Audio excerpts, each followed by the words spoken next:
والصلاة والسلام على أشرف المرسلين سيدنا ونبينا ومولانا محمد صلى الله عليه وآله وصحبه أجمعين ربي اشرح لي صدري ويسر لي أمري واحلل عقدة من لساني يفقهوا قولي صدق الله العظيم. Assalamu alaikum wa rahmatullahi wa barakatuh. All thanks and praises due to Allah subhanahu wa ta'ala. We ask Allah subhanahu wa ta'ala to bestow His choicest blessings on the beloved Prophet Muhammad sallallahu alayhi wa sallam. On behalf of the Islamic Network, I'm Fakhr Hassan. Would like to welcome you again. Inshallah, if yesterday is anything to go by, I'm sure inshallah, today we will again have an interesting session for you today. Today, as you probably have seen from your from the program, we will be starting first up with Maulana Imran Nasir Hussain. We will be dealing with the very important topic of Ya'juj and Ma'juj and Dajjal in the modern age. That will be the first session. We'll go until about 11 o'clock. Following that, we'll have tea. And at about 20 past 11, we will reconvene here. And the topic, the next topic will be of great importance also to everybody, because it is an Islamic response to Dajjal's sexual revolution.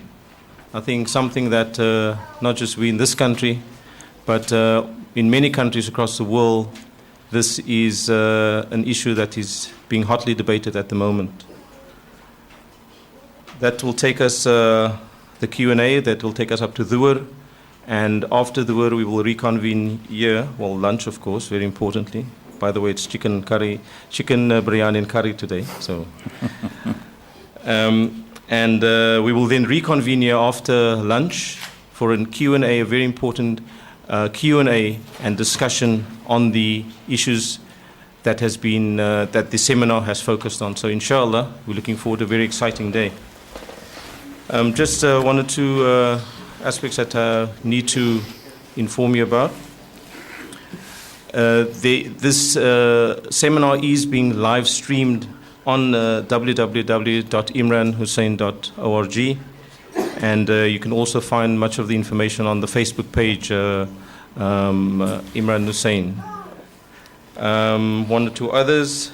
Don't forget also about the program, the continuing program after this in next week. We will be on Tuesday at Park Road Masjid at 7, and that will be an introduction to religious thought.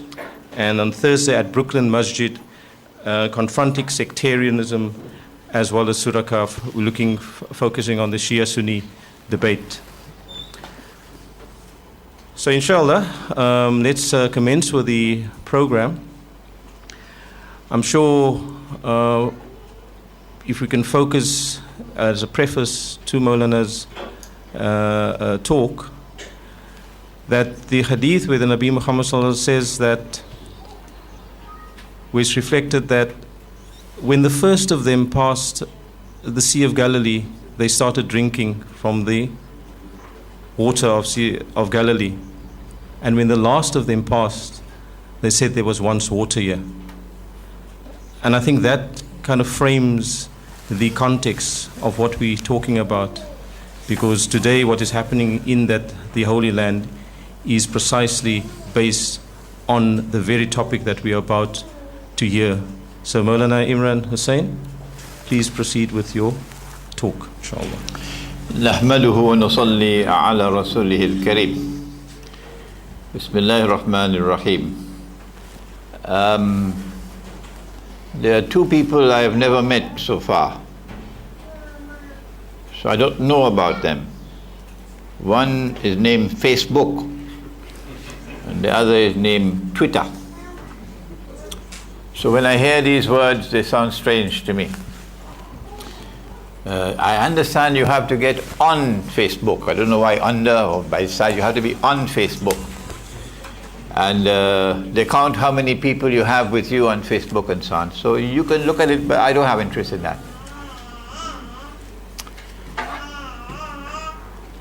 The organizers of the seminar have put, because of constraints of time, Gog and Magog and Dajjal together in the same session, indicating that you're not to get more than just an overview of the subject. We're not going to be able to penetrate the subject to any extent whatsoever. But we do have my book at the back on the subject, an Islamic view of Gog and Magog in the modern world. And on Dajjal, I'm still trying to write the book. Probably take another 2 years or so, because I'm not getting the time to write. But when I first started lecturing on Gog and Magog, some of you must have been just babies crawling around. And people thought I'd gone crazy. Nobody else was talking about Gog and Magog. And it was in a country called South Africa that a man once confronted me. Why are you talking about this subject? Why don't you concentrate on the Quran? I said, this is a level of ignorance that now prevails in the world of Islam. So let us begin with the Quran, shall we? To honor his request. In Suratul Kahf, of course, probably he has less than a passing acquaintance with the Quran to have made that comment. In Suratul Kahf of the Quran, we have the first reference to Gog and Magog in the Quran. And in Suratul Anbiya, we have the second and the last reference to Gog and Magog in the Quran. There are only two. But it will be beneficial if we preface our explanation of the Quranic references with this hadith, which I quoted 2 days ago, I think, that the companions of the Prophet ﷺ were sitting talking amongst themselves when he, the Prophet ﷺ, came and asked, "What are you talking about?" And they said, we're talking about the signs of the last day, alamatus sa'ah. And he then responded, sallallahu ta'ala alayhi wasallam, to say that the last day would not come until, and then he mentioned 10 signs. And these are normally known as the 10 major signs. And there are many, many, many other signs beside these 10. Like, for example, the advent of Imam al-Mahdi, alayhi salam, which is not in the 10. I don't see anything minor about them, but they call the minor signs. And these are called the major signs. What are the 10? I don't have the time to question you this morning, so you're lucky. I mentioned that they were not given in the chronological order in which they will occur. Number 1 is Dajjal, Al-Masih al-Dajjal, Dajjal who will seek to impersonate the true Messiah. The true Messiah, said Nabi Muhammad alayhi salatu wasalam, the true Messiah will return. The voice of Muhammad sallallahu ta'ala alayhi wasallam is the most powerful voice in all of history to prophesy that Jesus alayhi salam will return. When he comes back, said the Prophet ﷺ, he'll come back as Hakim, one who rules. Rules from where? From Jerusalem. And he would be Hakimun Adil. He will rule with justice, indicating that that which would precede it will be rule that will be unjust and oppressive. But before he comes back, said the Prophet ﷺ, Allah will release into the world someone whom Allah created and Allah programmed to impersonate the Messiah, and he is the false Messiah or Dajjal. And he operates by deception. He gives you a 6 and it makes it look like a 9. He comes with two things, the river and the fire. But his river is the fire, and his fire is the cool waters of a river. And whoever falls in his river would have his load of sins increased. And whoever falls in his fire would have his load of sins decreased. So this is indeed a serious matter, because this man has the capacity to make the road to heaven look like the road to hell, and take the road to hell and make it look like the road to heaven. So he comes with a fitna, a test and a trial. And the Prophet ﷺ said that this would be the greatest fitna that mankind would experience from the time of Adam alayhi salam to the last day, indicating that the scholars of Islam, they got work to do. No other subject is as important as this one. So you would expect nearly every other khutbah from the mimbar would focus on Dajjal. Did you hear that? I wonder how often you've heard a khutbah from the mimbar on Dajjal. Number 2, Gog and Magog. And the methodology is that we must first turn to the Quran, not to history, not to a book written by Tom or Dick or Harry, but to history. The methodology is we must first turn to the Quran, not to the Hadith, the Quran. And when we turn to the Quran, we find out that Gog and Magog are agents of fasad. Fasad is sinful conduct. And sins can only be committed by human beings or jinn. So Gog and Magog have to be either human beings or jinn.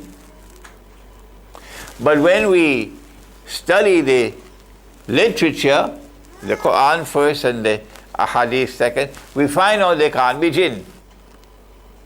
So immediately at the very beginning, we know we're dealing with human beings, not some creatures crawling around underneath the earth, somewhere behind some mountain underneath the earth. Got a lot of fairy tales in this subject, do we have it? They're human beings because they commit fasad. There are only 3 creations of Allah. There are angels, there are jinn, and they're human beings. 3 classes of beings. If there is a 4th or a 5th, please let me know. I don't know anymore. And angels don't commit sin. So they have to be either human beings or jinn.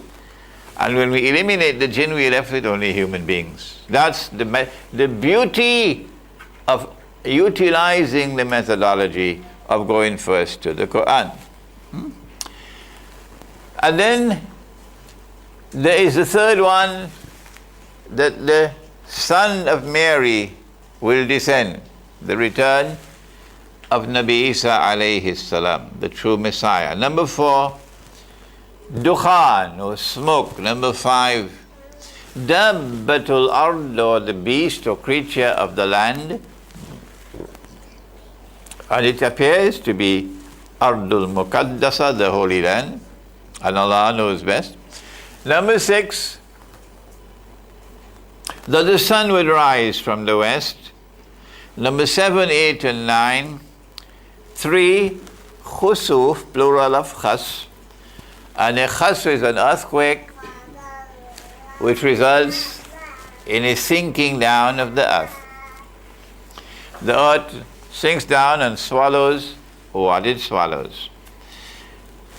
Number 7 is a khas from the east. Number 8 is a khas in the west. Number 9, a khas in Arabia. And this one is going to swallow an army that is coming to attack Imam al-Mahdi. And then there is sign number 10, that the fire will come out of Yemen and drive people to their place of hashar, of assembly for judgment. So these are known as the 10 major signs. And today we focus on number 1 and number 2. In the case of both number 1 and number 2, we find well,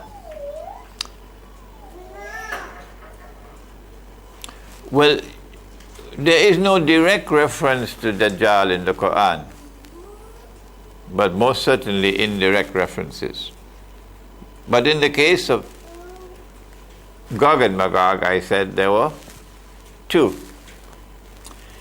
Why does the Quran not refer to Dajjal by name?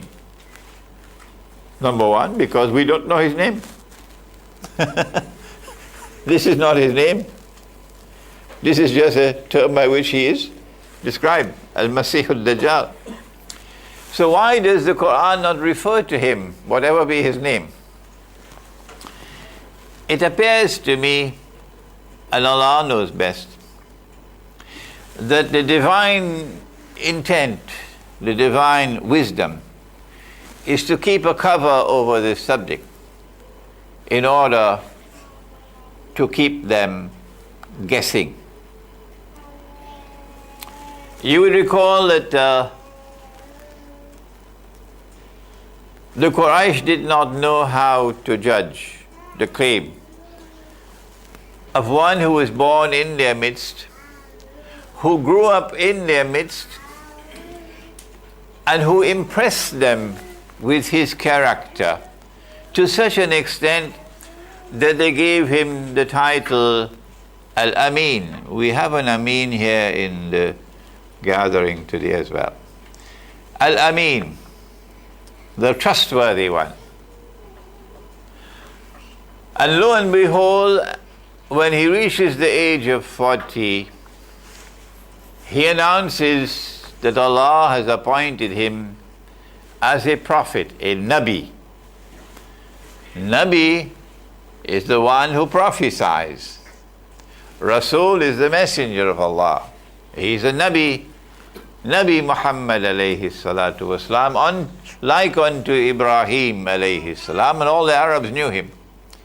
Like unto Ismail alayhi salam, all the Arabs knew about Ismail alayhi salam, etc. How can we judge whether or not he is indeed a prophet?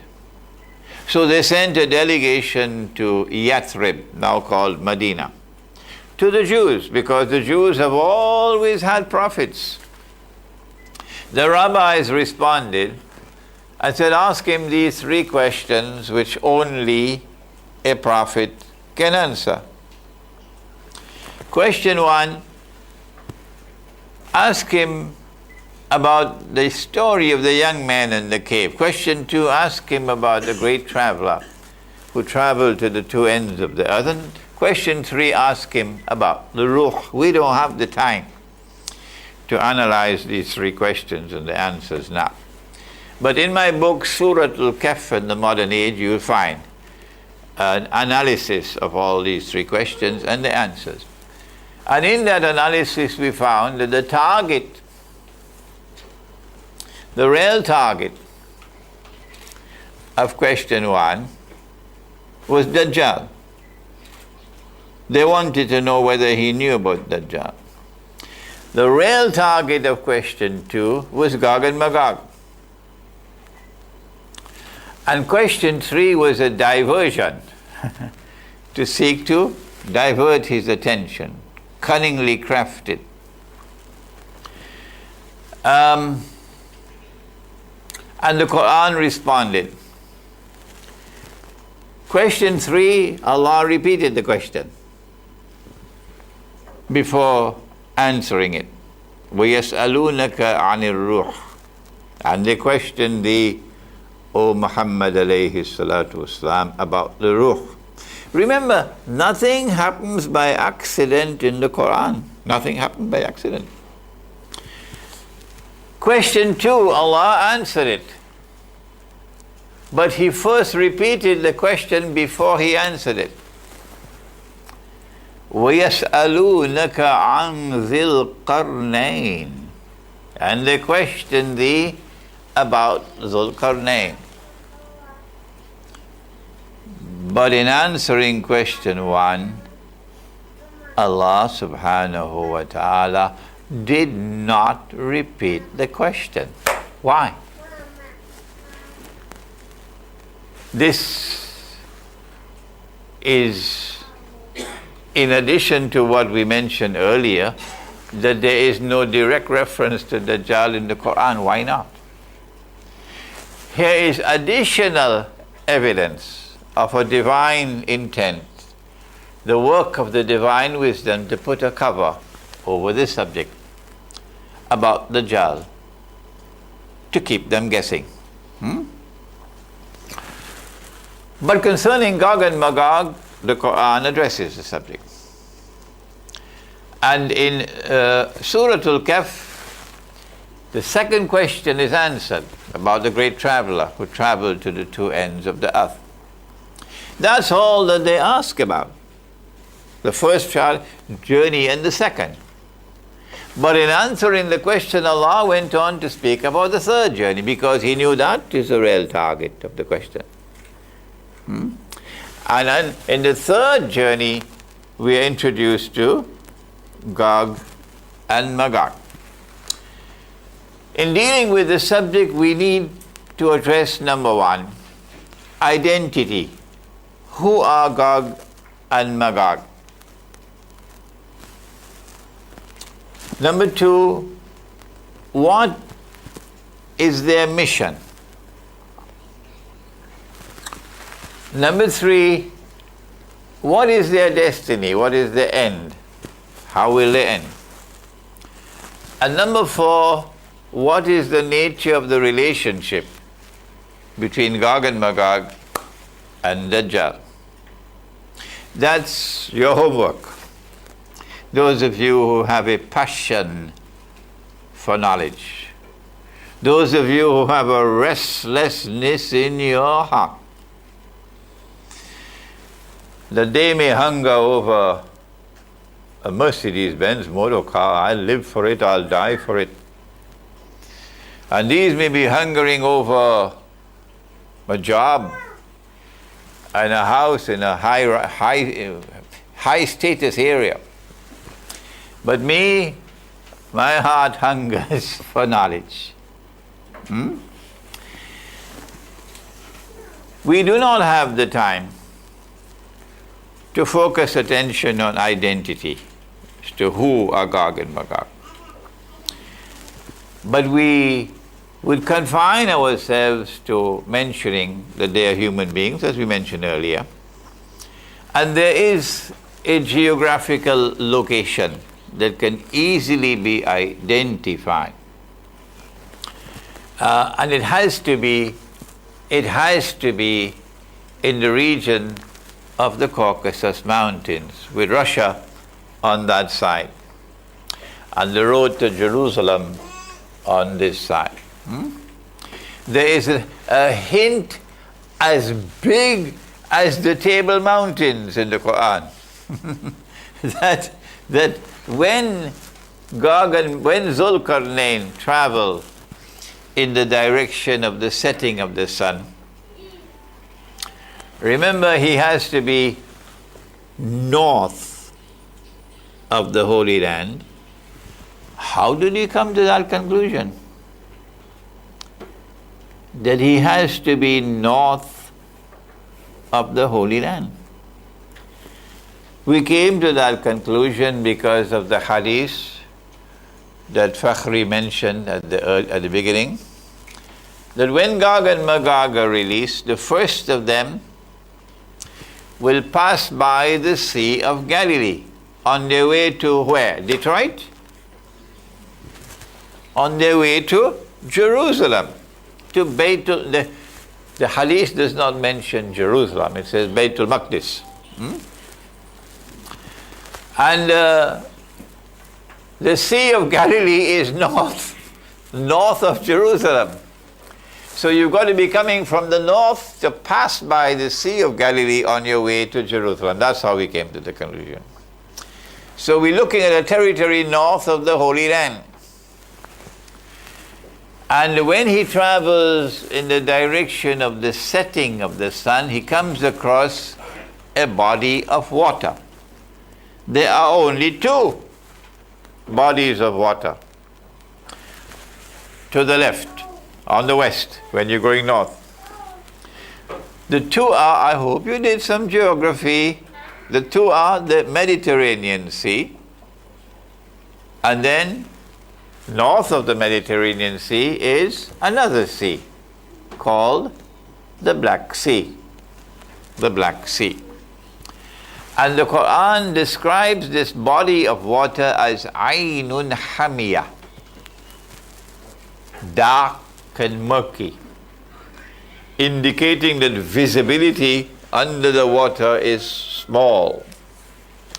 And this is precisely the nature of the Black Sea. That's why it got its name, the Black Sea. Whereas in the Mediterranean Sea, you can see a few meters down, the water is clearer.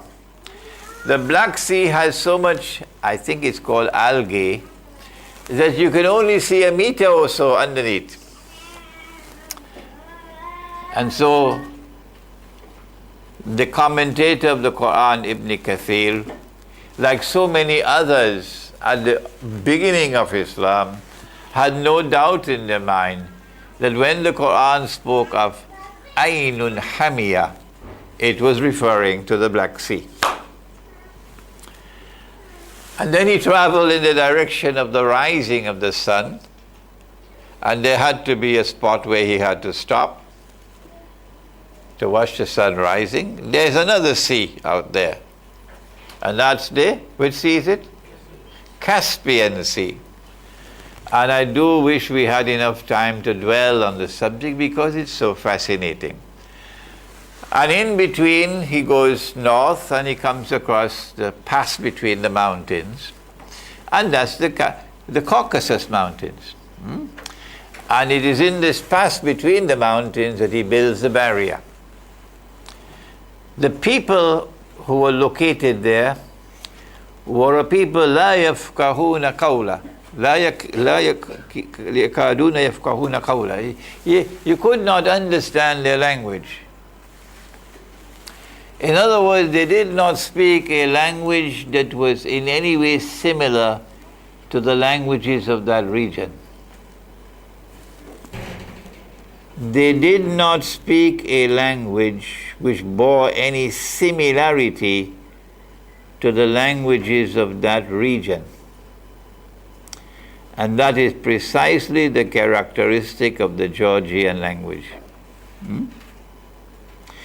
And these people ask Zulkarnain to build a barrier to protect them from Gog and Magog. But Allah has given him the power to pursue any objective he chose to pursue. Why would he agree to build a barrier? There's only one logical implication. He doesn't have the power to destroy them. I have created, this is Hadith al-Qudsi, Sahih Muslim, creatures of mine so powerful that none but I can destroy them. Not even Osama bin Laden. Only I can destroy them.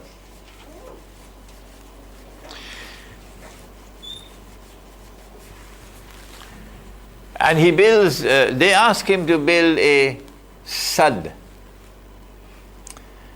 And then the language changes in the Quran and he agrees to build a radam. The radam is like a dam. That if you cover this space, you're able to contain the water. And the pass, the shape of the pass is sadafain, described by the Quran as sadafain. The two sides of an open shell, like that. And that is precisely the shape of the Darial Gorge between the Caucasus Mountains. So we do have the capacity to identify the geographical location. When they are released, when he built this barrier, then they were contained. They could neither scale nor could they penetrate. And he then declared, as Alexander could not have declared, no, you know Alexander, they call him Alexander the Great. He declared, هَذَا رَحْمَةٌ مِّن رَبِّي. I don't know that Alexander worshipped the one God. I thought he worshipped Zeus and Venus, who was a goddess, and so on. هَذَا رَحْمَةٌ مِّن رَبِّي. فَإِذَا جَاءَ وَعْدُ رَبِّي. But when that time comes of which my Lord has warned, جَعَلَهُ دَكَّا. Allah is going to bring down this barrier. وَكَانَ وَعْدُ رَبِّ حَقًّا. And then the warning of my Lord will come to pass. How did he get that knowledge? It had to be communicated to him by Allah. Would Allah communicate this knowledge to Alexander, who worshipped Zeus? And yet so many commentators of the Quran are persuaded that Zulkarnain was Alexander the Great, or Iskandar. It is in the lifetime of the Prophet ﷺ. Or remember that when the people spoke to Zulkarnain and begged him to build a barrier, they referred to Gog and Magog as agents of fasad. They said to him, Inna ya'juja wa ma'juja mufsiduna fil ard.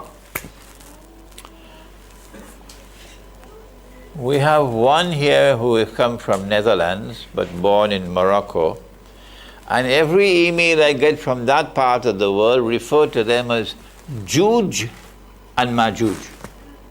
Juj and Majuj. I don't know how Netherlands came to this, but from the Quran we refer to them as Ya'juj and Ma'juj.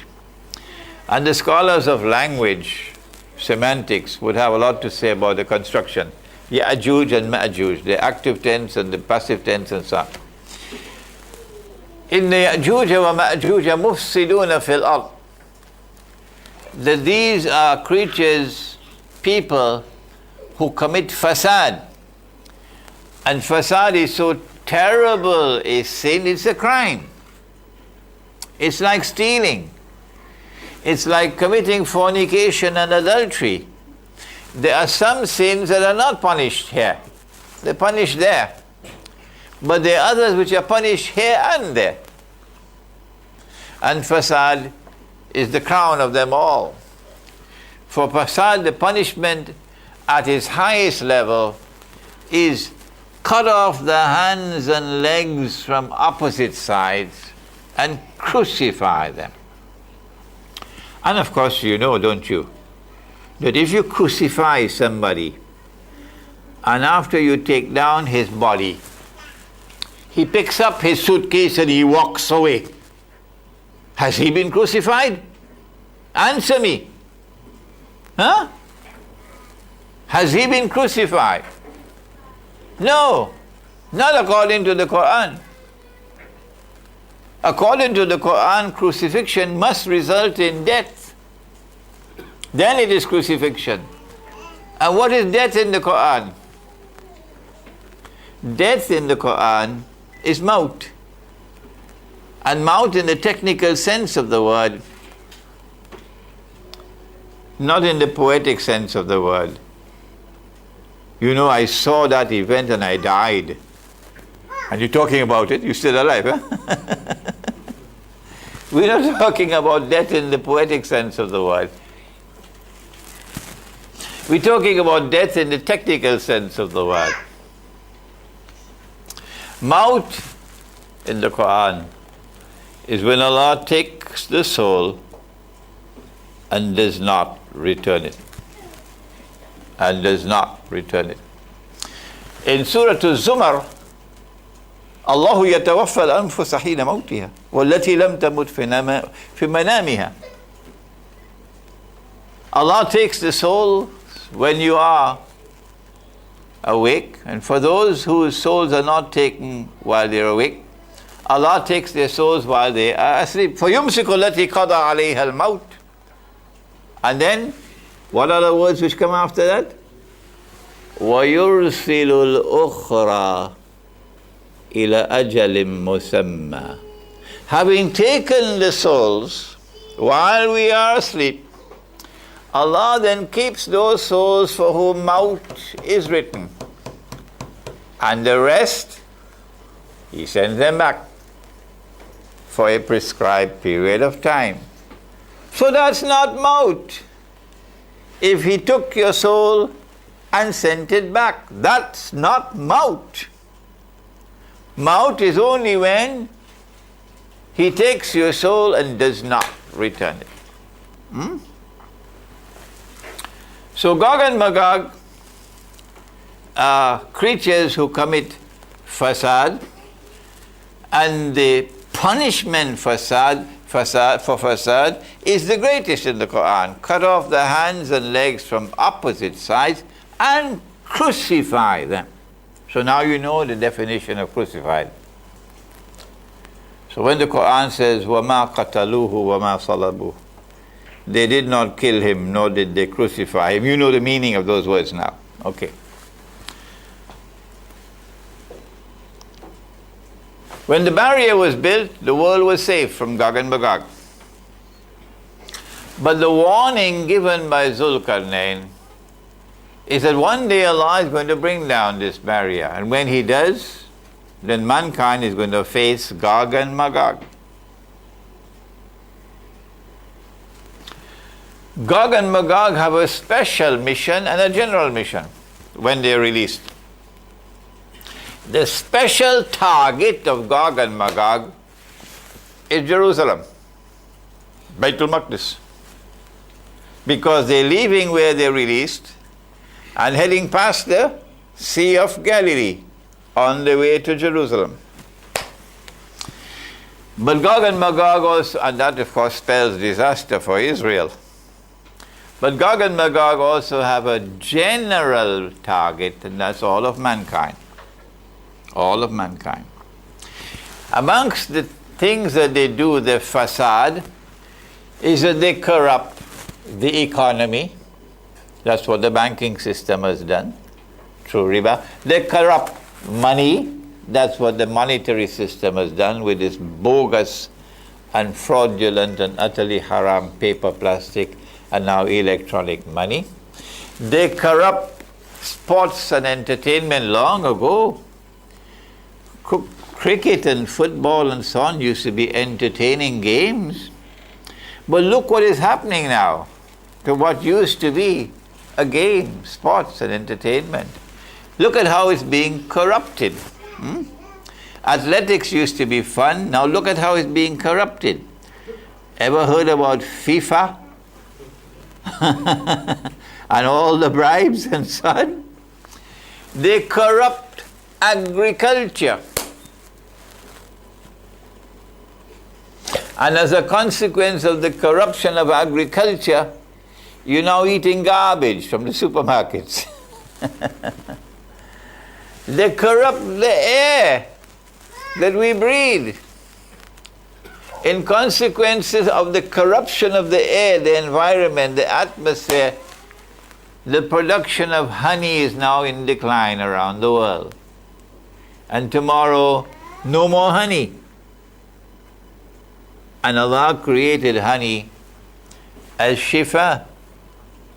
And there are different colors of honey, different kinds of honey for different illnesses.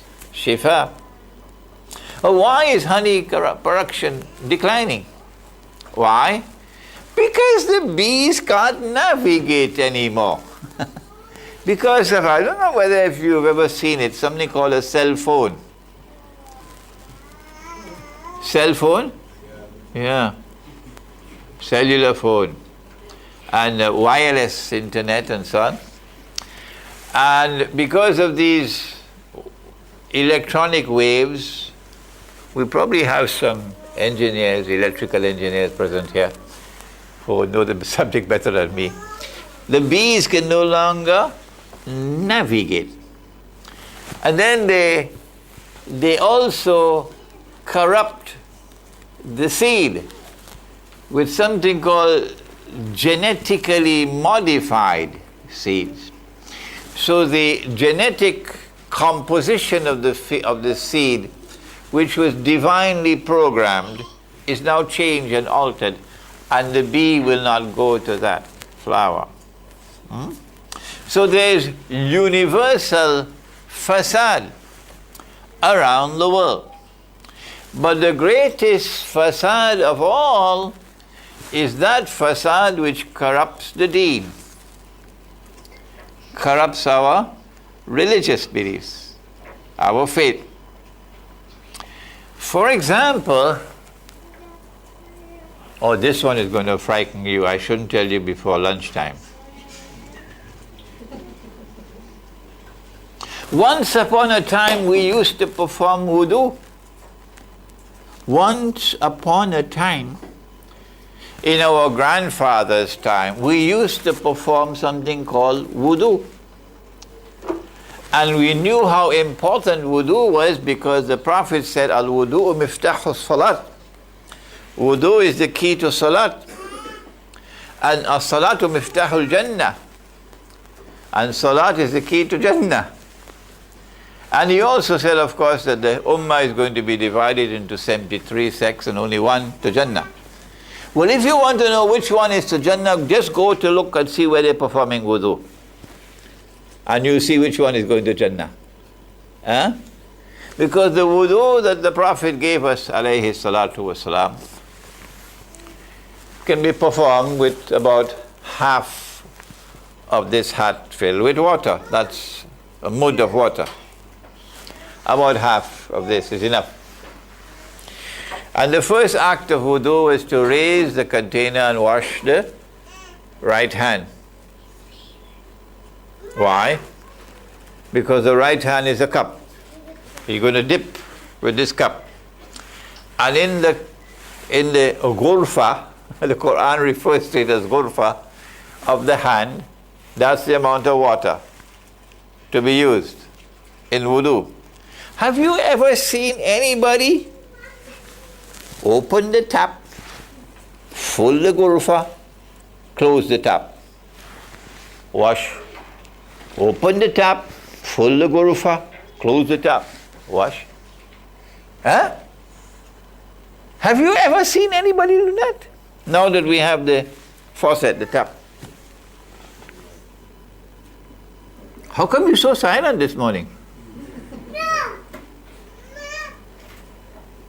This is what Gog and Magog have done while we were sleeping or eating halwa. They destroyed wudu because now the tap is open. And at the end of the wudu, some of us have used about 10, 20, 30, 40 times this hat of water.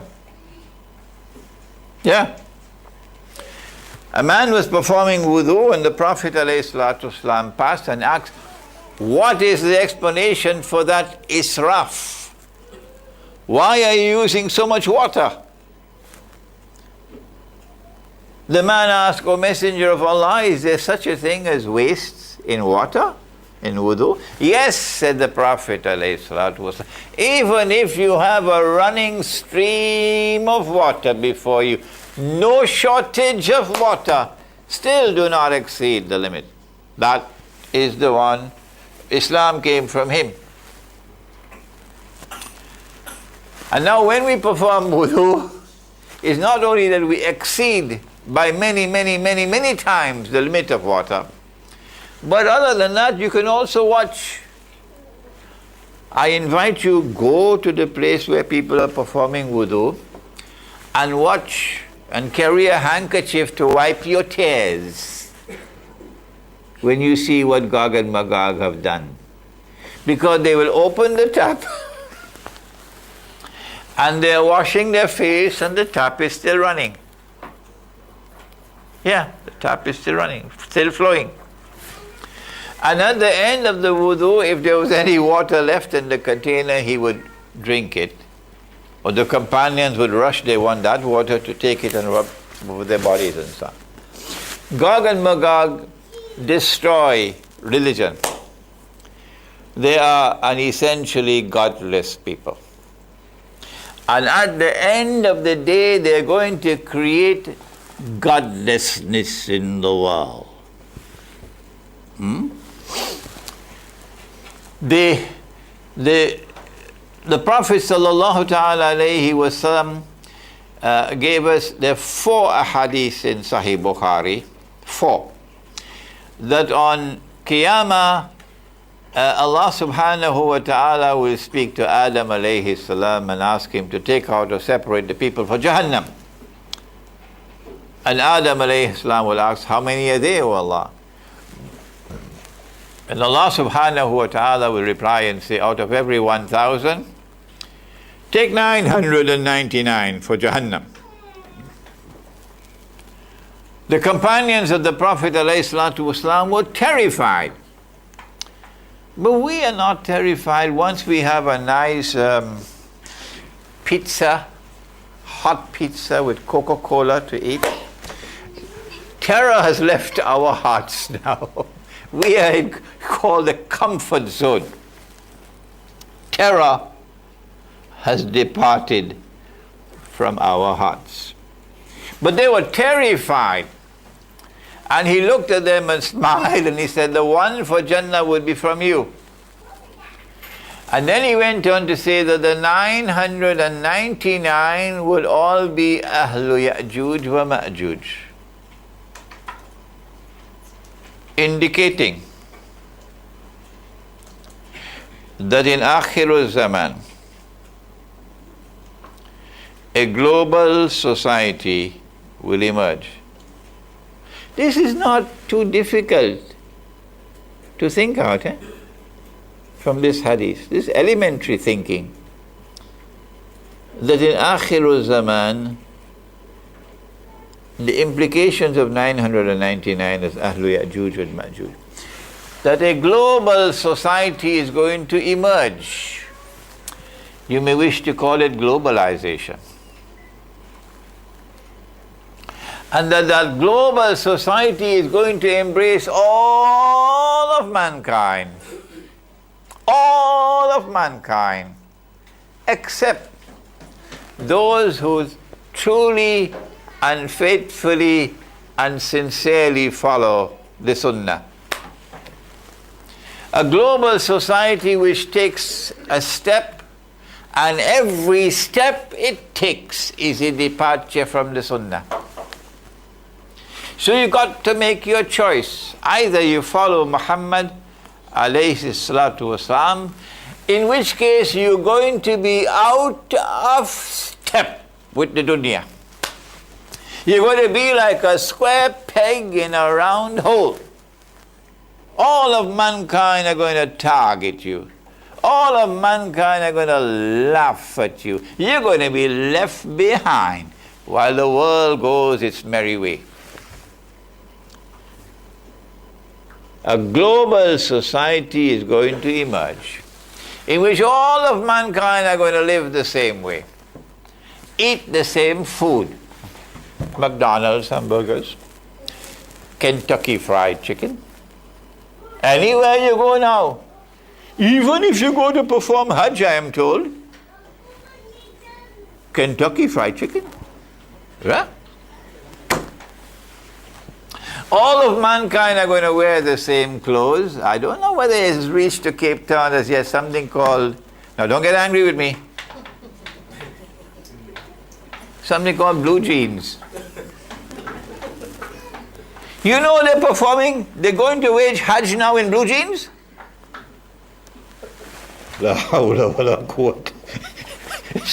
Blue jeans Hajj, I'm sorry, not Hajj. They're going to make jihad now. Blue jeans jihad. You have a automatic in your hand, blue jeans. Waging jihad in blue jeans. All of mankind wearing the same clothing. And the blue jeans get tighter and tighter, which is this afternoon session. So the sexual innuendos constantly increasing. The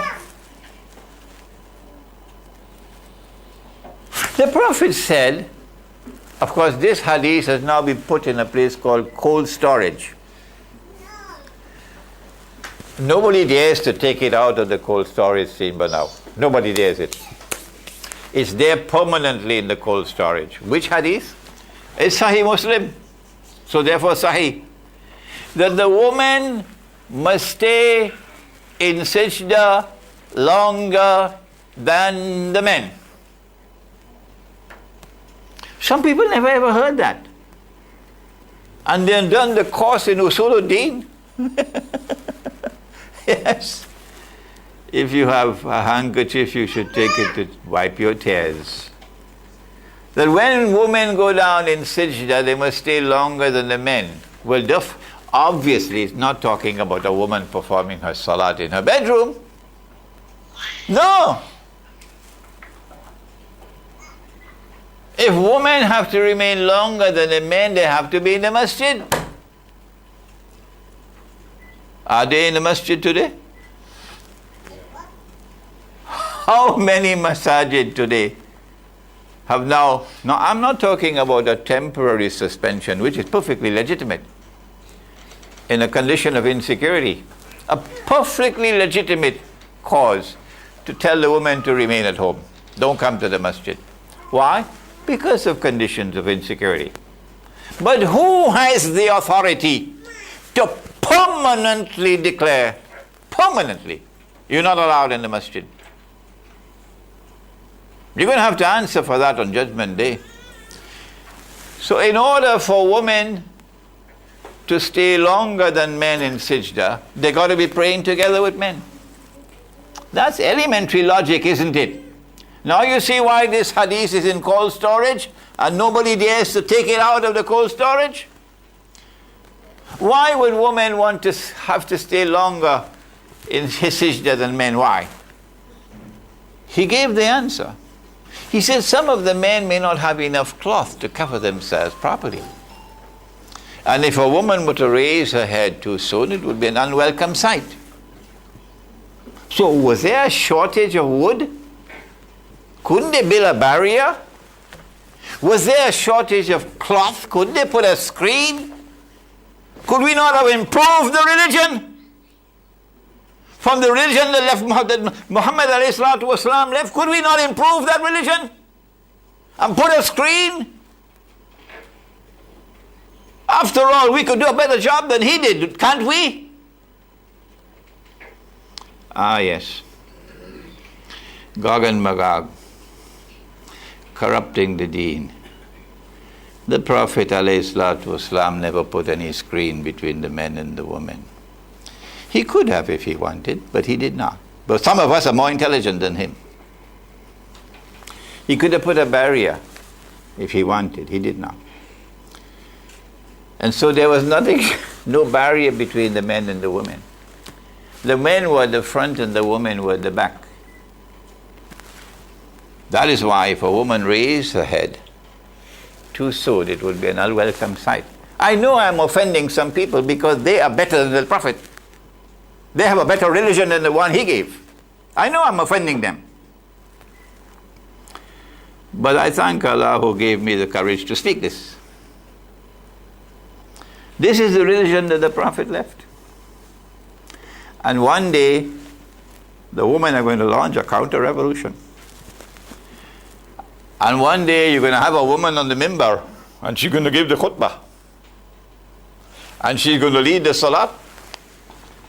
One day there'll be a masjid for only women because you men have deprived us of the rights that Allah gave us. That's coming. This is the corruption of the deen.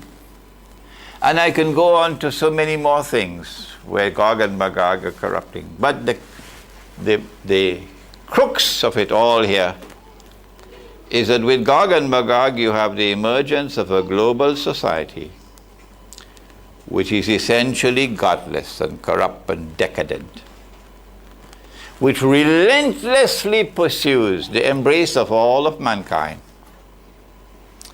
And only those who faithfully and sincerely follow Nabi Muhammad alayhi salatu wasalam can survive. When we turn to Dajjal, we learn, one more thing. The Prophet alayhi salatu wasalam was asleep at the home of his wife Zainab radiallahu ta'ala anha. And this is after the hijrah. And he woke up from his sleep and his face was flushed, red. And he uttered these words, وَيْلٌ لِلْعَرَبْ مِنْ شَرٍّ قَدْ اقْتَرَبَ. Woe unto the Arabs because of a great evil which will now come upon them. It's near, it's close. And he raised his hands like this and he said, today a hole has been made in the barrier built by Zulkarnain. Indicating that the commencement of the release of Gog and Magog has now taken place.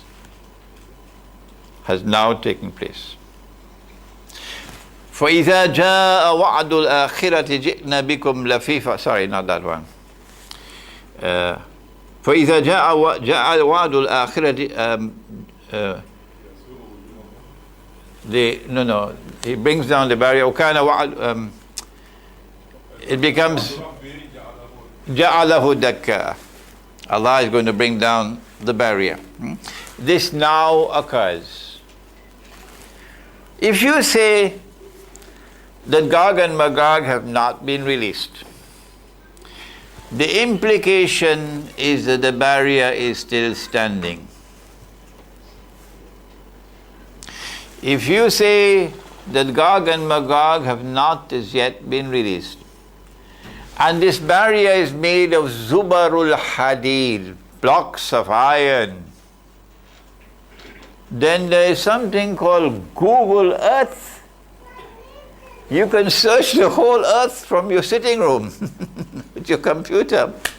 Every square inch has been photographed already. Where is this barrier, if it is still standing? If Gog and Magog have not been released, nobody has seen it. From that day to this day, no one has ever seen it. And yet they insist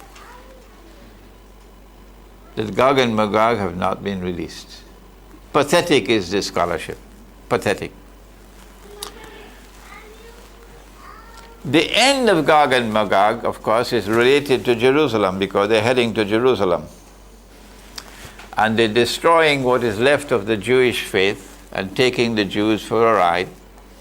And Israel emerges in the world as a corrupted form of Judaism. And it is an oppressor state and it corrupts. And then comes the destruction of Israel when Allah sends Nabi Isa alayhi salam.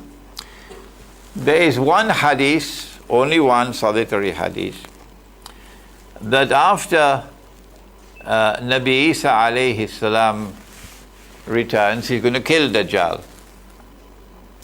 And after he kills Dajjal, then the last of Gog and Magog passed by the Sea of Galilee and to go to Jerusalem, and they're attacking Nabi Isa alayhi salam, and he goes up the mountain.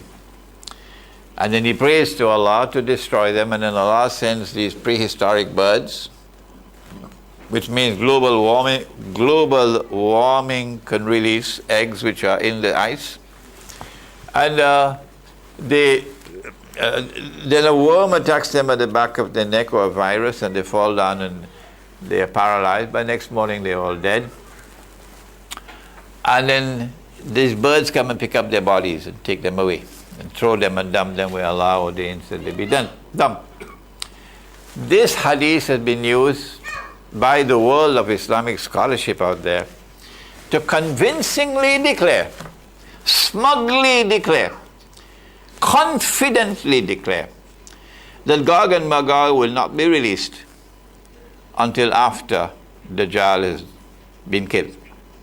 Well, if you want to remain with that belief, fine. You stay with it. We're moving ahead. We have a different view. The Prophet ﷺ raises his hands and he says, today, a hole has been made in the barrier. And so from today, the race begins. She asks, who? Zainab radiallahu ta'ala.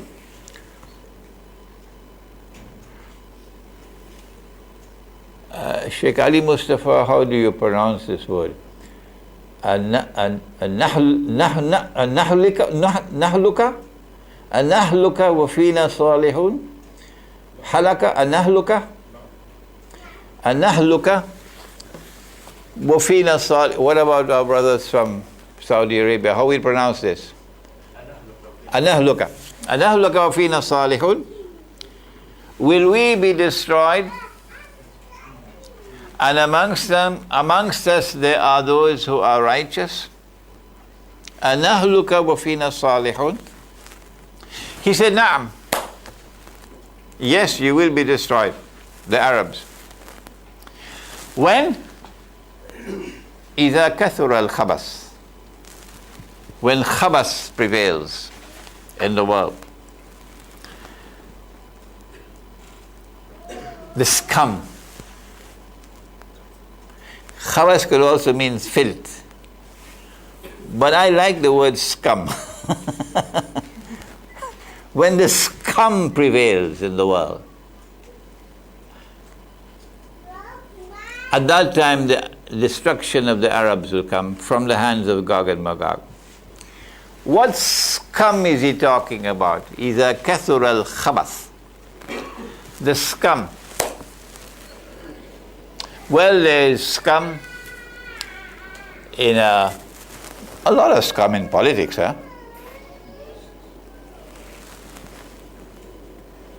But I think that the greatest scum of all is the one referred to in this hadith. يُوشِكُ يَأْتِي عَلَى النَّاسِ زَمَانٌ لَا يَبْقَى مِنَ الْإِسْلَامِ لَسْمُ. It will not be long before that time will come when nothing will remain of Islam but the name. وَلَا يَبْقَى مِنَ الْقُرْآنِ إِلَّا رَسْمُ. When nothing will remain of the Quran except the traces of the writing. Nobody turns to the Quran to ask what is money in Islam. مَسَاجِدُهُمْ عَامِرَةٌ وَهِيَ خَرَابٌ مِنَ الْهُدَى. Yesterday our masajid were mud walls and thatch roof. And when the rain fell, it used to leak. But now the masajid are multi-million-dollar buildings, iron and steel, very impressive, but devoid of guidance. Who is speaking? The Prophet is speaking, alayhi salatu wasalam. Ulama'uhum sharrun nas. Ulama'uhum sharrun nas mimman tahta adimis sama. The worst people beneath the sky would be the scholars of Islam. I don't think this refers to adultery and fornication. No, I don't think this refers to riba, borrowing and lending money, interest from the bank and so on. No. I don't think it refers to telling lies and backbiting and other such things, no. عُلَمَاؤُهُمْ شَرُّ النَّاسِ فِي مِمَّنْ تَحْتَ أَدِيمِ السَّمَاءِ. I think it refers that the ulama of Islam will be the scum referred to, because they fail, and they fail miserably in utilizing the Quran, the Hadith, to penetrate the reality in the world in which they live, and in guiding the people properly. And the evidence is there staring at us in our faces. The dinar and dirham have disappeared. around the world. And in its place is this haram money. And they can't even recognize it as haram. And they're giving fatwa that it's halal. Well, tomorrow they'll give fatwa that the electronic money is also halal. And when you attempt to teach them the subject, they don't want to learn. No. So this is the hadith. And from this hadith we know that Gog and Magog were released at that time. And this is where they're going to end. When Nabi Isa alayhi salam returns and having killed Dajjal, then the destruction of Gog and Magog will take place. And the lifespan is from here to there. About this time also we have the evidence that Dajjal is released. We didn't have the time today to devote more than a passing reference to Dajjal. We know from Tamim ad-Dari that he's on an island, Dajjal. I still have 6 minutes left. Okay. We know from Tamim ad-Dari that Dajjal is on an island. The island is about a month's journey from the Arab world by sea. The island has expertise in spying and espionage. And when Dajjal is released on this island, it is from this island that he will commence his mission to seek to rule the world from Jerusalem. So this island is going to establish a mysterious relationship with the Holy Land. This island will display a mysterious obsession with the Holy Land. Something like the Balfour Declaration of 1917, that it is the intention of His Majesty's government, no, Queen Victoria, so Her Majesty's government, to work for the establishment of a Jewish national home in the Holy Land. Huh? Which island is it? 12 years ago in my book, Jerusalem in the Quran, I said the island is Britain and Allah knows best. 12 years have passed and no one has successfully challenged that opinion of mine. We know that Dajjal was released about this same time. Tamim ad-Dari saw him in chains. His hands were chained to his neck and his feet were chained. So Samiri could not have been Dajjal. You know which Samiri I'm talking about? With Musa alayhi salam. Because Samiri wasn't in chains, he was released. But thousands of years later, Dajjal is in chains on the island. So we dismiss Samiri as Dajjal. Now this statement of mine is going to hurt some friends of mine, but never mind. We dismiss Samiri as Dajjal. The Prophet ﷺ takes Umar radiallahu ta'ala anhu with him. He suspects that a Jewish boy in Medina is Dajjal. How could he suspect a boy in Medina to be Dajjal if Dajjal is on chains in an island? And when last I looked at my geography books, Medina was not an island. The only way the Prophet ﷺ could suspect a Jewish boy in Medina to be Dajjal is if Dajjal is released, he's no longer in chains. I mean, this is elementary logic. Elementary logic. The Prophet now, the boy's name is Ibn Sayyad, a Jewish boy. So Dajjal is not going to be Christian. He's not going to be Hindu and Buddhist. He will be a Jew. The Prophet ﷺ questions the boy. And the boy is rather impertinent in his answers. Umar radiallahu ta'ala anhu becomes very angry. O Messenger of Allah, give me permission, I'll cut off his head. No, Umar, don't do that. If he is Dajjal, you cannot kill him. If he is not Dajjal, it will be sinful to kill him. Indicating Not only that Dajjal has been released, number one, but number two, the possibility exists that he could be Dajjal. Is he actually Dajjal? No, because he died long ago. But Dajjal will not die until who kills him? Nabi Isa alayhi salam. So it's elementary that Ibn Sayyad could not have been Dajjal. I know I'm going to annoy some of my friends again with this statement of mine, but never mind. Ibn Sayyad could not have been Dajjal. Amongst the evidence to support the statement is that Ibn Sayyad died long ago. Whereas Dajjal will be killed only when Nabi Isa alayhi salam returns and kills him. This has been the evidence that both Dajjal and Gog and Magog were released in the lifetime of the Prophet sallallahu ta'ala alayhi wasallam. As I mentioned in an earlier lecture, a door of mercy had been left open. Oh no, this must be masjid in Gogolito. A door of mercy had been left open for Banu Israel. If they accept him and follow him, Allah will have mercy on them. But if they reject him, Allah will close this last door. That door of mercy was referred to in the Quran, Asa Rabbukum ayarhamakum.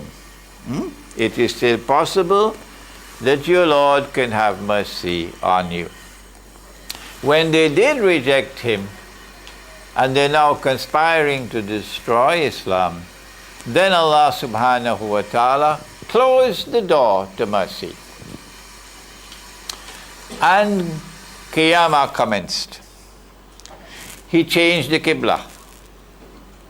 And with the new Qibla, a new Ummah is born. It is only if you pray in the direction of Makkah that your prayer will be accepted. Not Jerusalem anymore. It is only if you fast in accordance with this law of fasting that your fasting will be accepted. Not the old law of fasting. So Gog and Magog and Dajjal are released in the lifetime of the Prophet ﷺ. And it is because of this that Allah then sent down the verse of the Quran with which we end. وَإِذْ تَأَذَّنَ رَبُّكَ لَيَبْعَثَنَّ عَلَيْهِمْ إِلَى يَوْمِ الْقِيَامَةِ مَنْ يَسُومُهُمْ سُوءَ الْعَذَابِ. And we have now announced, your Lord has announced, that we will now send against them those who will inflict upon them until the last day the worst possible punishment. That is Gog and Magog, and that is Dajjal. I pray that this introduction to the subject would have whetted your appetite. Do please read the book on Gog and Magog, which is at the back, and read Jerusalem in the Quran, in which you find an introduction to Dajjal. رَبَّنَا تَقَبَّلْ مِنَّا إِنَّكَ أَنْتَ السَّمِيعُ الْعَلِيمُ وَتُبْ عَلَيْنَا يَا مَوْلَانَا إِنَّكَ أَنْتَ التَّوَّابُ الرَّحِيمُ بِرَحْمَتِكَ يَا أَرْحَمَ الرَّاحِمِينَ آمين. Shukran, Maulana Imran, for once again enlightening us with a topic that is so pertinent today.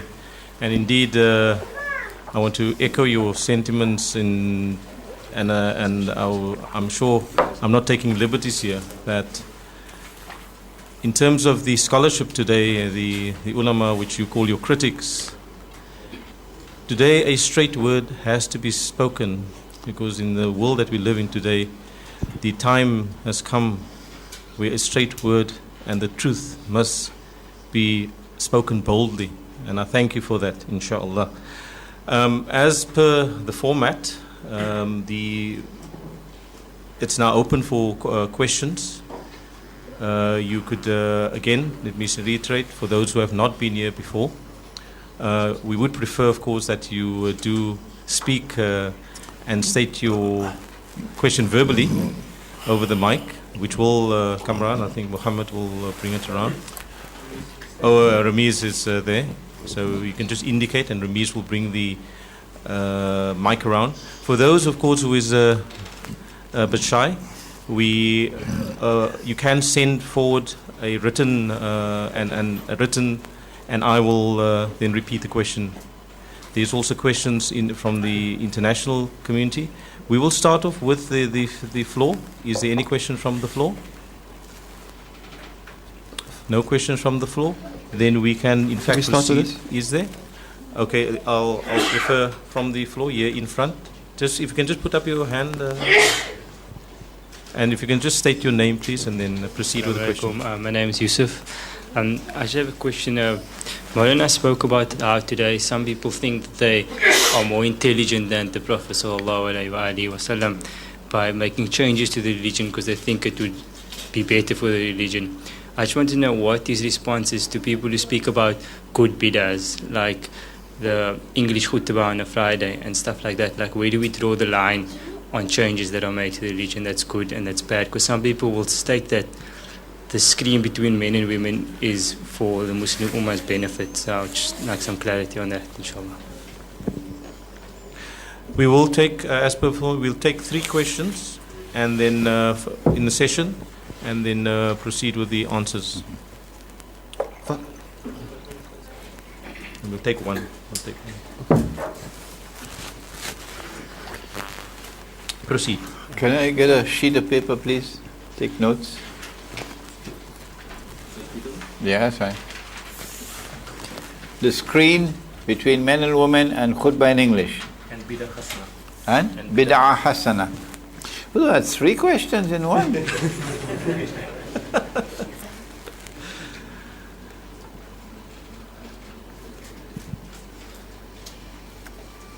Yes. Assalamu alaikum. Maulana, is it possible that Orthodox Jews are unaware of Yajuj Majuj? And is it that Zionism is actually the following of Yajuj and Majuj?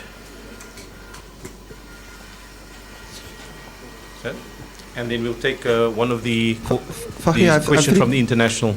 I have 3 questions that were sent in quite early. I think the others we will take in the next session. So can we take maybe one from from the international, and then the others we can proceed in the next session. Okay, the one question is from Malaysia. The question is the subject of Akhirus Zamaan a Farud Ain or a Farud Kifaya? Maulana, you can proceed with the 3 answers. Alright, your first question was concerning the screen between the men and women. The second was? The bid'ah hasana, I think it is. Yeah, between them there's one. Or you've forgotten. So if you forget that, I don't have to answer it. Huh? English khutbah, yeah. English.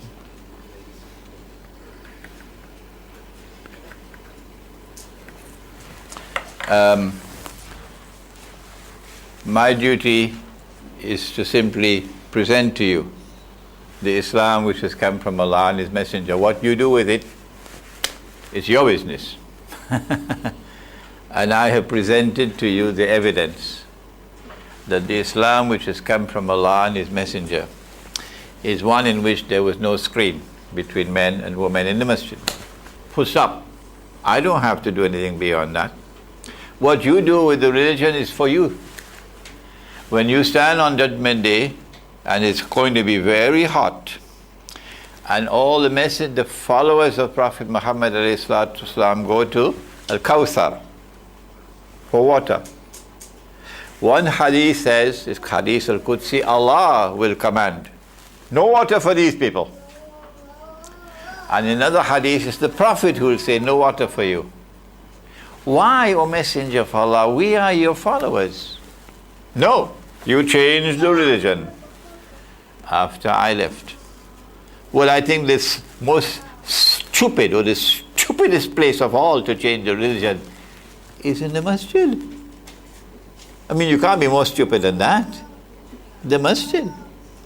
If this is what has come with us from Allah and His Messenger, it should be preserved.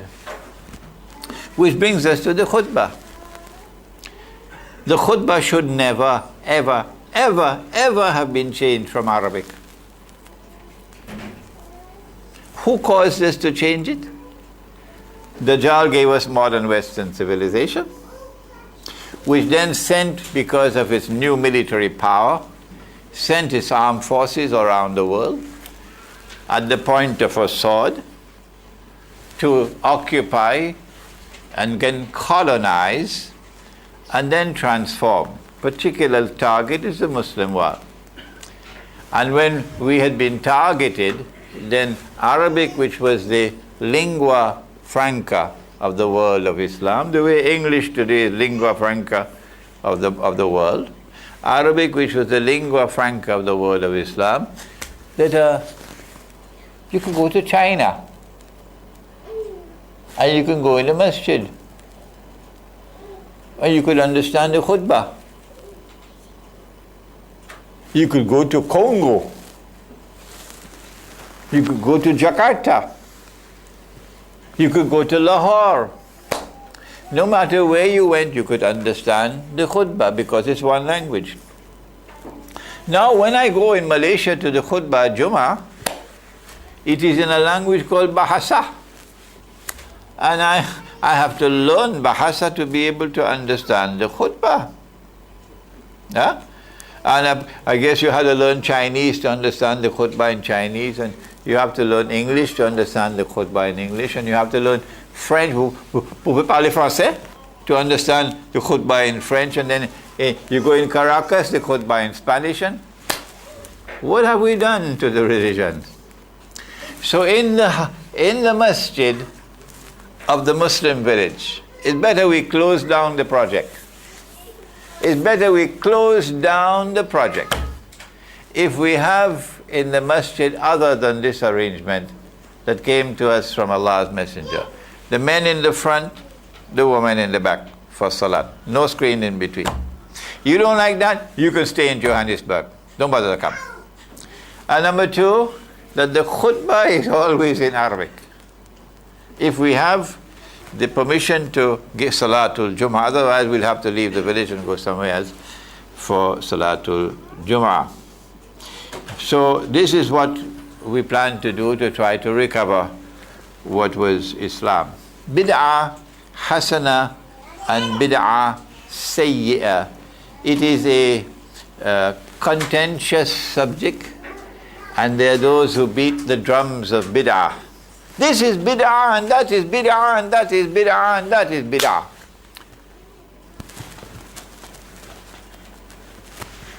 You know what's coming now? Hey, let me see your wallet. Isn't this Bid'ah? And what about the Hajj? I thought La ilaha illallah Muhammadur Rasulullah was enough to qualify me to perform the Hajj.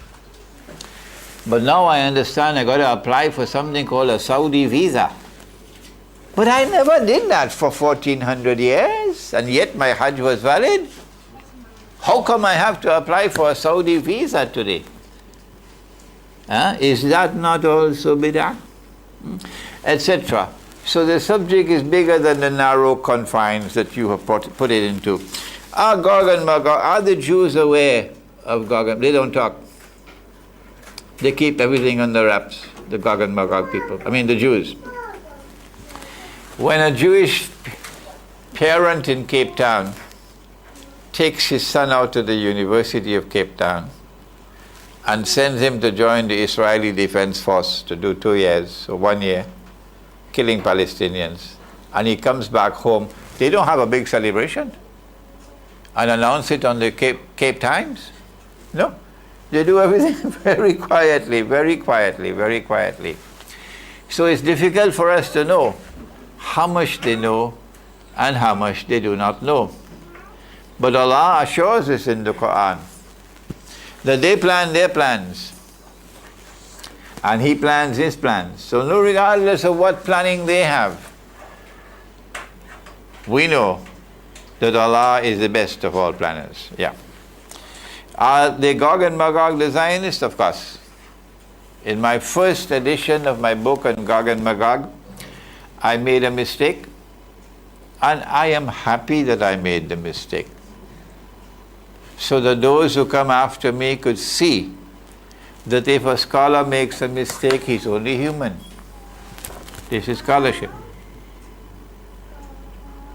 And when you make a mistake, you must be man enough to say, yes, I made a mistake.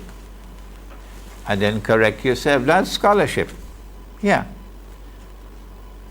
So in my first edition of the book on Gog and Magog, I came to the conclusion, based on the hadith, that Gog and Magog are going to shoot their arrows up into the sky and say, we've killed those who are on earth, now let us kill those who are in the sky. That Gog and Magog must have that technology for what is today called Star Wars. And I said, Russia qualifies and NATO qualifies.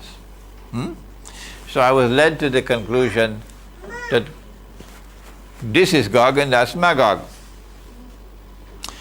It was only after I wrote the book of Gog and Magog, which was about 5 years ago, that I began to understand what they did to Russia. That they attacked Russia in 1917. This was yesterday's lecture. It was a Zionist attack on Russia in order to destroy Rome. And so long as they had control over Russia as the Soviet Union, the Bolshevik Revolution, they went over time in killing the scholars, the priests of Rome, the Orthodox Christian Church, destroying the church. And this was Gog and Magog. This was Gog and Magog, the Soviet Union. Not Russia, the Soviet Union. And when the Soviet Union collapsed and communism collapsed, then the whole of Gog and Magog over Russia is now weakening. And Rome is extricating itself from the grip of Gog and Magog. So I've corrected myself in the second edition of the book. And I say that Gog and Magog are precisely the Christian, the Zionist Christian and the Zionist Jew alliance in the Zionist movement. Yeah. The other question from... That's it. I've answered all. Oh. Far Ain and Far Kifaya, we're going to postpone that. Yeah. Inshallah. So we'll proceed with the next round of questions. So I'll take one from the floor, one from the international. Proceed.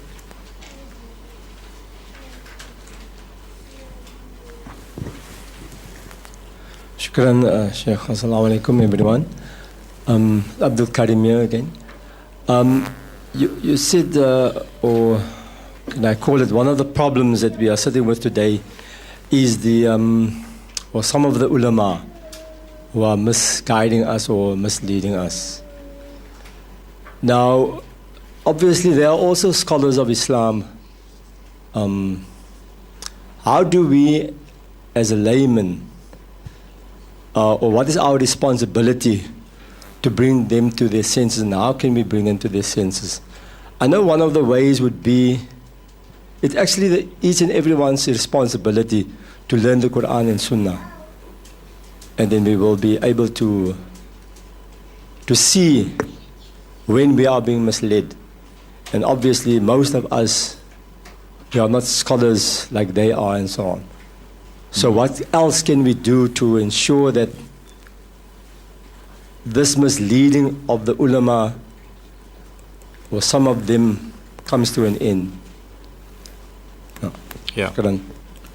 If we can have one of the international question from the international. Malala, pertaining to the history of the Ottomans, the question is, do you think that Gog and Magog controlled the Ottomans from the very onset of their rule, or were they only penetrated at certain instances with some of their expeditions? Yeah. This question is from Macedonia.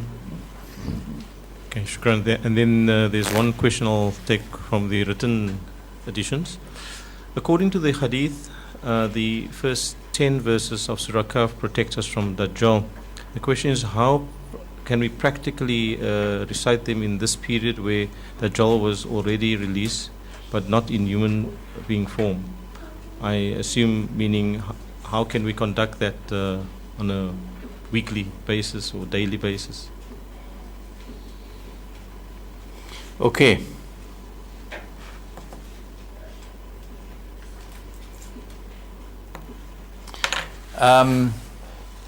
How do we, what strategy do we use with the ulama to try to wake them up? I wish I knew the answer. I think I'm going to have to ask you to help me, because I've tried everything that I could possibly try. And I've been doing it for the last 15 years, I guess. And I failed. Take Sheikh Ali Mustafa out of that, please. I failed. Even with those ulama for whom I have great love, and I have great respect for them, and a great admiration for them, and recognize them to be heads and shoulders above me in knowledge, heads and shoulders above me in piety. These people. And I can't get them to budge even an inch, not even an inch. I have failed, and I have failed miserably. And this is part of the reason why. I know my wife will get angry. She is listening in Trinidad through the internet. She doesn't like me to shout. Twice so far, or 3 times in this seminar, I've raised my voice. When she said, don't do that, it doesn't sound nice. It spoils the atmosphere. But I'm just human. And it is utter frustration on my part that I do everything I can possibly do, and yet I cannot succeed in penetrating them. It's like a wall made of steel, you can't penetrate it. What to do? I don't know what to do, and that is the answer I have to give to you.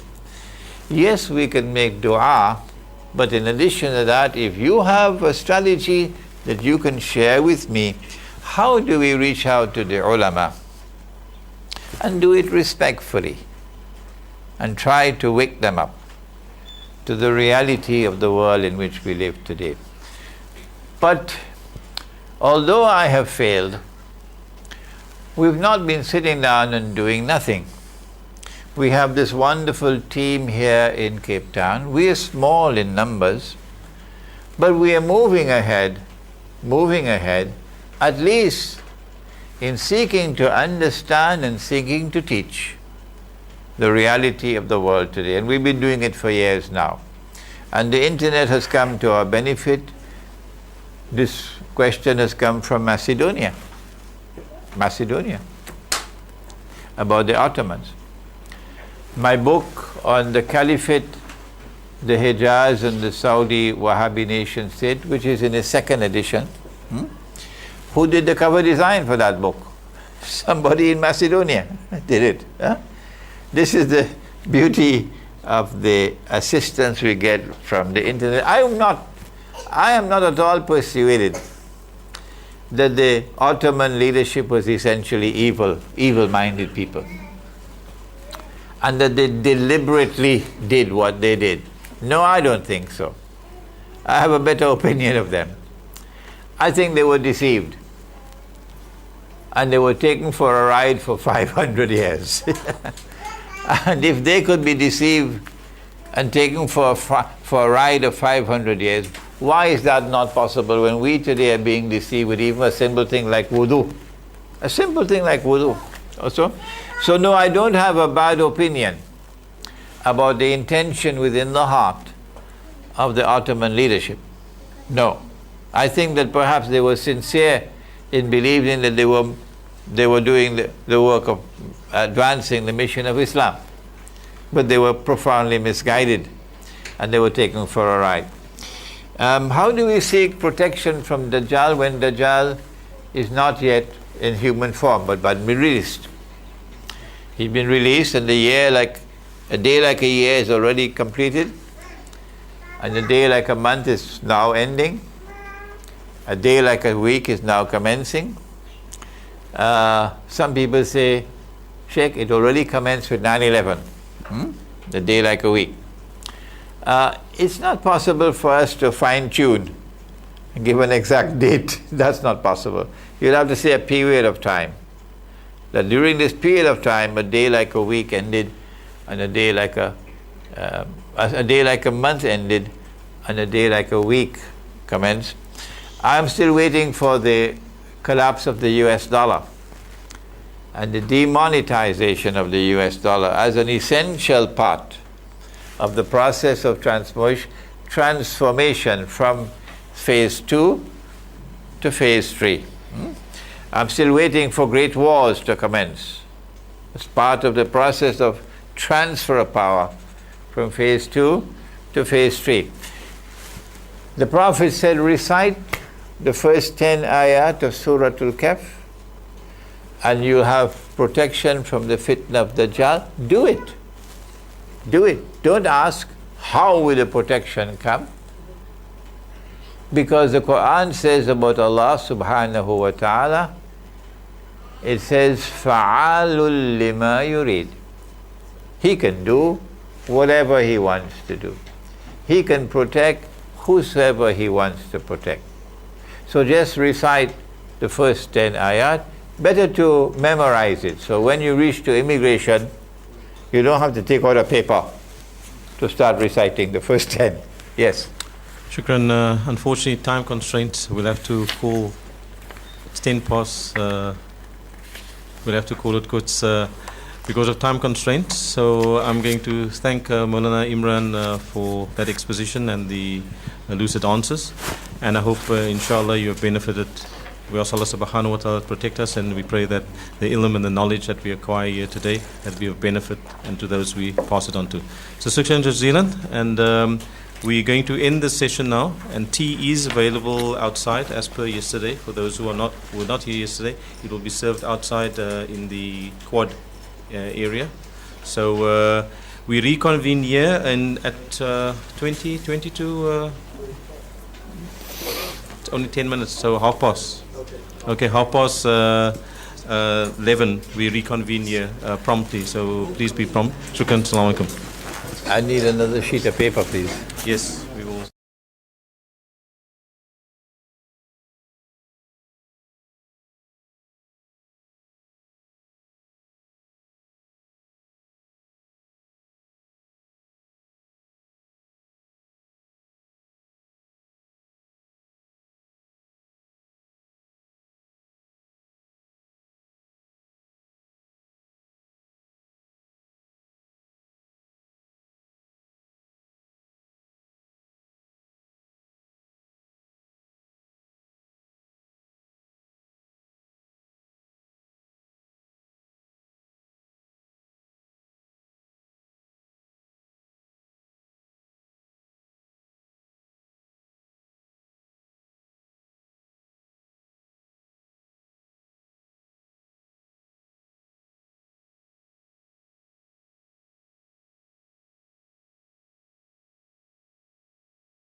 Rahim. Wassalatu wassalamu ala rasul mursalin. Sayyidina wa nabiyyina wa maulana Muhammadin sallallahu alayhi wa sahbihi ajmeen. Assalamu alaikum wa rahmatullahi wa barakatuh. And welcome back to the next session. And indeed, if I have to go by the first session, and I'm sure this session would be as inspiring as the first. Just before we start with the session, I was asked to make an announcement that if anybody wishes to reserve a copy of the seminar, this page is going to go around. You must please put your name on it with your details. I mean, everything is quite clear. And then, well, you will obviously be given afterwards. So this is going to go, who's going to be doing, what's the name, Muhammad? Who's going to, so we can just pass it around. Okay. Sorry, I haven't got a pen now with me. I mean, so you can. Okay, inshallah. Bismillahir Rahmanir Rahim. So as we were saying, the next session that the topic that Maulana Imran will be dealing with is the Islamic response to Dajjal's sexual revolution. And it's so apt because I'm sure everybody is aware, maybe not aware, what's happening in Africa and of course in Russia. There's been quite a few attempts to demonize Putin because of his stance against homosexuality. At this moment in time, Yoweri Museveni, the president of Uganda, has just tabled a bull decrying homosexuality. In fact, the bull that is about to be tabled, any person that is found guilty will be hanged. So America, in fact, threatened Yoweri Museveni, if he implements that bill, they will be losing out on major contracts, and the companies and corporations will divest. So this gives you an indication how important the subject is, because it even impacts on international politics and economics. So clearly it is not just something to dismiss, but the topic at hand, in fact, applies specifically to the end times and what we are dealing with. So without further ado, with that introduction, I hand you over to Maulana Imran Nasir Hussain. Nahmaduhu wa nusalli ala rasulihil kareem. An Islamic response to Dajjal's sexual revolution is our topic for this session. This is going to be my last presentation. After this, it's just a joint session with Sheikh Ali Mustafa. So we thank Allah for the opportunity we've got to be able to sit with you and share our thoughts with you, and who's given me sufficient energy so far to do the job I've been doing. The last people to come out to Dajjal will be women. Said the Prophet sallallahu ta'ala alayhi wa sallam. And a man would have to return to his home and tie down, meaning coercively restrain his wife, sister, daughter, to protect them from being seduced by Dajjal.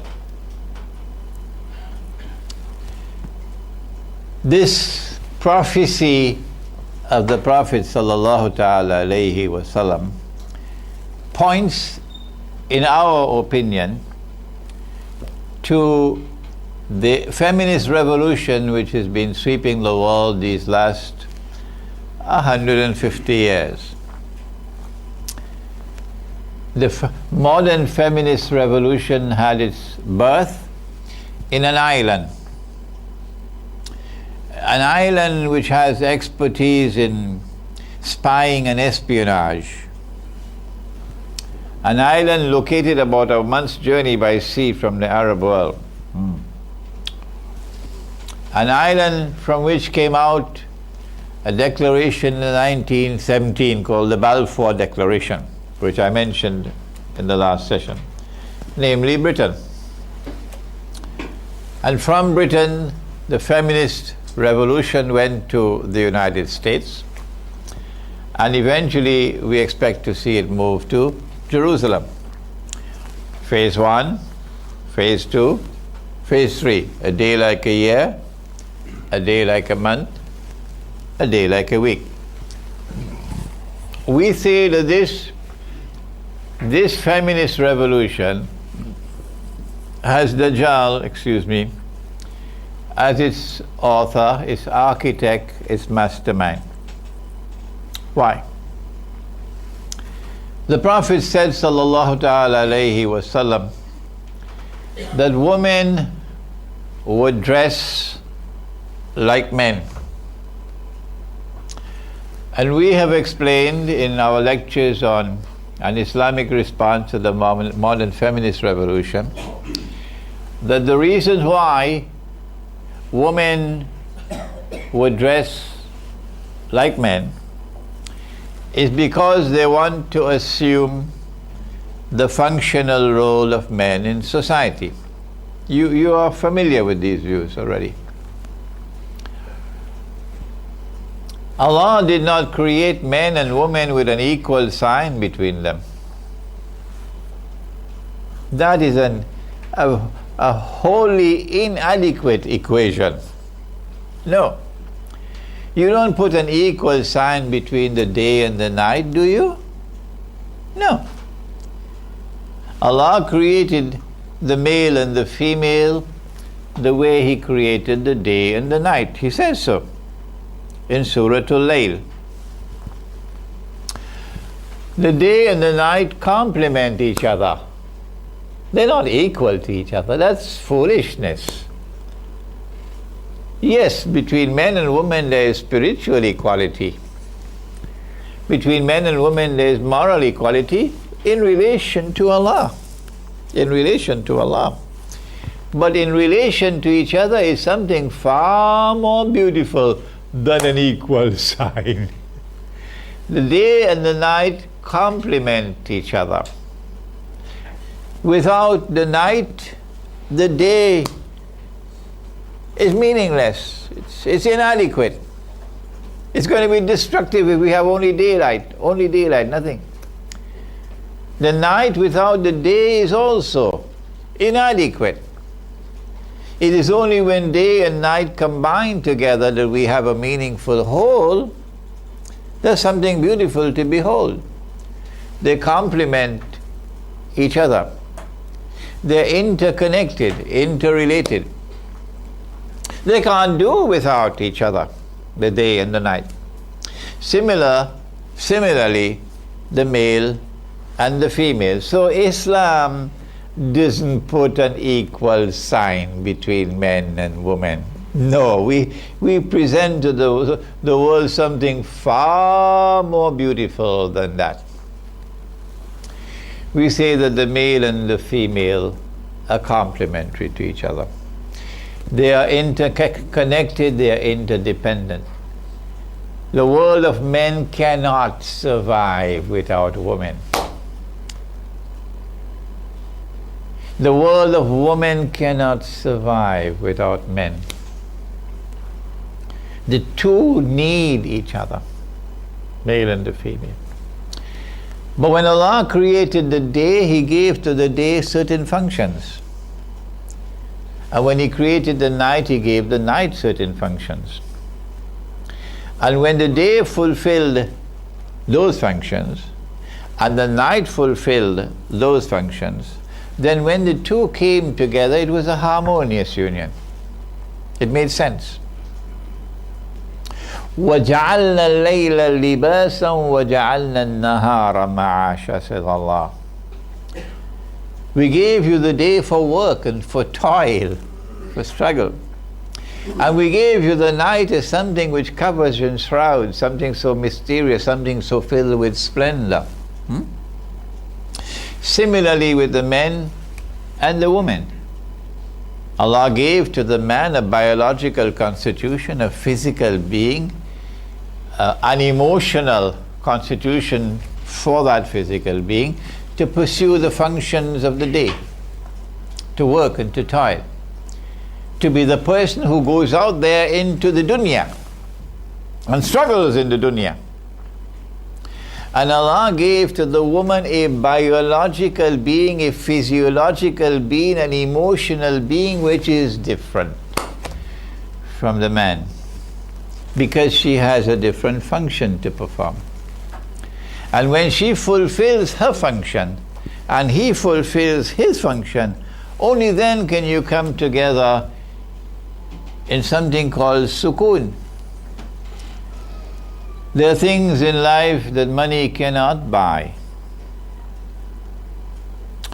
Although there are some bankers who will dispute that.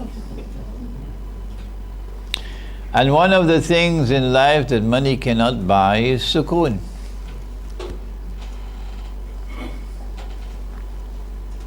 وَمِنْ آيَاتِهِ أَنْ خَلَقَ لَكُم مِّنْ أَنفُسِكُمْ أَزْوَاجًا لِتَسْكُنُوا إِلَيْهَا.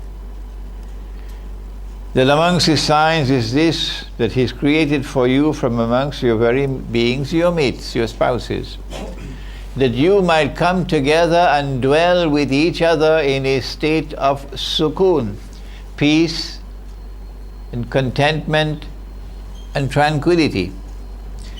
There are things in life which money cannot buy, and sukoon is one of them. One of the functions of Dajjal is to try to deceive you. And the last people he's going to target to deceive them are women. And the deception is so destructive, so dangerous, that if he succeeds, he's going to overturn the order that Allah created. So now a woman says, it is an act of oppression and injustice that I should be denied the freedom to do anything that a man does. So now you have to find something called I don't know whether you've heard about it in Cape Town. It's called a daycare center. And the baby is just 6 weeks, because that's all the leave you're going to get. And at the ripe old age of 6 weeks, the baby has to be put in the daycare center so mommy can go to work. You're going to have to answer to Allah on that day when the baby can speak and complain before Allah. Ask the baby, come on baby, tell me, you prefer the daycare center or mommy? And the baby will say to Allah, I wanted mommy, but mommy went to work. But Allah gave you a function to perform. He gave you a biological being, He gave you a physiological being. He gave you the capacity to produce food for that baby, the milk, the mother's milk. Men can't do that. He gave you an emotional being. No matter how much a man tries, he cannot have that quality of love for a baby that a woman has. So the baby bonds with mother. That's why mother has a status 3 times higher than her father. So now the daycare center takes over because mommy is a part-time mommy. The last people would be women, the last people to come out to Dajjal. But it's not just an overturned, an upside down world in the relationship between men and women in respect of their functions. It's more than that. And the impact on the economy, and the impact on the home and on the family, and the result of children growing up with an internal rage within them because of neglect that they suffered when growing up. Oh, daddy was busy and mommy was busy. And all that I had to comfort me was a television set. That's all. And then the television took over and brainwashed me. So an internal rage, and they gave expression to that internal rage with acts of violence. Random acts of violence. Have you ever read the stories coming out of American public schools? People are afraid to send their children to school now. Random acts of violence, senseless acts of violence, bullying in school and so on. Because these children are disoriented now. They're unbalanced. They're not normal children anymore. It's more than that. That's not our subject today. Our subject today is the other hadith. That women would be dressed and would yet be naked. That is the sexual revolution. Make no mistake about it. Allah created the woman beautiful. He says in Surah An-Nuh, Wallahu ambatakum. He didn't say Allahu ambata lakum. He says Allahu ambatakum min al-ardi nabata. And Allah has caused you to grow forth from the earth. And Allah has caused you to grow forth from the earth. Like trees and plants. And there are those trees which are ornamental trees. And when you go to Pretoria, you see them lining the streets. When they're in bloom, what's the name of the Jacaranda? Jacaranda? Ah. There are those trees which are ornamental. And there are other trees which are for timber, to make your furniture. And there are other trees which produce food. And there are others which produce fruit for dessert. And there are others which are medicinal. And there are others which give you lovely shade. Like the lote tree, Sidratul Muntaha. Lovely shade. Better than any umbrella could give you. And so there are different kinds of trees, and so too there are different kinds of human beings. It's called aptitude. And a good teacher can spot the aptitude with which a child has been endowed by Allah subhanahu wa ta'ala. And so some people are naturally beautiful and handsome. But in the relationship between the male and the female, men direct their attention towards women, and the men find women to be beautiful. And if she is not beautiful and you marry her, Allah will make her beautiful in your eyes. Because there's external beauty and there's internal beauty and so on. Anyhow. So women, when they start to display their beauty in public, that's going to be chaos. That's an invitation to chaos. Because men are going to be aroused. Yeah. And so Allah speaks about the night as وَجَعَلْنَا اللَّيْلَ لِبَاسٍ, cloth covering. And so women must be covered. Nothing, said the Prophet ﷺ. Nothing must be shown of a woman's body except this, and he pointed to the face. If Allah wanted the woman's face to be covered, why would he put a beard on the face of the male? Huh? If Allah wanted a woman's face to be covered, if He wanted it to be covered, if a woman chooses to cover her face, that's her choice, and we respect her choice.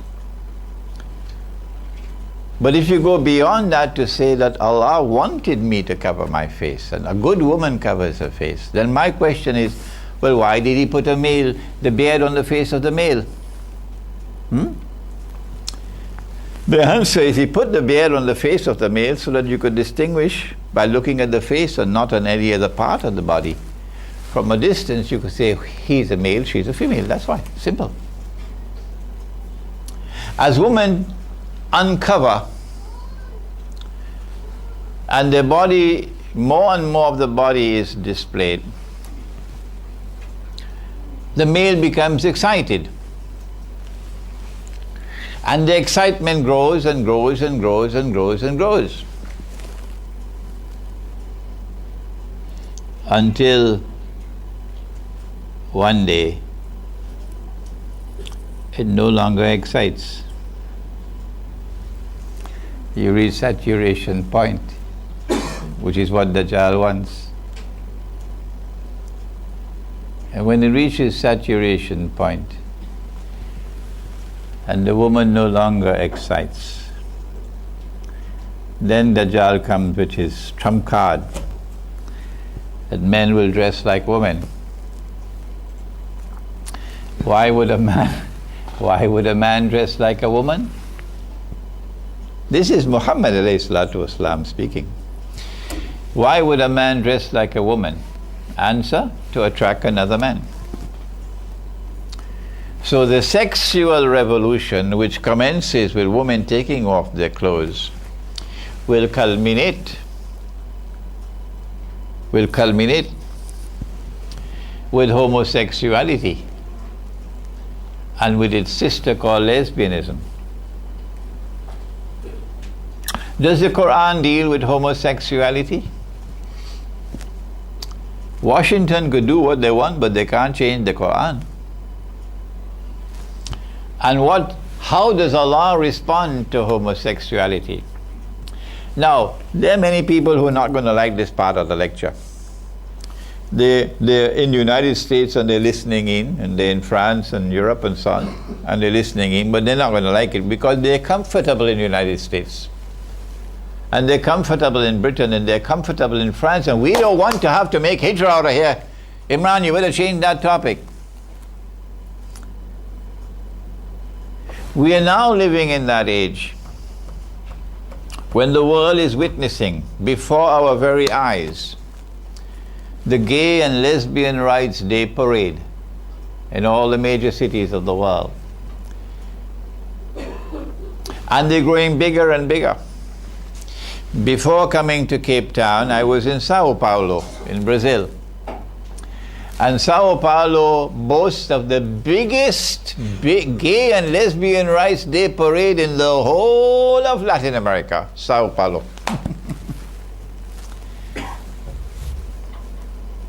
Not only do you have this overt display of defense of the rights of homosexuals and lesbians, but you also have legal intervention on the part of the state.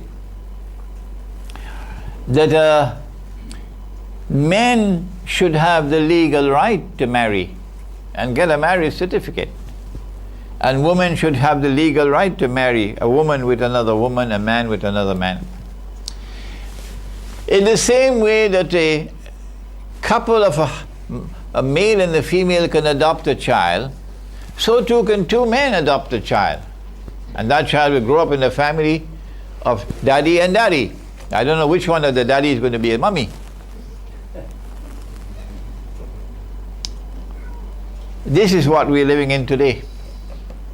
And every day that passes by, the sexual revolution becomes more and more bizarre.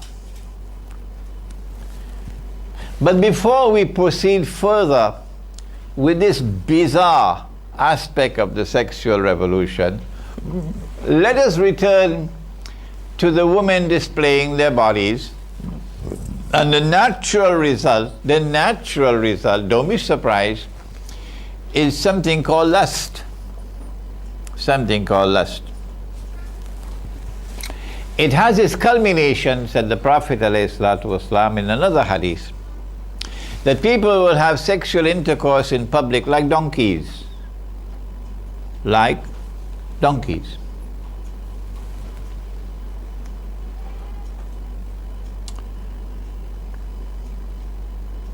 That is the destruction of the male-female relationship. Because when men and women come together in the bond which is based on lust, then it is like a beverage. I don't want to use the word wine. And you have a thirst inside of you. That's the biological need for the sexual relation. You have a thirst inside of you.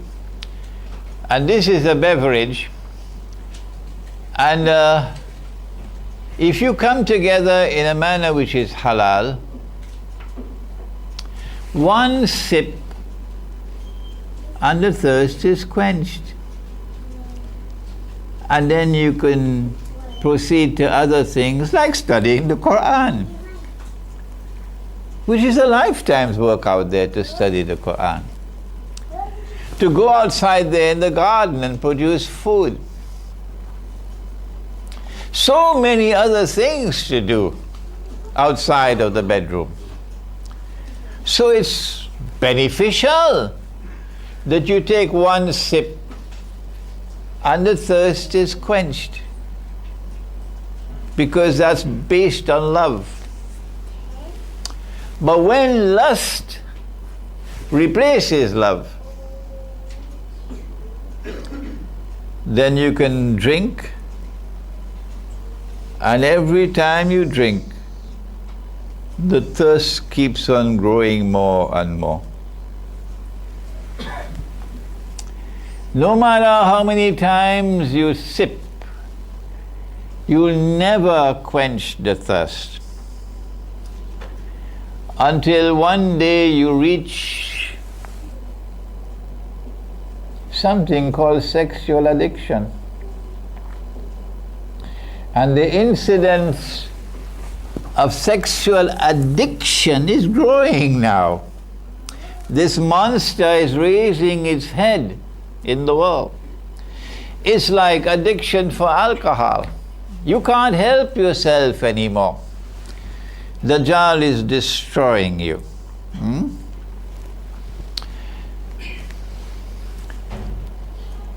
When you cannot get satisfaction, sexual satisfaction, with one woman, you try 10, you try 20, you try, what's his name now? Magic Johnson?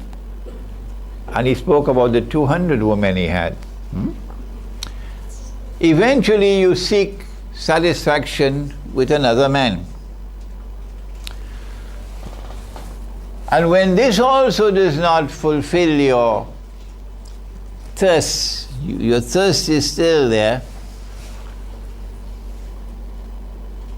but then there's the children left. And then the animals left. But the trump card that Dajjal has at the end of the road is to get daddy and his daughter. Daddy and his daughter, which is called incest. And mummy and her son. And brother and sister. And uncle and niece. And auntie and nephew. Truly, this is a test and a trial. How do we respond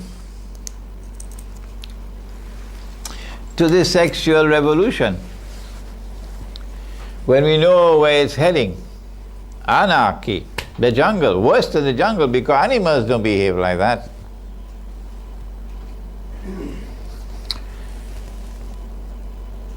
Allah commands in the Quran, Ku anfusakum wa ahlikum nara. Protect yourselves and protect your families from the fire which awaits those who act in this way. The punishment for adultery doesn't come on Judgment Day. the punishment for adultery begins, sorry, not adultery, homosexuality begins in the grave, said the Prophet ﷺ. Allah doesn't wait for Judgment Day. He starts punishing you in the grave for homosexuality. What do? Canada has now enacted legislation making it obligatory for all schools, including private schools, including Islamic schools, to now teach that homosexuality is acceptable alternative sex. They're not going to like me now, the Muslim community of Canada. The Muslims who are comfortably ensconced in Canada, living the good life, driving their BMWs, and they don't want to go back to Pakistan. Who wants to go back to Pakistan? Who wants to go back to Egypt? I mean, this is heaven here in Canada. So don't come, Imran Hussein, to remind us about these uncomfortable things that we have to send our children. What else can we do? We're not sending them to the public schools, we're sending them to an Islamic school. But now the Islamic school by law is required to teach that a man marrying another man is something that is acceptable. So what can we do? We got to do it. We have to send the children to the school. That's the law. My answer to them is located in Surah Al Imran.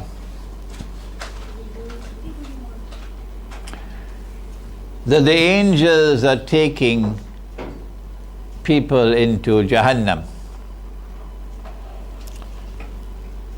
But the angels pause while taking them into Jahannam to ask them, Fima kuntum? What went wrong? Asked the angels. How come you landed yourself in this mess? And they reply exactly what those parents reply in Canada. Well, what else could we do? Kunna mustada'afina fil ard. There was nothing else we could do. Same answer you got there in Canada. To which the angels then respond and ask, Alam takun ardullahi wasi'ah fatuhajiru fiha. A very uncomfortable verse of the Quran, isn't it? Was Allah's earth not wide that you could have made hijrah to some part of Allah's earth where you could have protected your child from this? Into the hellfire. That answer will not suffice to save you from the punishment of Allah.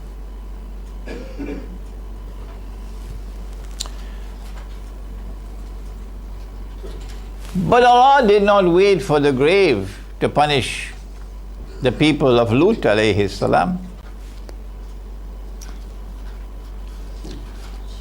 The people of Lut alayhi salam were practicing homosexuality.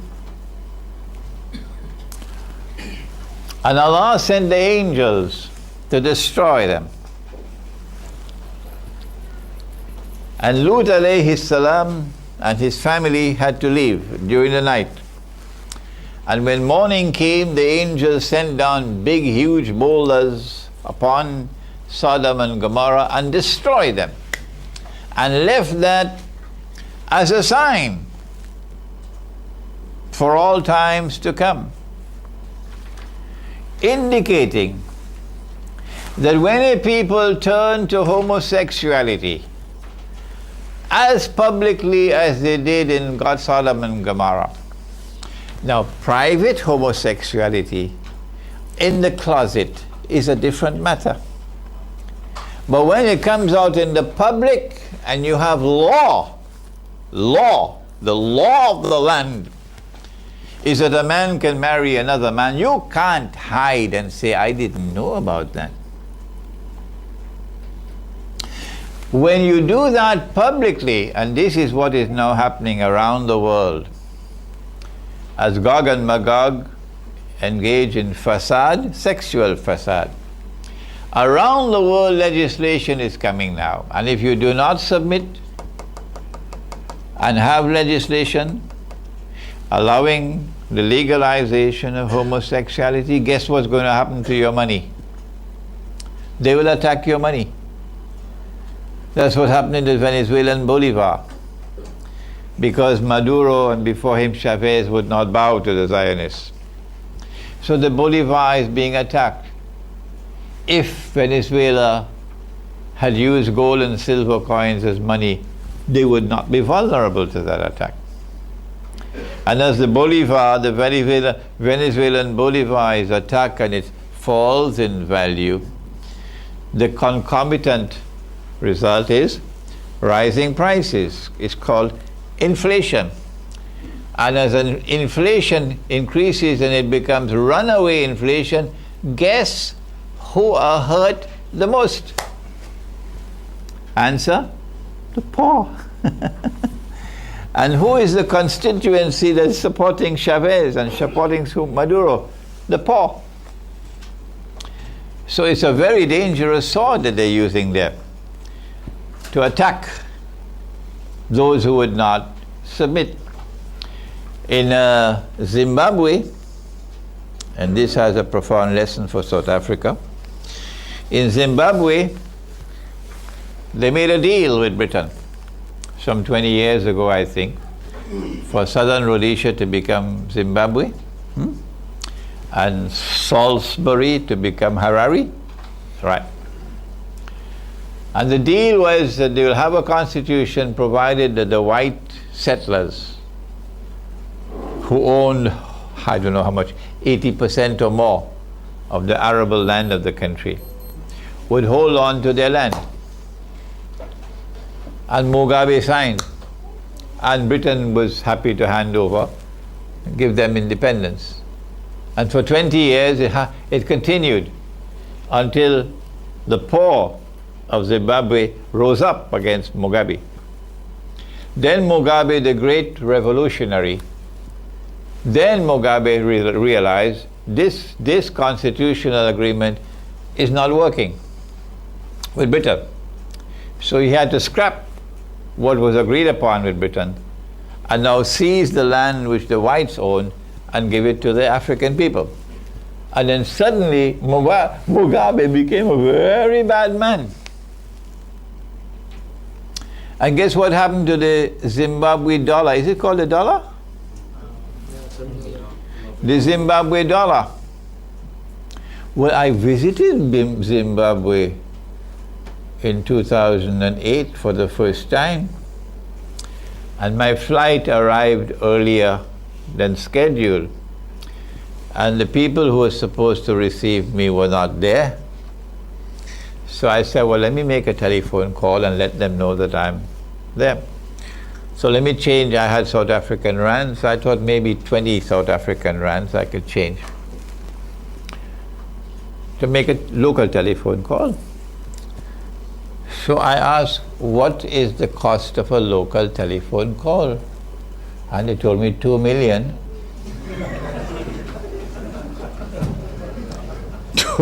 2 million Zimbabwe dollars, that's what they told me. So then I went to the South African Airways counter to complain, and they said, come use our phone. Use our phone. So if you refuse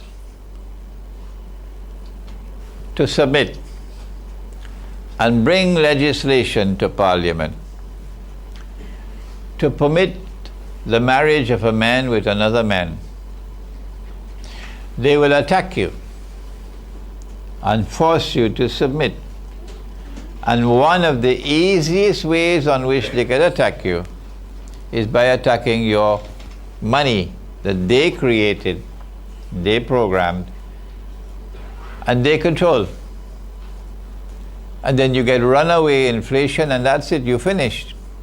As Maduro is now, Venezuela is now experiencing the world's fastest growing runaway inflation rate in Venezuela.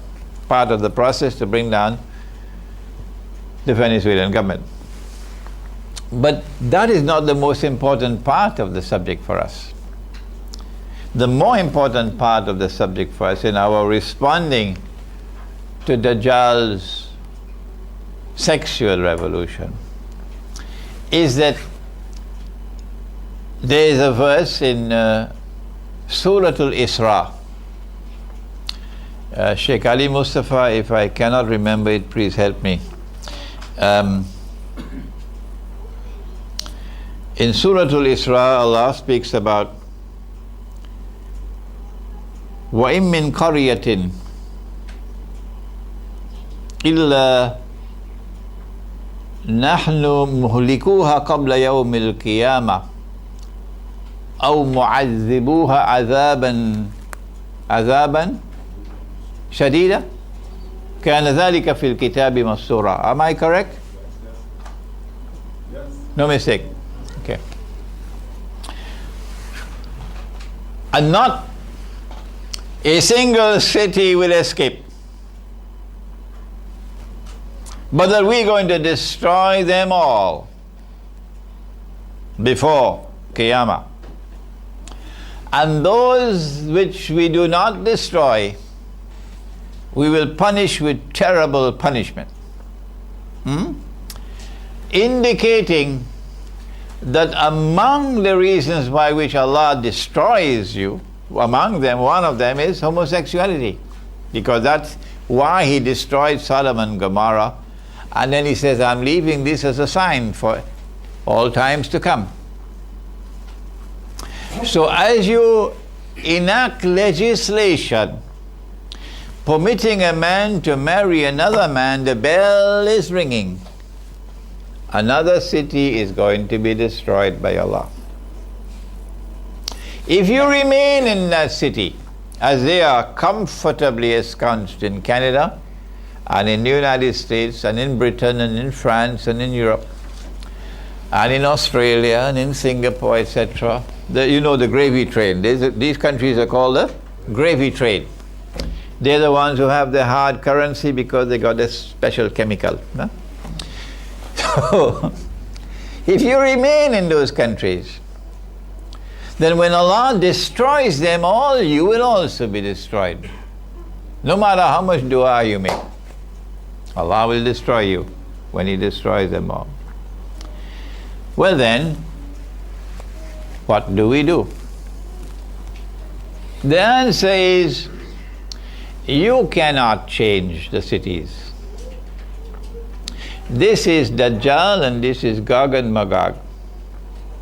It is because Hizb ut-Tahrir does not have an eschatology.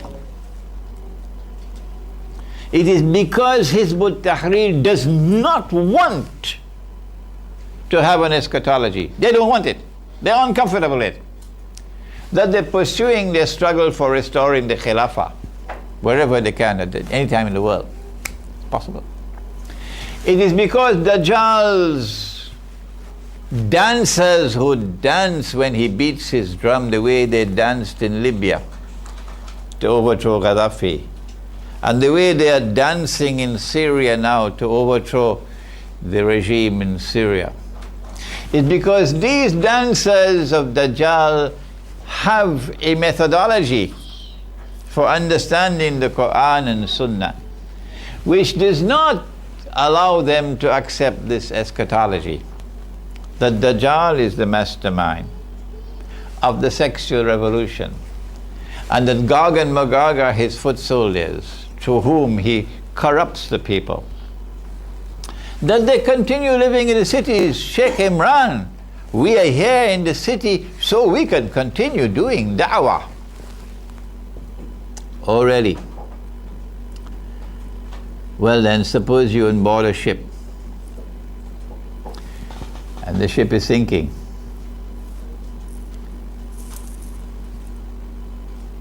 And you can't see the ship is sinking.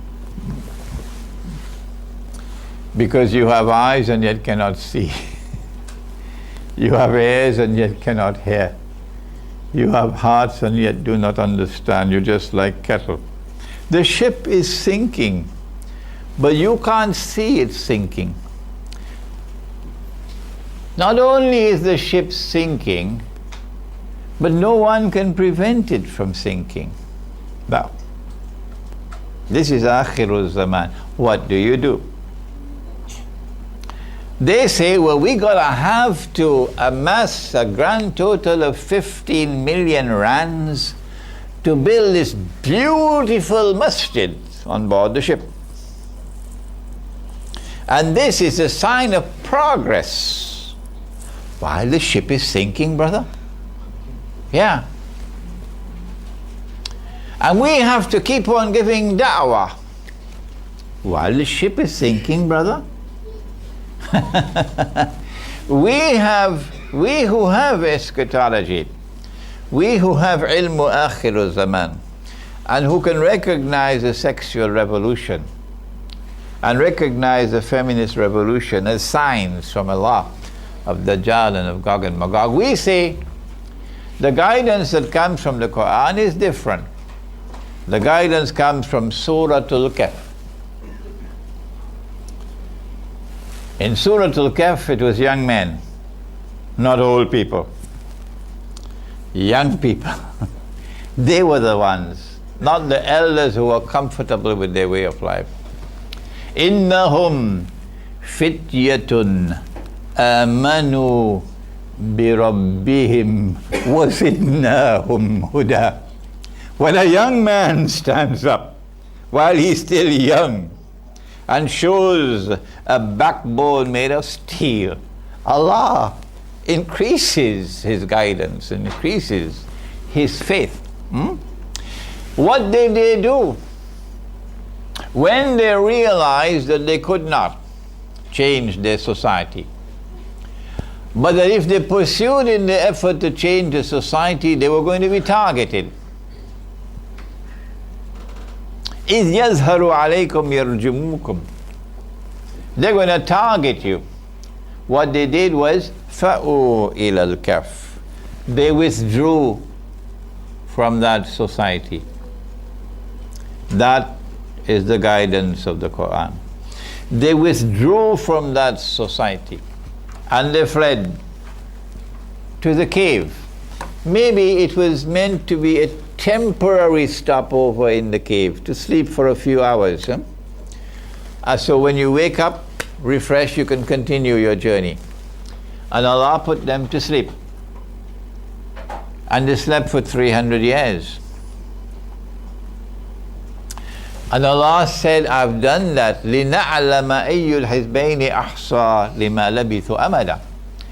Because there's a profound lesson that He wants to teach us about what happened in the cave.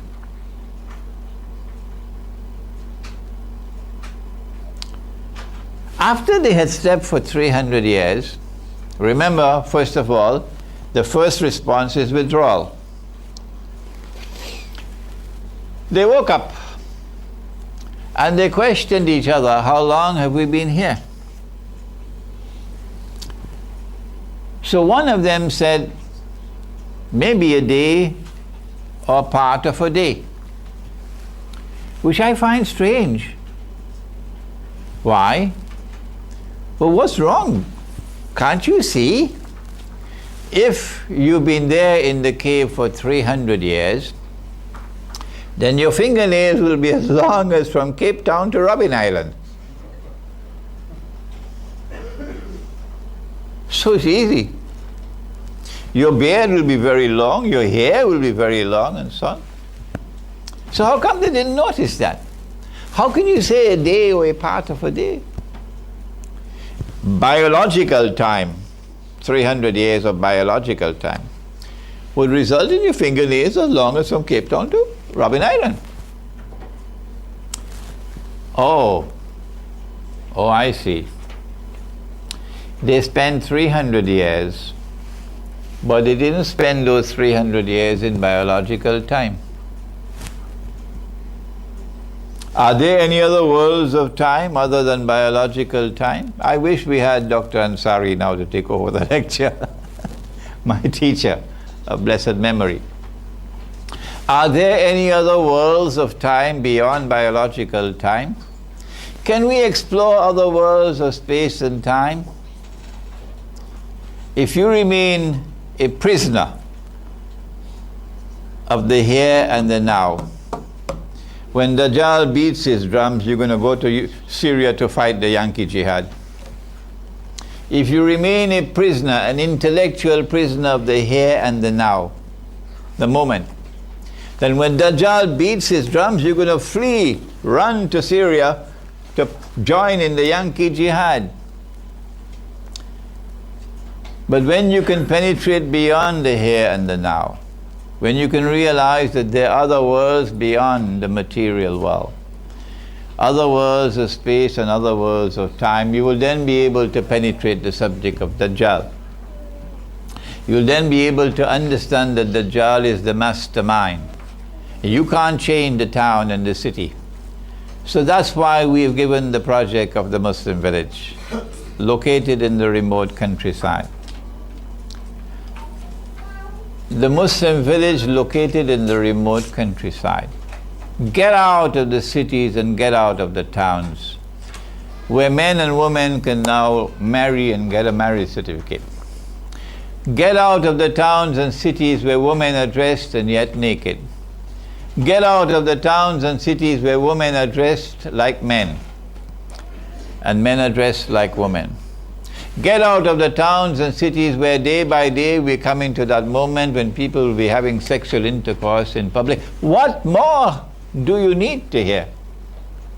The signs are all there. And when you flee to the countryside, to the remote countryside, do so as a small community, not a big community. A village. And in that village you can have people who are not Muslims. Sure. Provided that you can live with each other with some mutual agreement as to norms of public conduct. And you cannot be hostile to each other. So you cannot be hostile to Islam and expect that we live together in the village. And in that village you produce your own food. And in that village you must make sure you have your own source of water. And in that village you're not dependent on energy from the national grid.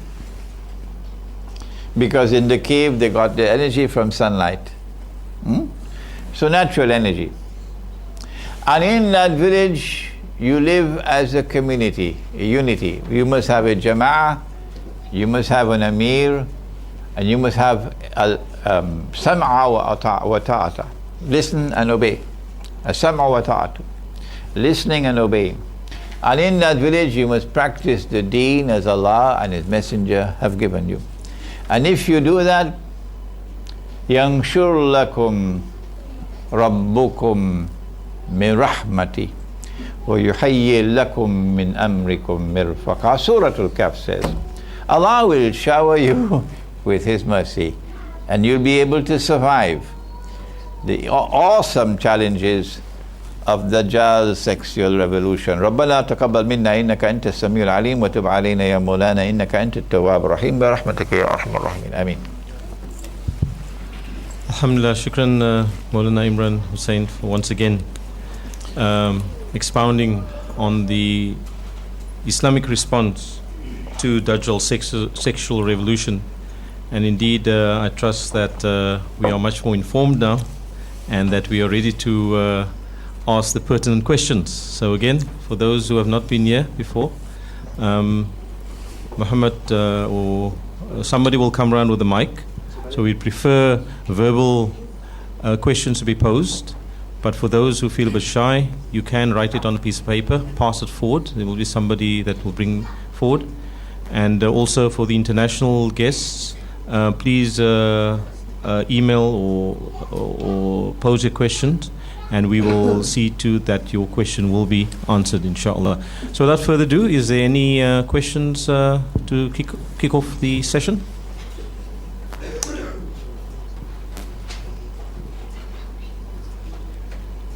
There's a question at the back. Assalamu alaikum. Maulana, I'm Ayub, as you know. With the Dajjal sexual revolution, as we find there's lots of homosexuality taking place, and many Muslim health professionals are coming and discussing that there are many Muslim individuals, women and children, women, young children, young people, as well as men, coming and saying they have homosexual tendencies. Many of them are Muslim and they want to remain Muslim and they are disgusted with themselves. So sometimes it's either something that's happened in their past, whether they have some form of sexual abuse that has taken place. And unfortunately, the Muslim community, or whether it be the ulama and the medical fraternity, hasn't come up with a solution as yet to help these individuals. Because these individuals are coming to Muslim psychologists, the doctors, and asking for help, but they can't seem to find it. I know there are some Christian groups that are doing active work trying to help such individuals amongst the Christian faith. But what can Muslims do to help such Muslim individuals that want to get rid of homosexuality? So again, as per the norms of the program, we will allow for 3 questions per session, and then we'll proceed with answers. Is there any international? There's one international question. Please proceed. It's from a young individual who asks, how do the youth of the modern age protect themselves from Dajjal and the pervasive sexual promiscuity which is ubiquitous in our communities and societies? I'll take another question. Is from the lady. Please proceed.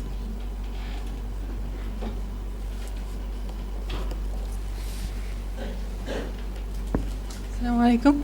I want to ask, with regards to the Muslim villages, we would be following the Islamic penal code, yes or no, within the Muslim village? Or would the Islamic penal code be applied in the Muslim village? That would be penal code. Penal code, yeah. Penal code, yeah. That's the 3 questions. So Maulana, if you can please proceed. Yes.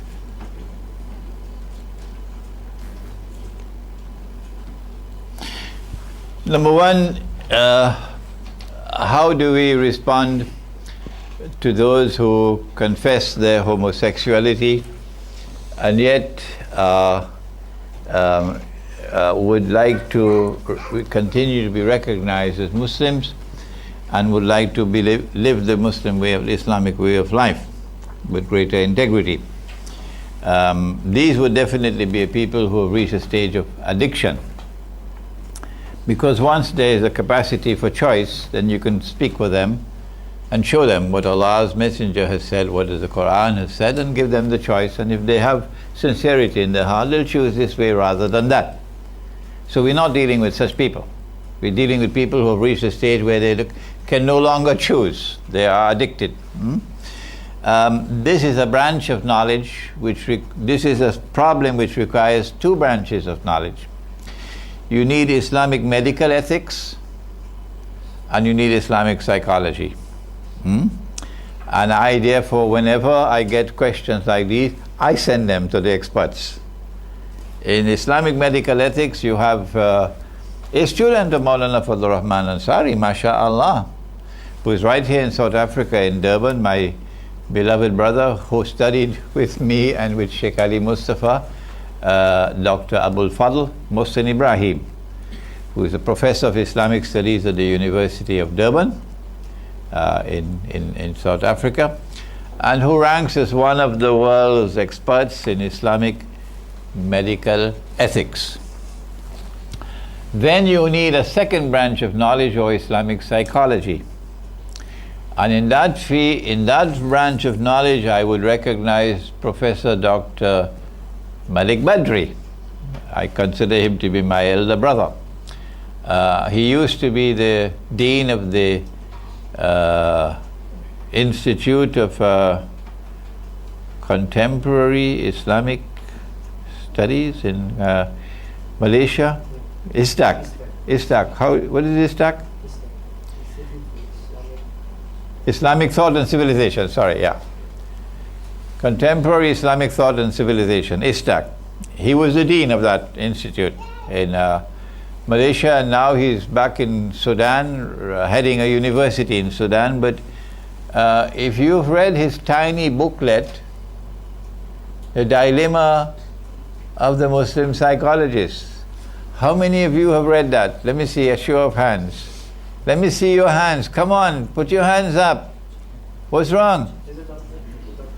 The Dilemma of the Muslim Psychologist by Malik Badri. Put it down. Put it down. Recommended reading. So small. Malik Badri ranks among the top in the world of Islam, in Islamic psychology. And I believe he has written on the subject of homosexuality and how you respond to addiction. We're not responding to normal homosexuality where you simply preach and teach the people. We're responding to addiction. Okay. How do young people protect themselves when sex is available as freely as sunshine?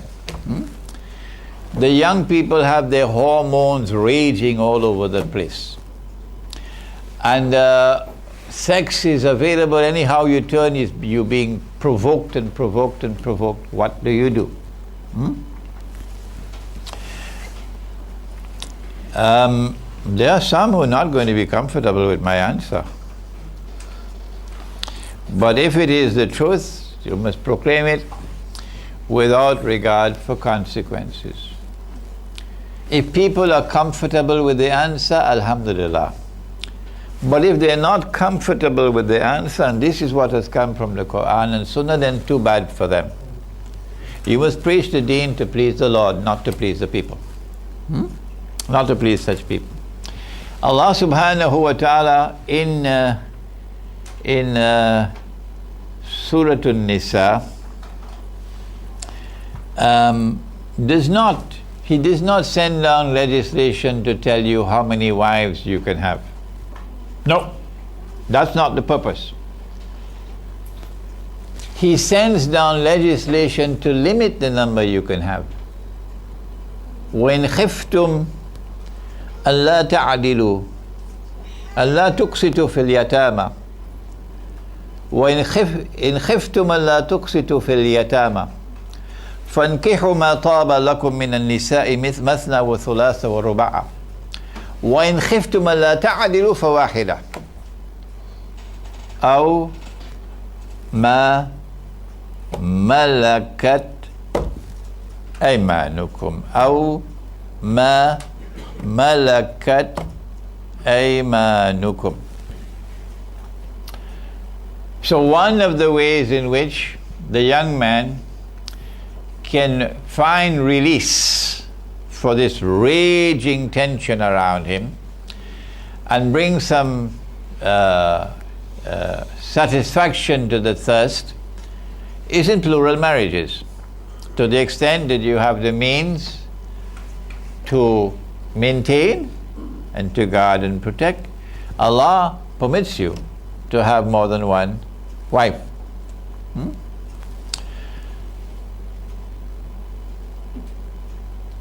All through our history, for 1400 years, this was never a problem.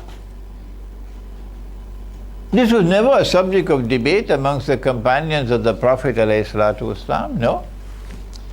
The Prophet himself ﷺ had many wives, and so too his companions. It is only when Dajjal gave us modern Western civilization that modern Western civilization came with this new dogma that we never heard before. That good men have only one wife. Virtuous men have only one wife. Men of character and integrity have only one wife. And if a fella has more than one wife, something is wrong with him. He's rotten. Stay away from him. When they brainwash you into accepting that rubbish, then they'll point and say, you see that prophet? See how many wives he had? So stay away from this religion. That's the strategy. How do we respond? The answer is, if we cannot change the society, and we cannot change women who are already brainwashed. Sorry for using that language, brainwashed. then what we'll do is to remove ourselves and withdraw and go and build our little piece of heaven somewhere out in the remote countryside, where we build a Muslim village. Amongst the signs of the last day is that one man would have to maintain how many women? 50. Huh? 50. Are you scared to say it? 50. One man would have to maintain 50 women, 50. That's 40 plus 10, eh? Indicating, among other things, that there is going to be a calamitous decline in the birth of baby boys. Why? Ask your cell phone. Ask the radiation that is corrupting the sperm production. The technicians who have to work putting up the poles for your cell phones to work, these technicians cannot have baby boys anymore. Their wives give only baby girls. The evidence is already there. So when you build a Muslim village in the remote countryside, if she says, I don't want my husband to take another wife, you can say to her, why don't you stay in Johannesburg? You're not yet ready for the Muslim village. The Muslim village is for those women who bow their heads in submission to Allah and His Messenger. Not for those women who still raise their heads in defiance of what has come from Allah and His Messenger. I know I'm going to hurt the feelings of some people. I know some are going to be very angry with me for speaking like this. But the Muslim village is for those Muslim women who bow their heads in submission to that which has come from Allah and His Messenger. Not for those whose heads are still raised in defiance. If what we are saying about what has come from Allah and His Messenger is wrong, then correct us. Yes, by do means correct us. But if this is what is in the Quran and Sunnah, then this is a means through which young men can respond to the sexual provocation of Dajjal's sexual revolution. The Muslim village offers yet something else. We are moving into an age now where large numbers of women will not be able to get husbands, so long as you stick to monogamy, one man, one wife. It's already in the world, in many parts of the world. Singapore, for example. So many in Singapore come to me, Maulana, help me. I want to get married. So many come to my wife, please tell Maulana, I want to get married. Can you help me? Yeah? Because we can't find a husband. Why? Because not available. One man, one wife. Scarcity of men. So when we build a Muslim village, we say that any woman who comes to the village, and remember, not all trees are ornamental trees, eh? Any woman who comes to the village and says, I want a husband, somebody has to offer to marry her.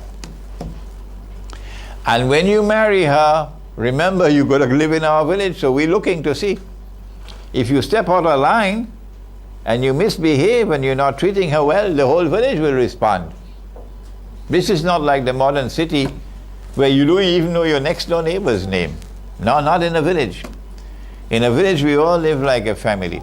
So every single woman who comes to the village and says, I want to get a husband, somebody has to offer to marry. Not because you offer to marry her, does it mean she has to accept, huh? She has the freedom to say no to you.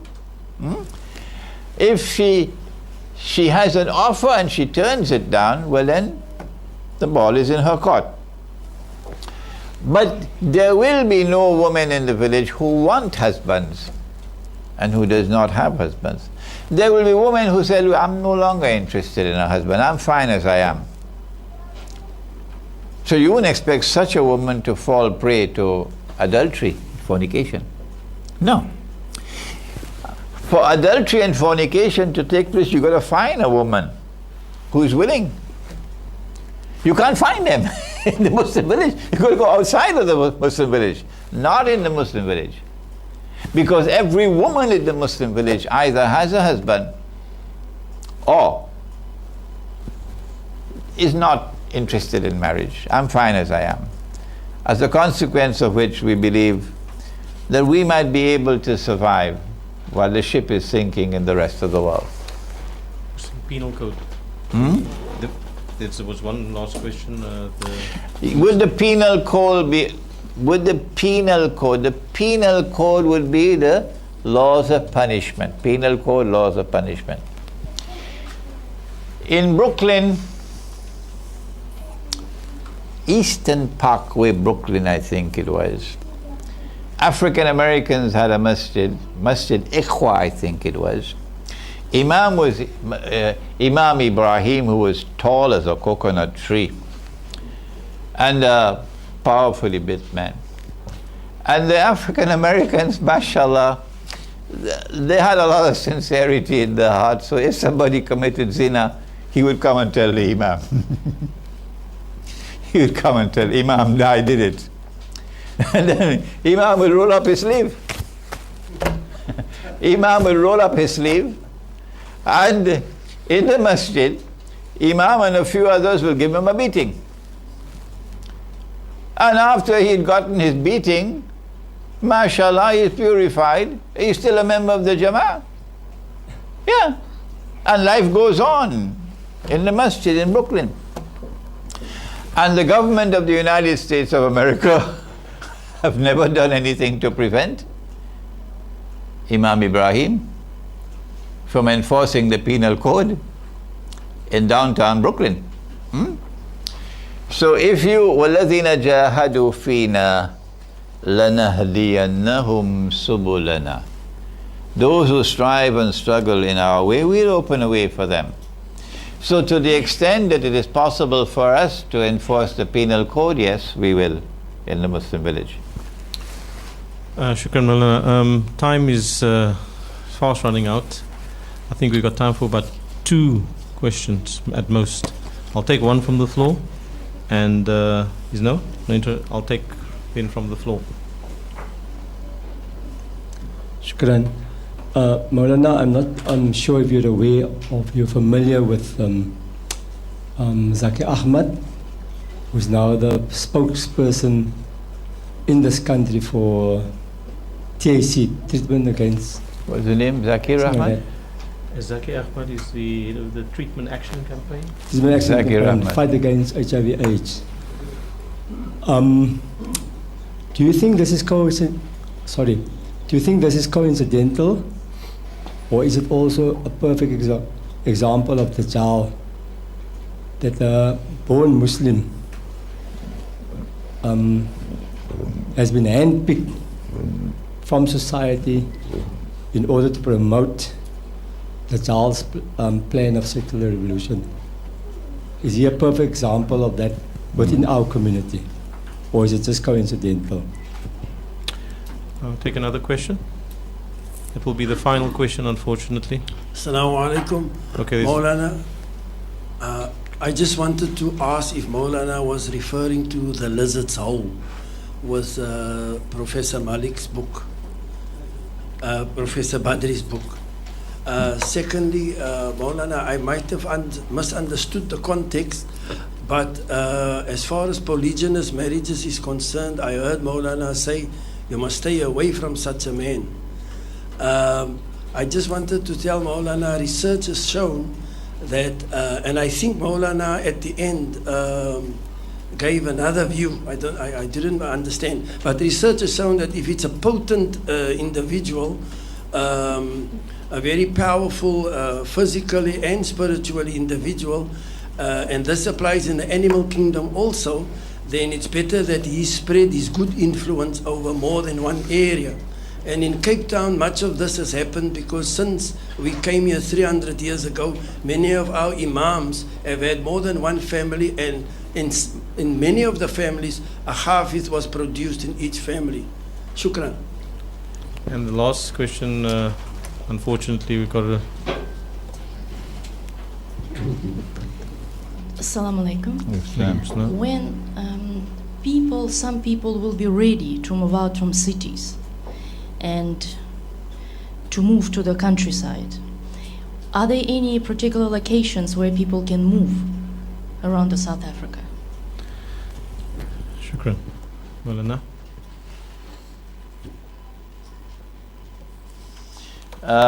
About this individual in South Africa, who I believe is the head of some movement protecting the rights of homosexuals, is it? Well, I cannot comment on a subject on which I have no knowledge.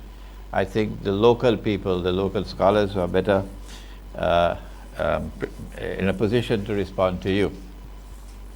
I don't even know his name. Yes, that book, the dilemma of the Muslim psychologist, is based on this hadith, that you will follow the sunan, the way of life of those who came before you, shibhan bi shibhin, step by step, to such an extent that if they were to go down into a lizard's hole, which is where the paper money is located, you will also follow them into the lizard's hole. So Dr. Malik Badri wrote his book based on that hadith. So the people ask, O Messenger of Allah, who are you referring to? Are you referring to the Jews and Christians? And he asked, who else? But now, using proper methodology, we know that Allah's messengers is not referring to all Jews. No. And he's not referring to all Christians. No. We quoted the verse of the Quran, وَلَن تَرْضَى عَنْكَ الْيَهُودَ وَلَا النَّصَارَ حَتَّى تَتَّبِعَ مِلَّتَهُمْ. And we said this could not apply to all Jews and all Christians because there will be conflict with other verses of the Quran. And we were able to move in and close in and identify that is actually the Jews and Christians who come together, بَعْدُهُمْ أَوْلِيَاءُ بَعْض, the Jewish-Christian alliance. These Jews and these Christians are the ones who will never be content, never be satisfied until they get you to go down with them into the lizard's hole. I said that Dajjal is the architect who brought into being modern Western civilization.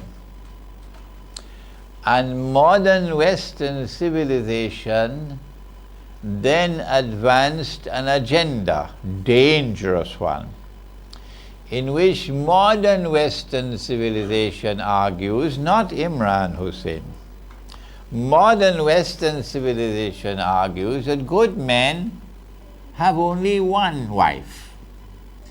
And if a man has more than one wife, he's a bad man. Stay away from him. This is not Imran Hussein's views. This is Dajjal. This is Dajjal. And my response to modern Western civilization is that what has come from Allah and His Messenger must prevail. So if you in your cities and your towns will not accept plural marriages, when Allah and His Messenger have given plural marriages, then we will withdraw from your society. You go and live your way of life and leave us. Let us go to the remote countryside. And in the remote countryside, we live the way of life ordained by the one who created us from a drop of sperm. When do we move from the cities to the countryside?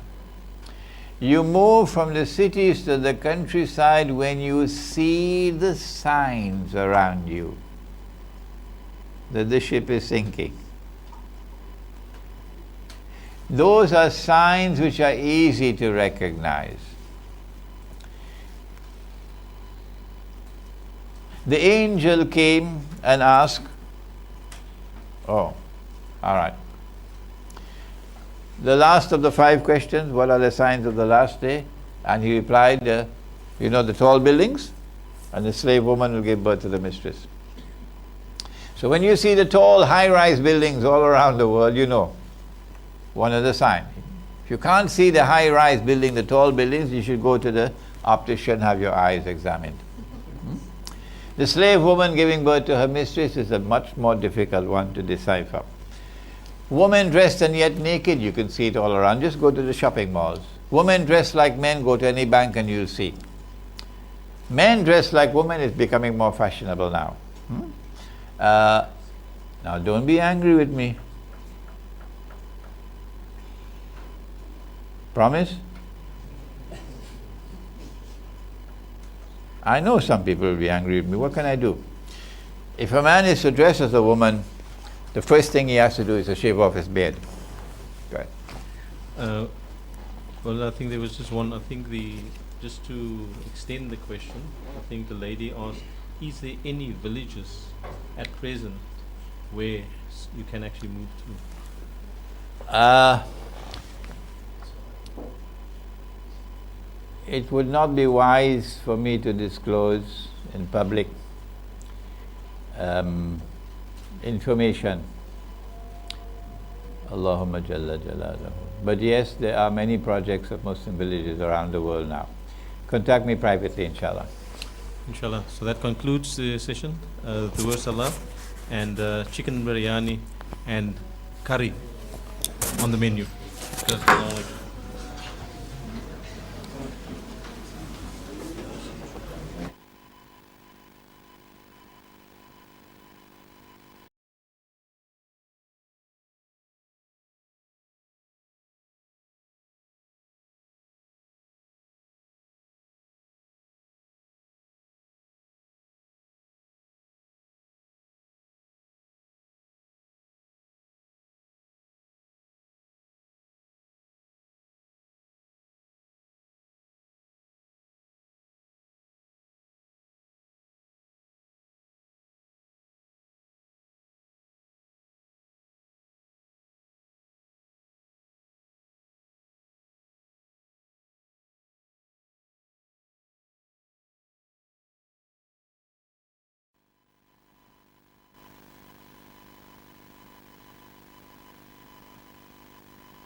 Assalamu alaikum.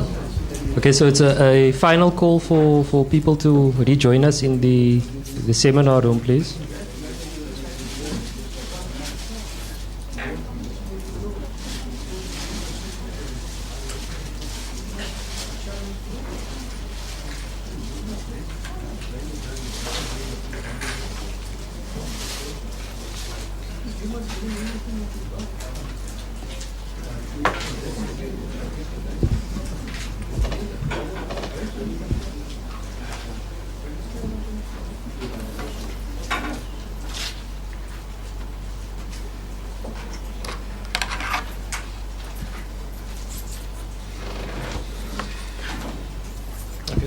Assalamu alaikum warahmatullahi wabarakatuh. Bismillahirrahmanirrahim.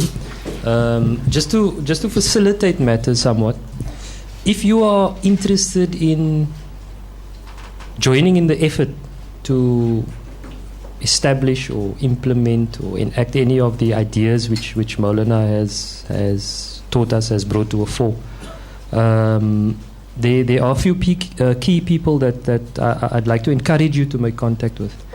The only requirement is that you have the intention to do it, and that you have the sincere intention to do it, and that you are willing to put in the time and the effort. That's it. We don't put any other major requirements on people.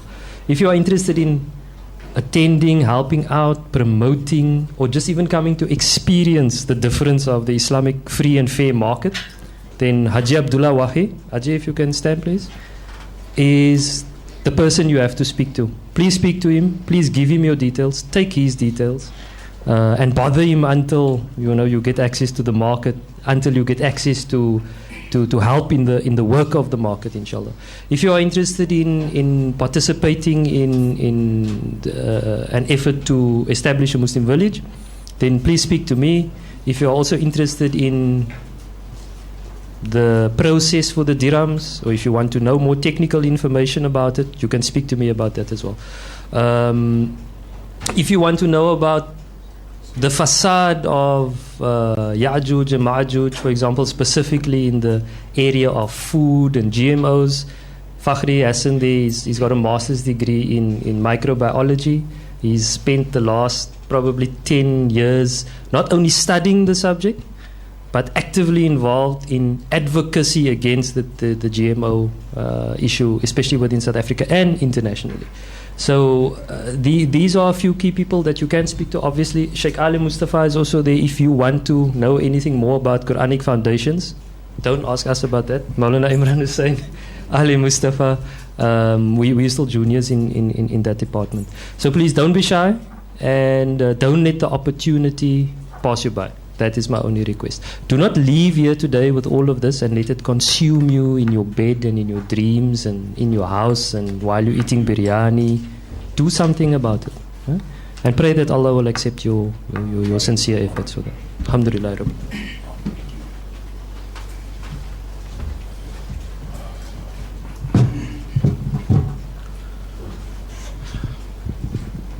Shukran as-salam. Shukran Muhammad Abrams for that, our Amir, and we thank him for the excellent guidance that we have received from him, and in fact may Allah subhanahu wa ta'ala make it easy for him, because there's a lot of pressure on his family, and may his wife inshallah be blessed for her patience, alhamdulillah. So I would like to welcome you again back on behalf of the Islamic Network. Thank you for your presence, and we pray that Allah subhanahu wa ta'ala, again the ilm that we have obtained here today, that it be of a blessing to us and benefit to us, and for those you imparted to, that it be of benefit to them inshallah, because we pray that Allah subhanahu wa ta'ala inshallah bless us all and this gathering, and that whatever emanates from this, that it would be purely for the sake of Allah subhanahu wa ta'ala. Ameen. The program, just one, before I introduce the program, just one other thing that Muhammad perhaps forgot to mention, is that we also have educational programs and skills development programs that we rolling out in this year. So if you would like to, if there's any math, science, English, and other subjects that you are skilled in teaching, we also have programs that we would like to roll out to other to the poor, preferably the poorer communities, as a contribution. So inshallah, if you would like to get involved, then there's also one of the other programs that we are on the cards is the solar development program. So that is also one of the things if there's any skills in that department, please get involved. We're also having a rollout of a heritage program later on, and a sustainable development program for the school. So inshallah, there's quite a lot on the cards, and we're also busy with a masjid restoration. You'll see there We've already have been quite successful in Greenpoint Masjid in Khayelitsha, and basically any masajid, any place that for the furtherance of Islamic studies or any to bring us closer to Allah subhanahu wa ta'ala. If there's anybody, please contact us, and we will contribute to the restoration of these places, inshallah. So without further ado, let me introduce this is going to be an open forum this afternoon. It would be the panelists is Maulana Imran Nasir Hussain and Sheikh Ali Mustafa. It's really an overview of the seminar, but we can also generalize it. I'm sure Maulana Imran and Sheikh Ali Mustafa would be able to entertain general questions as well. But if there's any clarifications that you would like on the seminar and on the topics that has been dealt with, please feel free. The format is going to be very similar to what we've had in the Q&A. Please, for those who have just arrived, we would prefer a verbal oratory presentation. The mic will go around.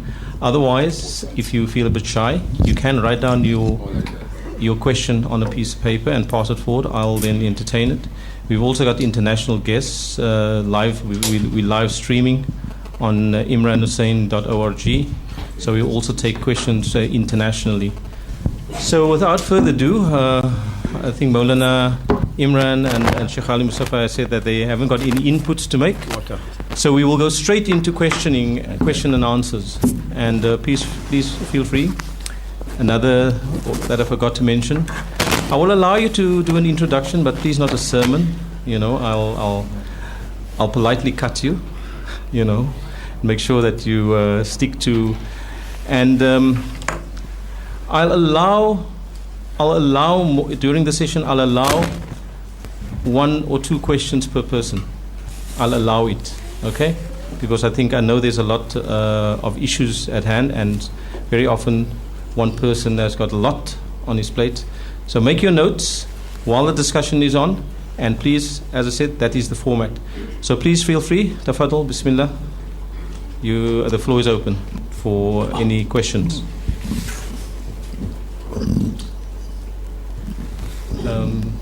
Who's manning the international?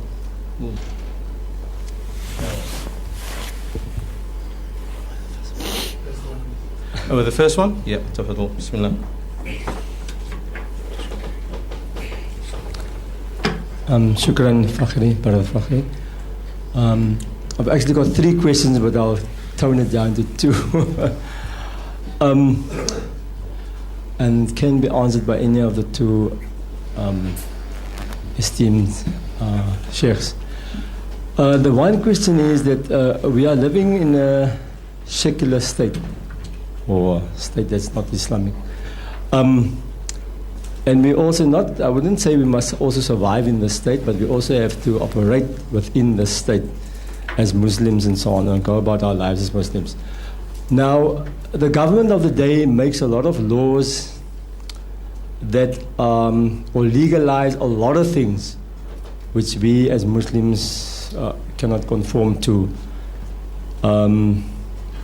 Do we have to worry ourselves about these laws that are being passed every day or every time in Parliament that are un-Islamic?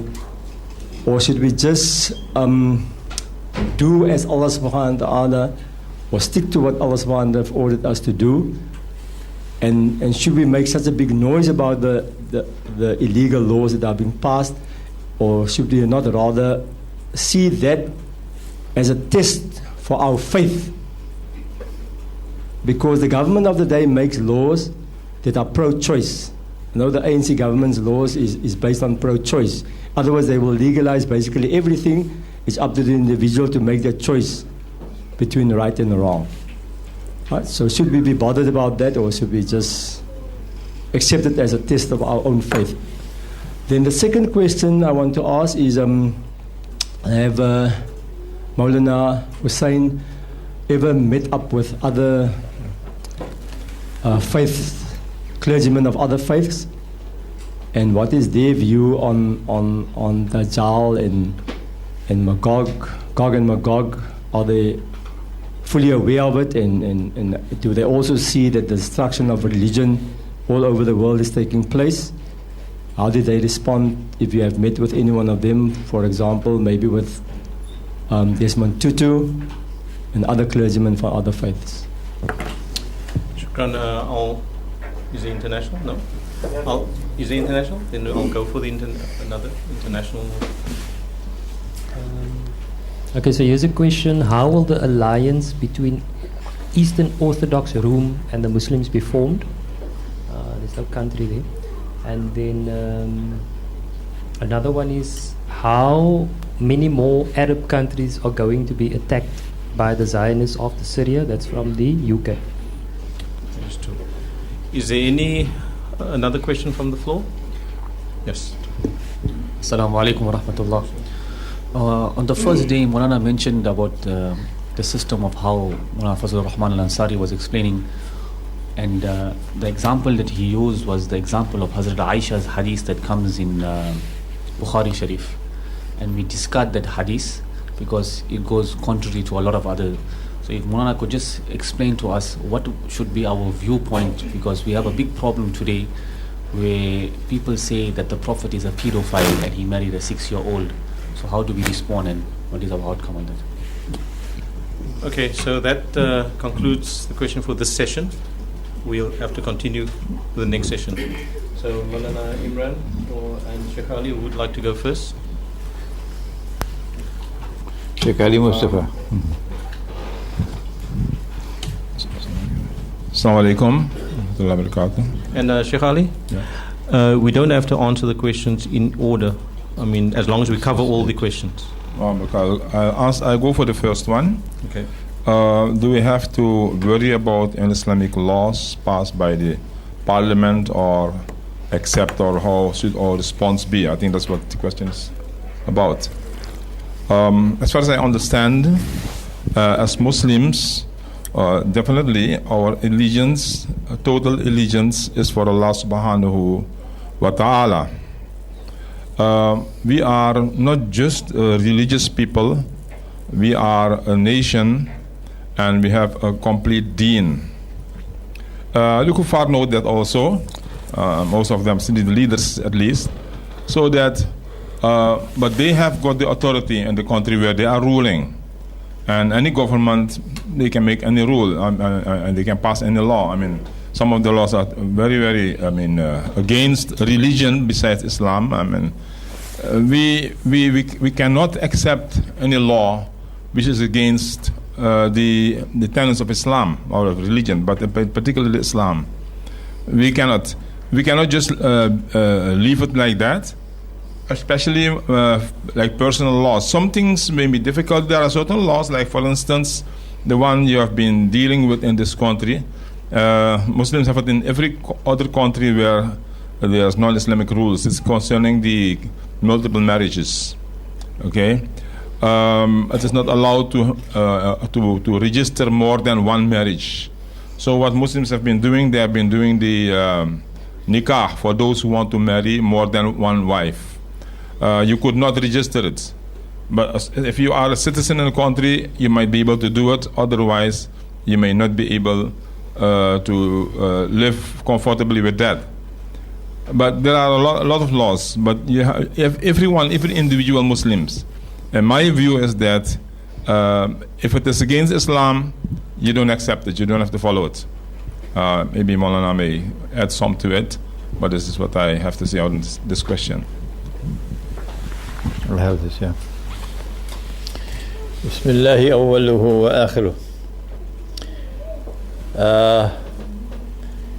When we locate this question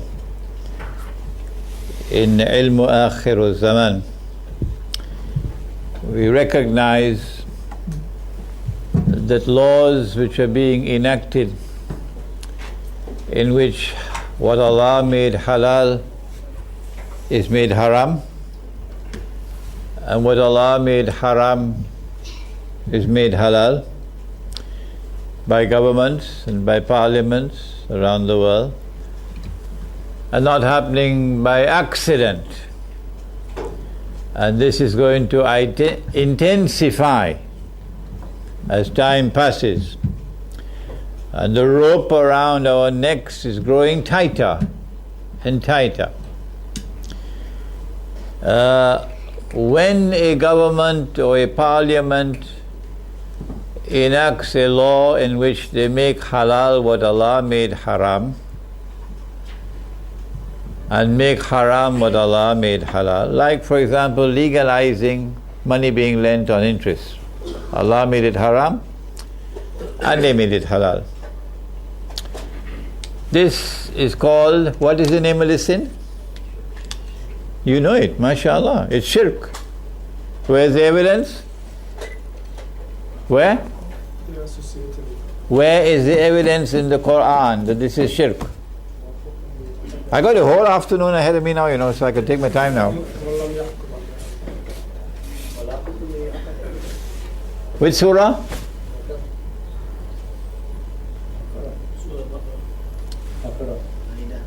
I think you're guessing now. Surah At-Tawbah.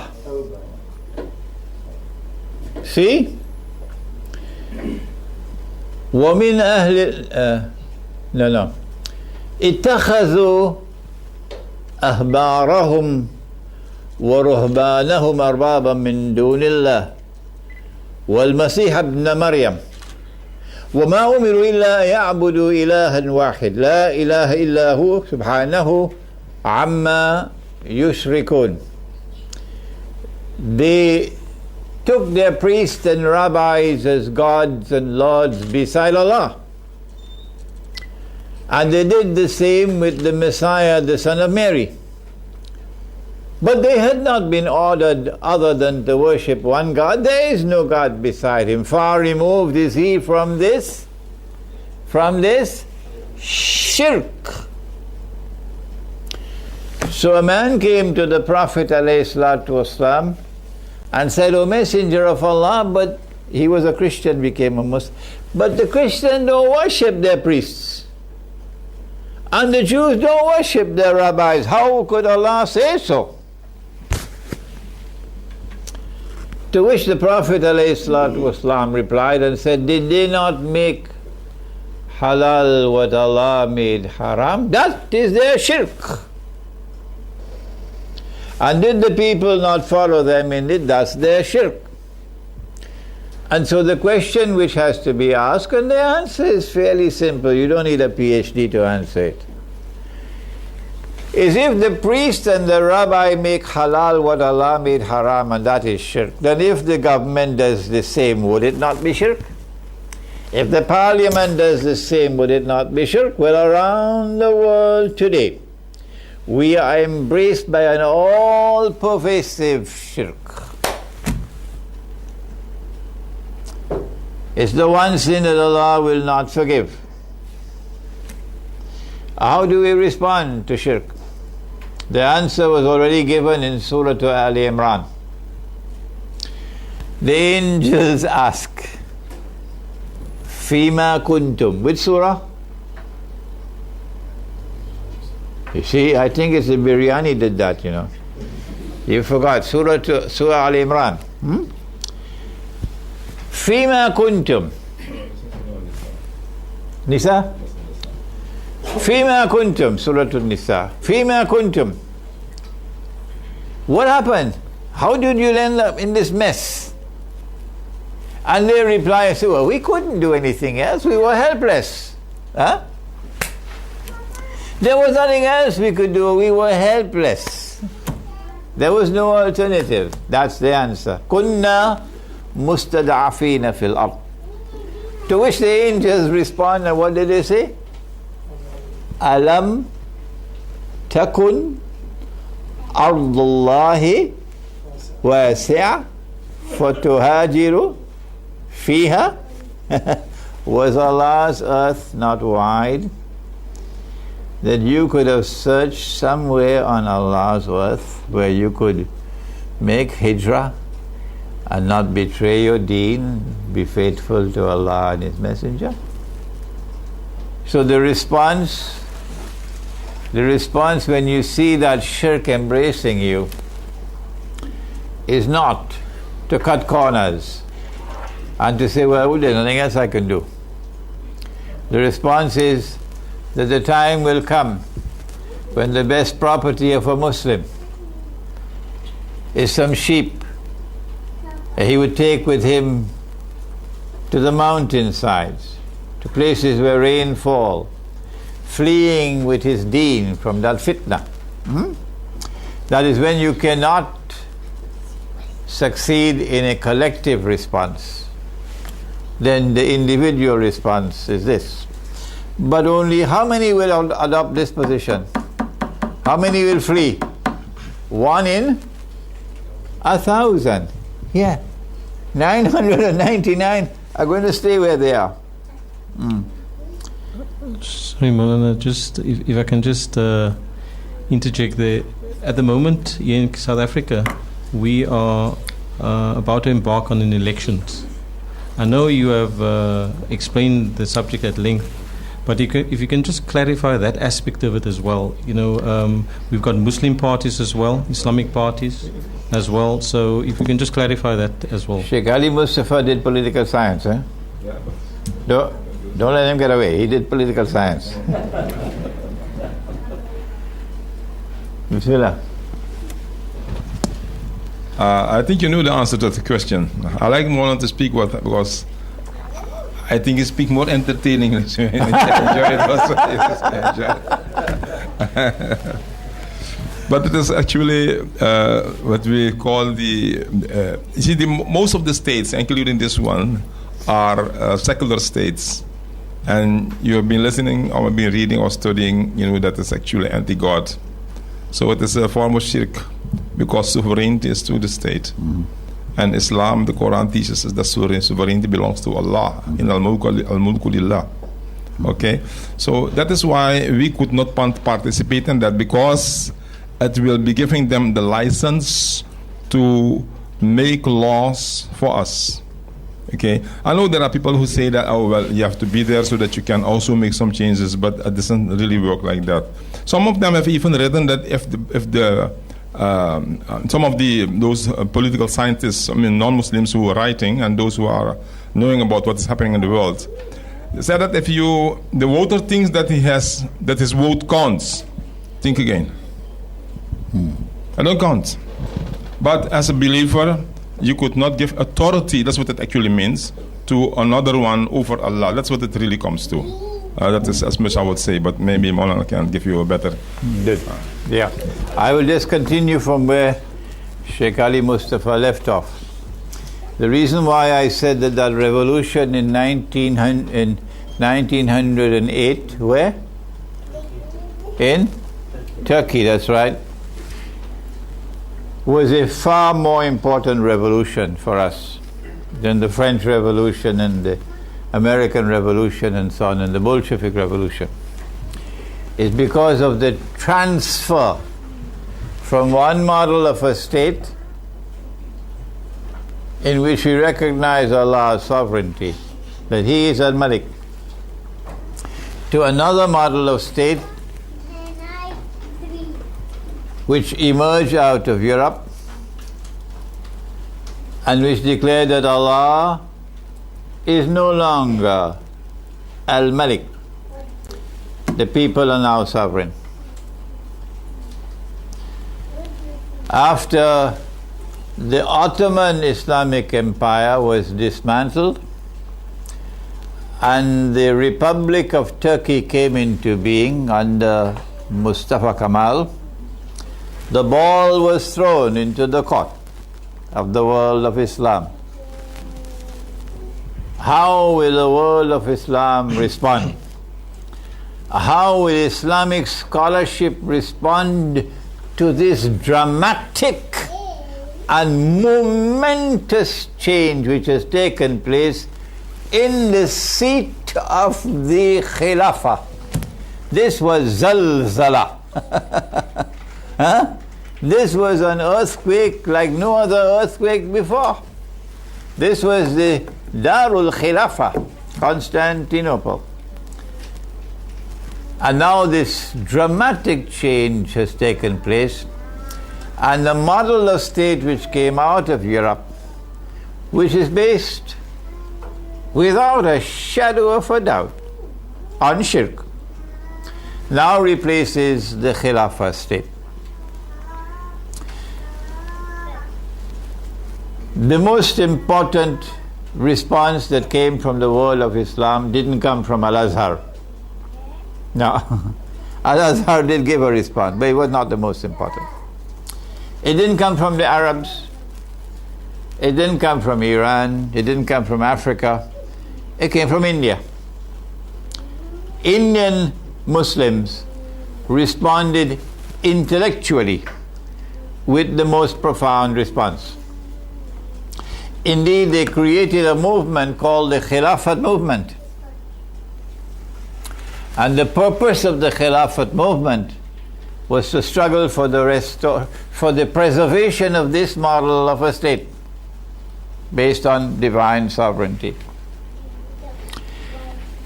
Pakistanis don't like to hear this. But the most important voices of all, which came out in favor of the Republican state, and as a consequence cut down the foundations of those who were struggling for the Khilafah state. Whether you like it or not, go to the back and read my book entitled Iqbal and Pakistan's Moment of Truth, and then refute me if you can. The most powerful voice and the most important voice was that of Iqbal. We say he was a great scholar, yes. We honor him and we respect him, yes. But he made a mountain of a mistake. This was not the only mistake that he made. And when we point out the mistake of a great scholar, we don't do that to insult him or disrespect him. Not at all. In the same way that we point out his error, you must point out my error and his error. Otherwise, you could get away with an error and nobody will correct you.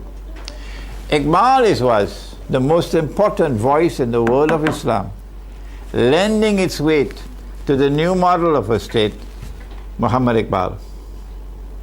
And then Jinnah was able to follow in his footsteps. And then you got the Republican state of Pakistan, which took the name of the Islamic State of Islamic Republic of Pakistan, and ended up as the American Republic of Pakistan. So, this is a very important subject which needs further study.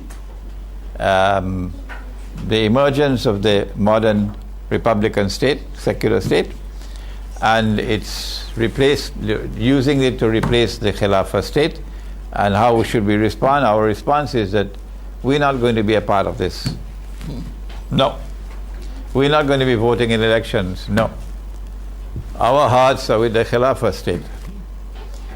And we recognize the Khilafah state to be authentic because it recognized divine sovereignty. And Allah sent us as an ummah. What is that ayah? Kuntum khayra ummatin ukhrijat linnas. تأمرون بالمعروف وتنهون عن المنكر وتؤمنون بالله and ummatan wasata. We are the ones who must set the example for the rest of mankind. Yeah. Proceed next.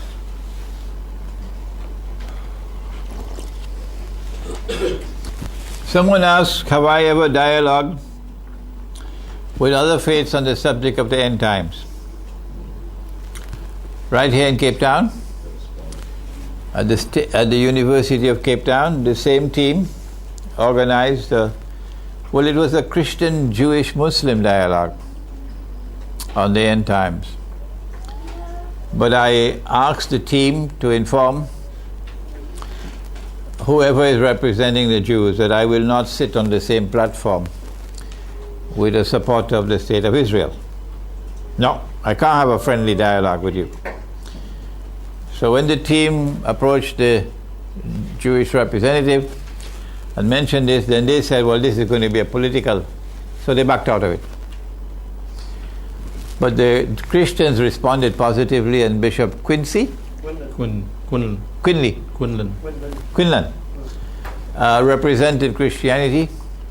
We had a packed auditorium at the University of Cape Town that night, packed to capacity. And the audience were with us all the way, from beginning to end. We had no problems at all with that audience, both the bishop and myself. And at the end of the day, the Jewish representative was furious. He could have kicked himself that they lost this golden opportunity. The dialogue took place in a very mutually respectful atmosphere. No boxing gloves. This is not Ahmad Didat. Sorry for meeting. Sorry for saying this is not Ahmad Didat. No boxing gloves. No fireworks. Mutual respect. Even when we differed with each other in a respectful way. And I learned a lot. He learned a lot as well. But the audience learned the most. So it is possible to have dialogue that is mutually respectful on the end times. I hope to be in Moscow again, inshallah, by the month of May, and this time to meet with representatives of the Russian Orthodox Church. And our objective, our goal, we hope that Allah will bless it with success, is to get the Russian Orthodox Church to agree to host a conference, a dialogue, Muslim, Christian, Jewish, on Akhirus Zamaan, on the condition that we're not going to sit down with any Zionist. Yeah. Any Christian Zionist or Jewish Zionist. Once you're a Zionist, we're not going to sit down with you. How can we make the alliance with Rome? If an alliance with Rome is to take place, then we have to be honest and call a spade a spade. If the alliance with Rome is to take place, we have to be honest and call a spade a spade. What happened in 1542, when Sultan Muhammad Fatih conquered Constantinople, and the first thing that he did was to take Hagia Sophia, which was the premier cathedral of Rome, of the Orthodox Christians, and transform it into a masjid, and that it remained a masjid thereafter for about 400 to 500 years,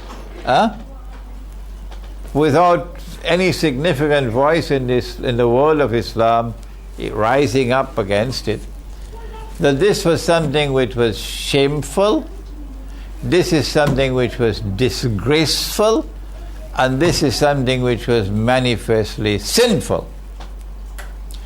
Unless you can do that, call a spade, you won't be able to make much headway in an alliance with Rome. I gave a lecture at the Islamic University of Malaysia about a year and a half ago on the subject of the conquest of Constantinople in Akhirus Zamaan, in which I denounced that transformation of the church, the cathedral, into a masjid. And I said that when we conquer Constantinople and break the back of NATO, which is coming, the first thing we'll do is return the church. The second thing we'll do is apologize. The third thing we'll do is restore the name Constantinople. That lecture so pleased the people of Russia, of Greece, of Romania, of Bulgaria, of Eastern Europe, that they immediately, despite all the years of savagery, of bloodshed, of hatred, of enmity, they immediately began to respond positively to me. This is just an example of the things you have to do, the homework you have to do if you are to succeed in alliance with Rome. How many more Arab countries are going to be targeted?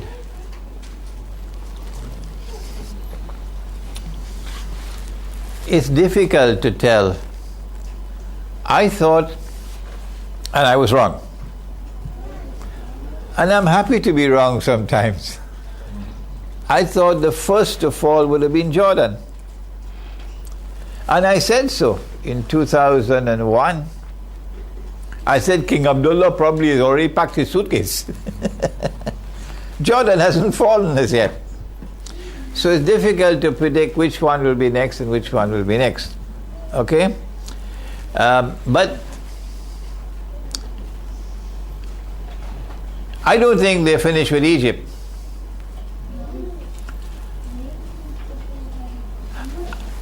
I said that it seems to me that the master plan is to get the Arab Spring, to get Dajjal's warriors to dance to his tunes and bring down governments,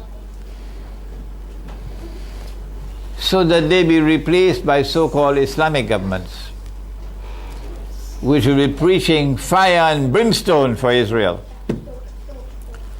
so that they could claim that Islam is now a rising force in the world, and that Islam is menacing Israel and will be a potential menace to the world.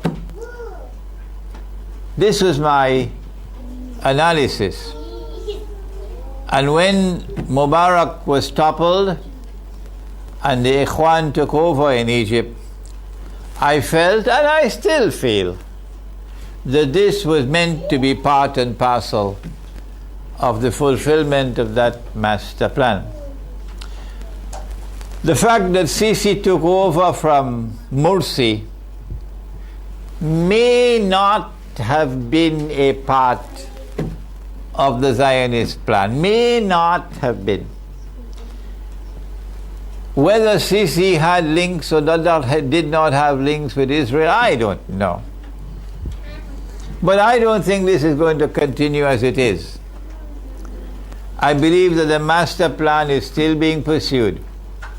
In Syria, for example, that if the Assad regime were to be brought down, that the new regime that will replace Assad must be one that will beat the drums for Islam, not for secular Arabism, not Arab nationalism, for Islam to challenge Israel. And eventually that Israel will get what is known as casus bellum, a justification for waging war. Which could be the next country?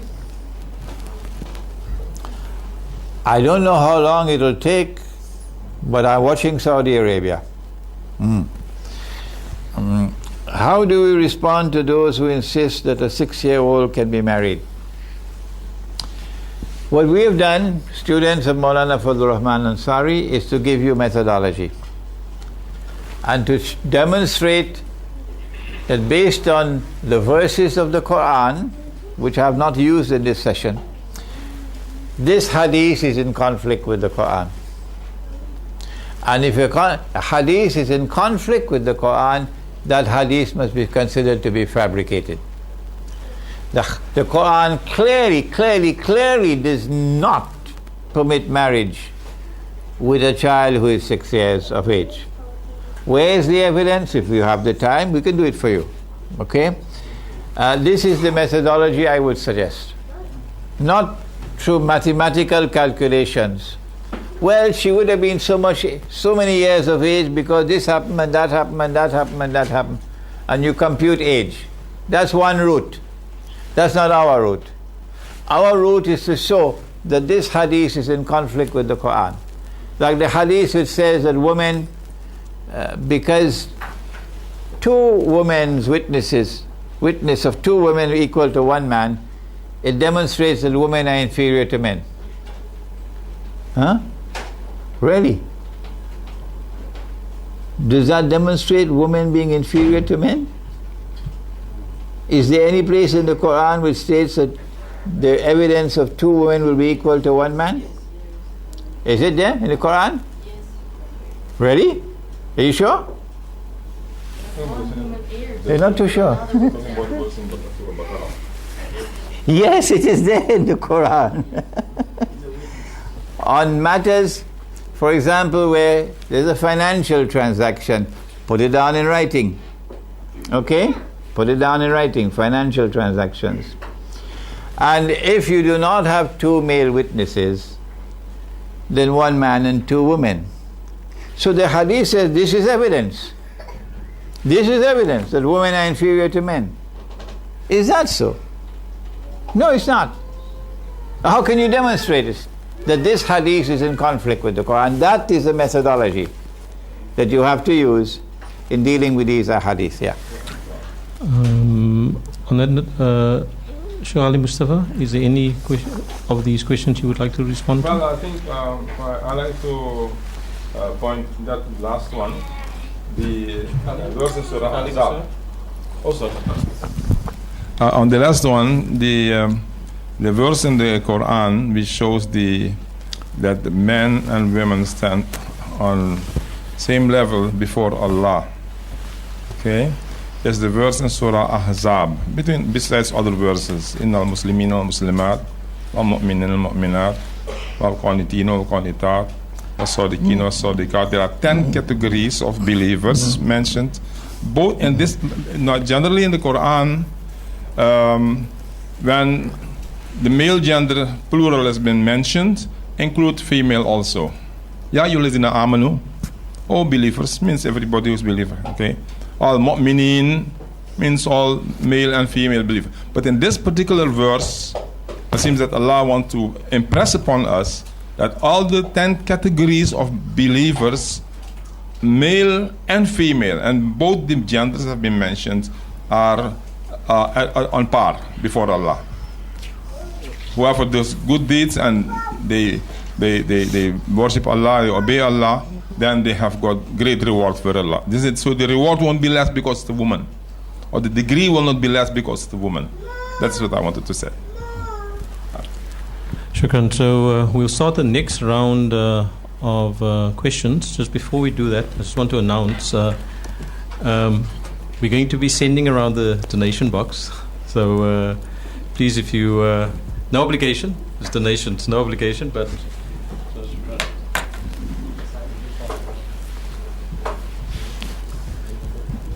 okay. So we can commence with the next round of questions. There's a question here, so I'll proceed. Yeah. First, well, I'm taking the cue from you. Who's first? And then you second. My name is Khadija, and my question is with regard to polygamy.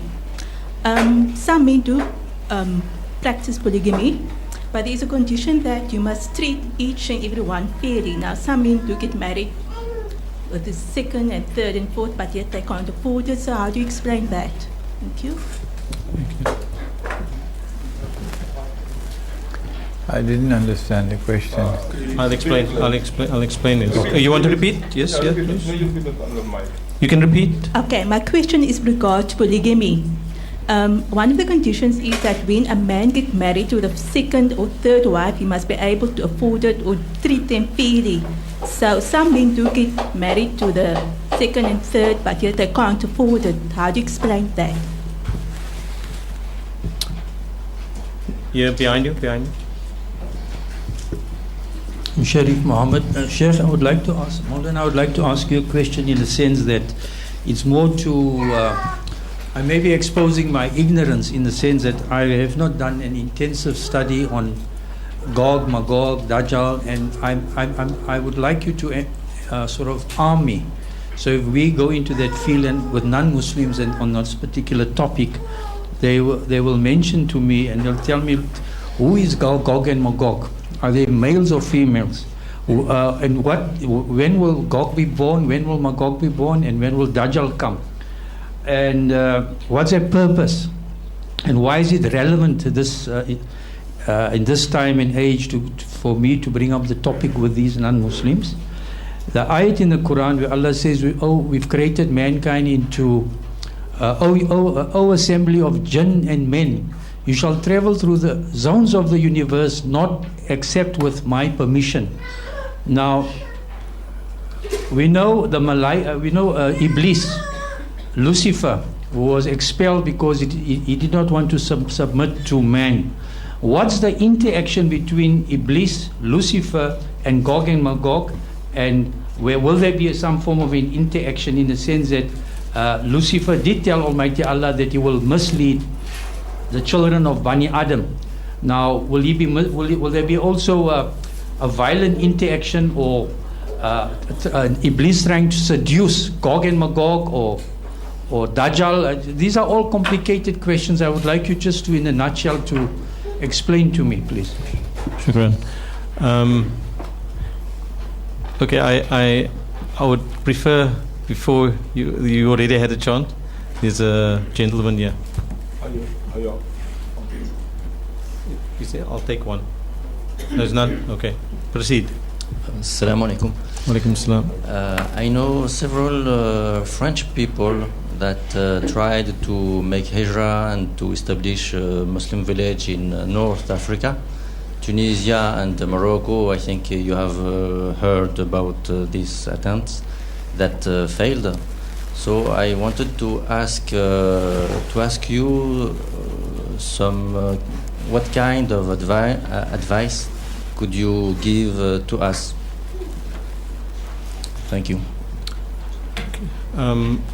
Three questions. So we'll take those three questions as that, finishing this round, and we'll continue with the next round.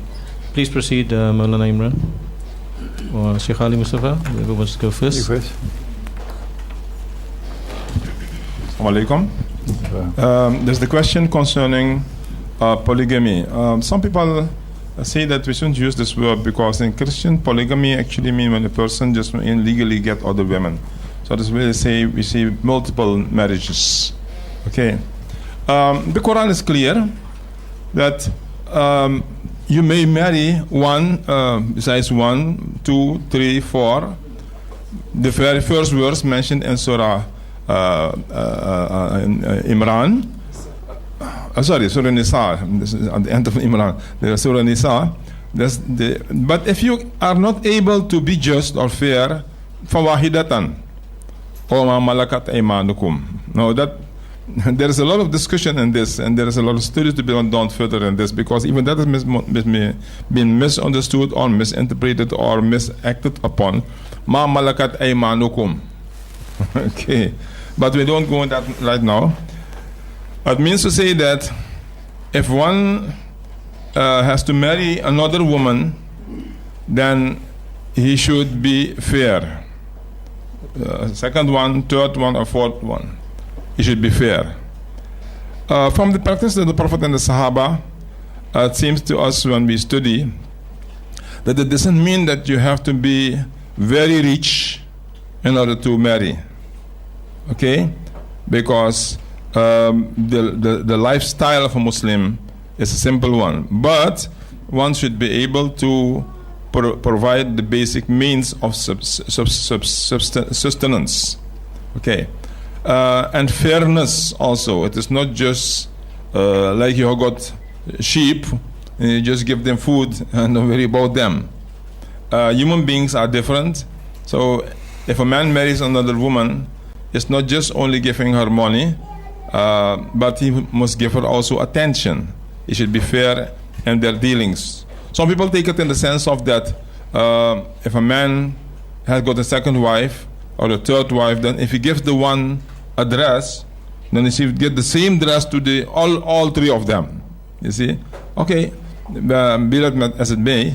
But if one is not able to be fair according to the Quran, then it is better to keep to one. In other words, one should, and as the sister was saying, if you can't afford, well, if you can't afford, then you should not, because you should be able to afford to do it.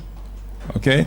If you can't afford, you are going to bring misery to the other person. You will be unjust and questionable before Allah subhanahu wa ta'ala. As for those who want to get into this, remember the hadith where the Prophet sallallahu alaihi wasallam is reported to have said that if a man has got 2 wives, and that may apply to 3 or 4 also, and he is only looking at the one and not at the others. That means he doesn't pay attention to the other ones, but he hangs on one only and neglecting the others.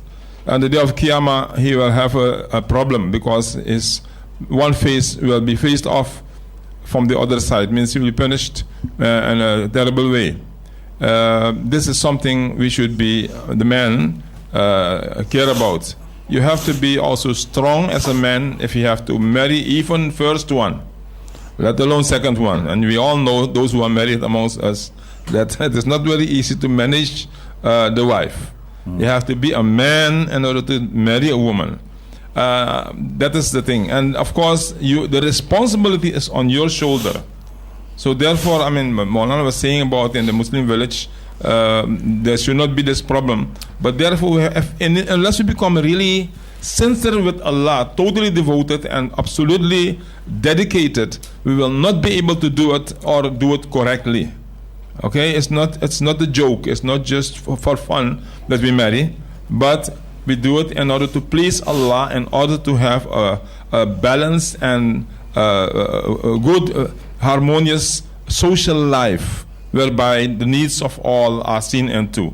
That is what it is. And I hope the message has gone through. And if there is any addition, maybe anybody, maybe Maulana can say something extra. But that's what I have to say on it. What Sheikh Ali Mustafa is telling you is that if you want to have a second and a third or a fourth wife, you better have a PhD in psychology. What he also didn't say is he's so lucky. His wife has said, no problem, anytime you want to take another wife, you can do it.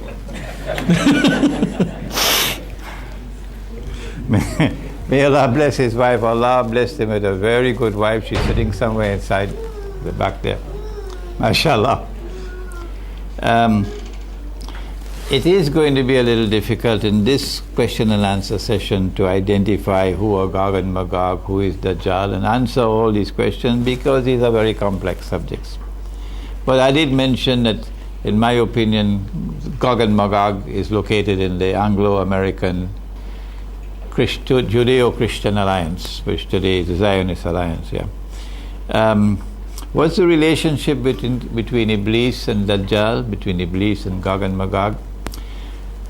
I think I did mention that Iblis is a jinn, and Allah never created any jinn as evil. So Iblis was not created as an evil being.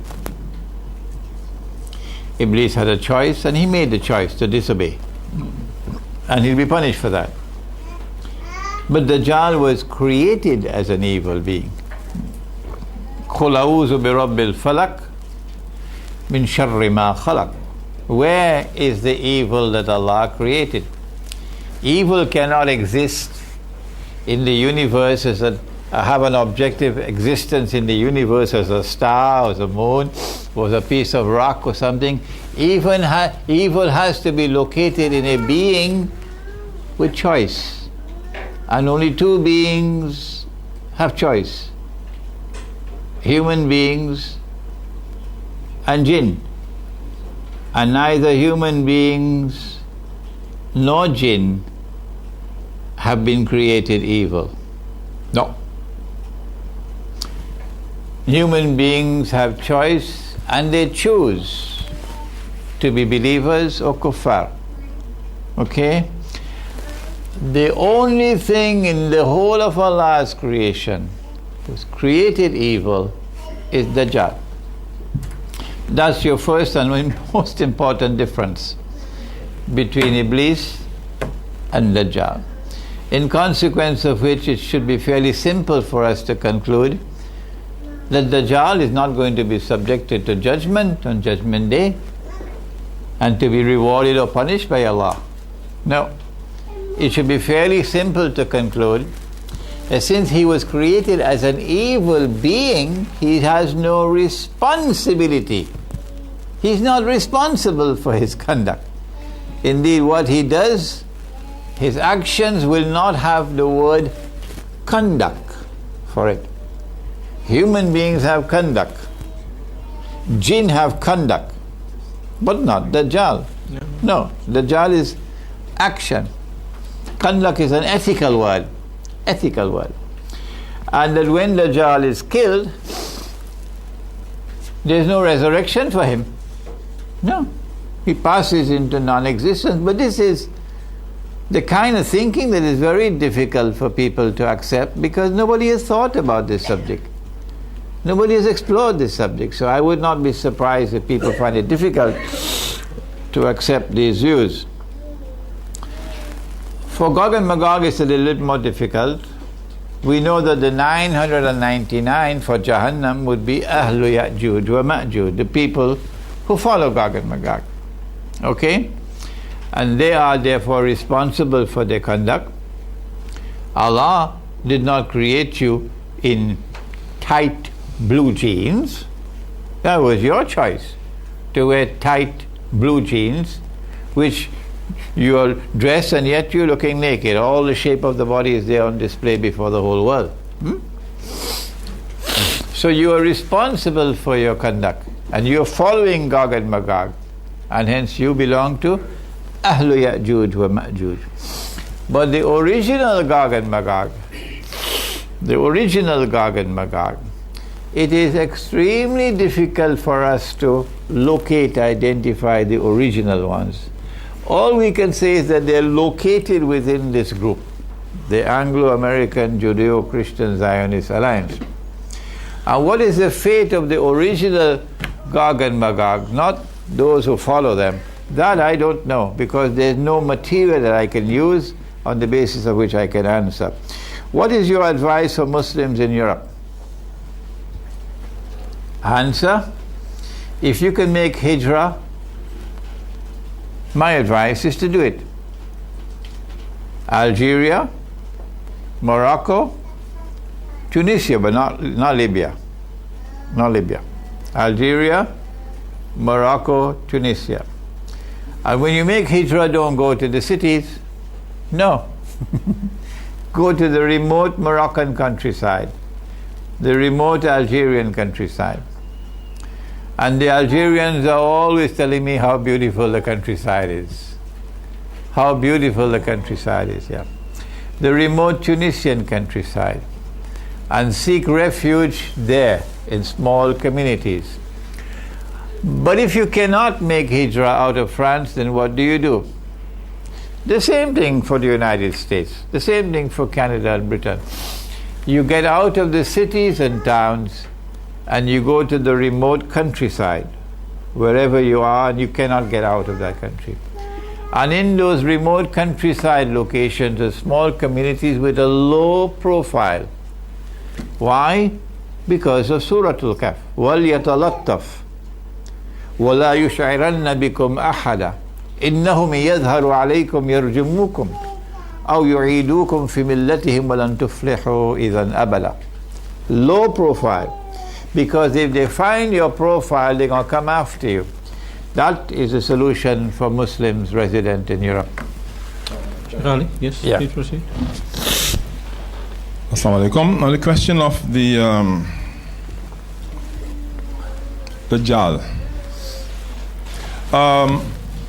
I think, before the question comes again, that we will have to say, I'm responding to Mawlana Imran, that the Dajjal therefore will have to be an exception, istisna, because according to hadith, and actually Mawlana said it also, the Dajjal is not a jinn but from the human species. You see? So if he is from the human species, when you say he will be a Jew, or from the Jew, then he will necessarily have to be an exception. That cannot be a general rule that the human beings, all of them are responsible, are questionable.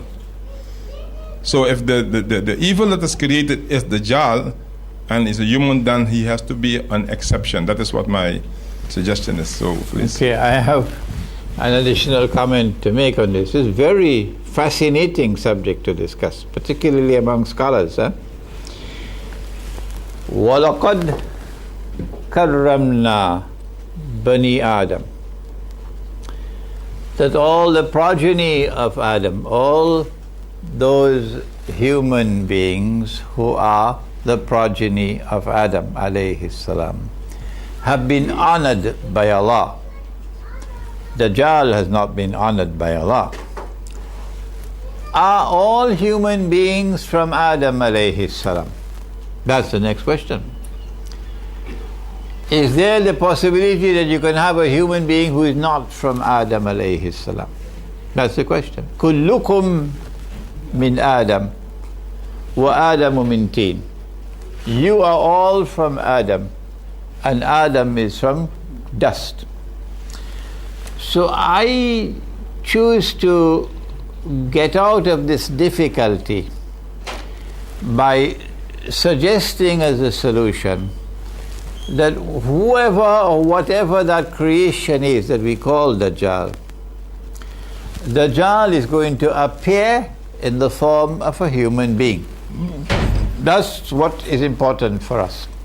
Is it possible for an angel to appear as a human being, apart of course from your wife? Is it possible for an angel to appear as a human being? Yes. Which one? Jibreel alayhi salam. Is it possible for a jinn to appear as a human being? Got lots of them in Washington, yeah. Huh? Iblis came as a human being. Huh? So yes, since an angel can appear as a human being, since the jinn can appear in human form, okay, murabbib,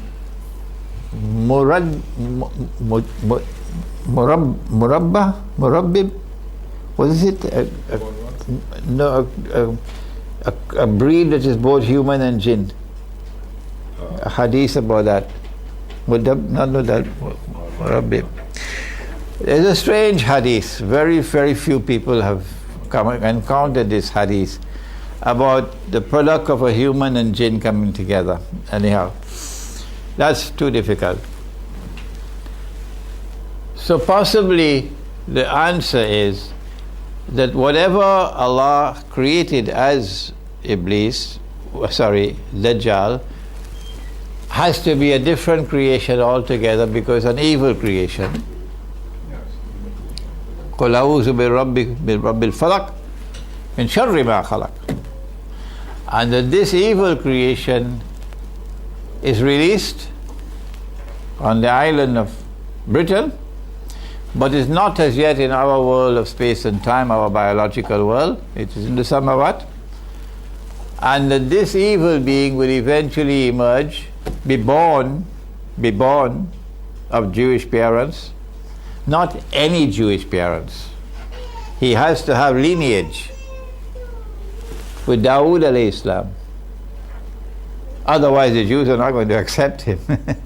So he has to be born as a child from parents who trace their ancestry, the royal blood of Dawood alayhi salam. And he grows up as a Jew. Otherwise they won't accept him as the Messiah.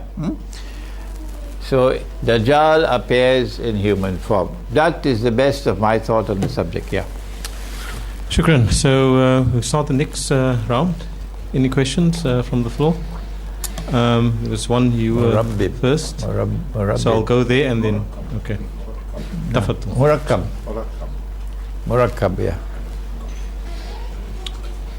Assalamu alaikum. It's done? Oh, yeah, son. Assalamu alaikum warahmatullahi wabarakatuh. I have a few questions. One of the questions. Only two. I'll try to. The question is open to both sheikhs, inshallah. There's a beautiful hadith Nabi sallallahu alaihi wasallam described that the Khilafah will return, and it's something that we are waiting for. And the Prophet sallallahu alaihi wasallam emphasized about that. He says that لا تزال طائفة من أمتي ظاهرين على الحق لا يضرهم من خذلهم ولا من خالفهم. And here the question comes is, we have seen a group who call themselves الدولة الإسلامية في العراق والشام, and they are fighting in Iraq and Syria and all this area, and we have come to realize the entire world is against them. It's you have seen even the Arab rulers, all of them, they are sending their intelligence, their weapon for the destruction of this group.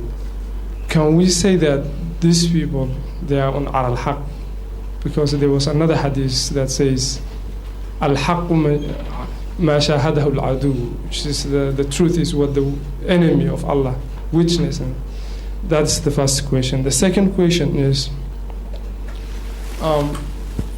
with regard is the Dajjal, and the Sheikh says about the Dajjal maybe exists, but there was a description Nabi Sallallahu Alaihi Wasallam he has given to this ummah, which the other prophet they haven't, which is, he said, I will tell you something about Dajjal, and he has one eye, which is the right eye or the left eye, I'm not quite sure. And we have seen the dollar sign and all these kind of things. I just want a clarification, because the Prophet ﷺ said he will come with 70,000 Jewish army in Khurasan.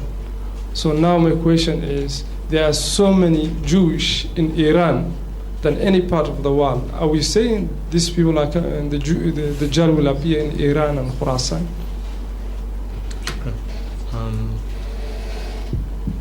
Where's it?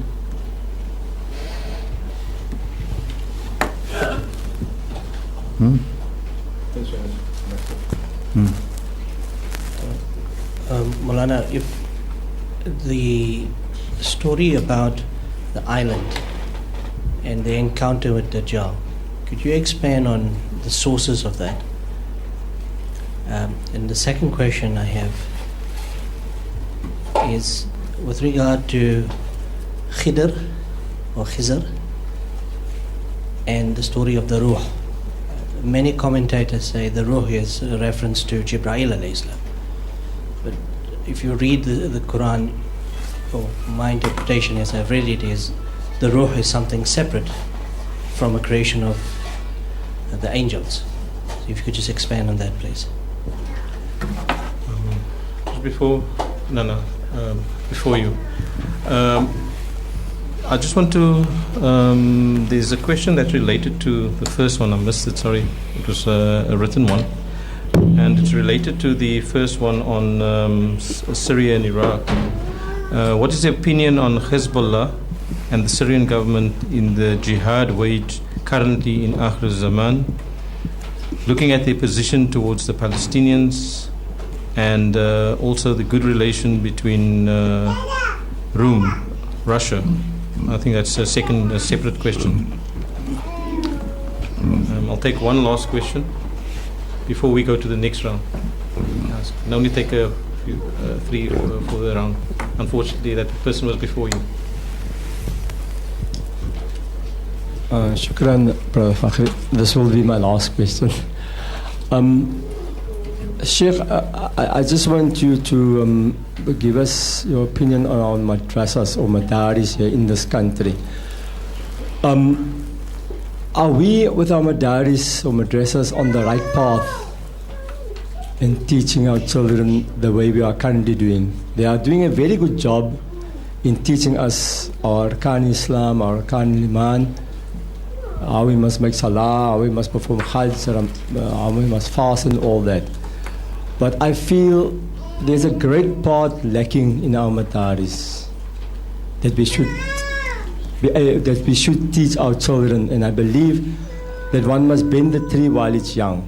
A subject like this, like we have dealt with over the past 3 days here, is so important, and we are not getting this information at a very young age.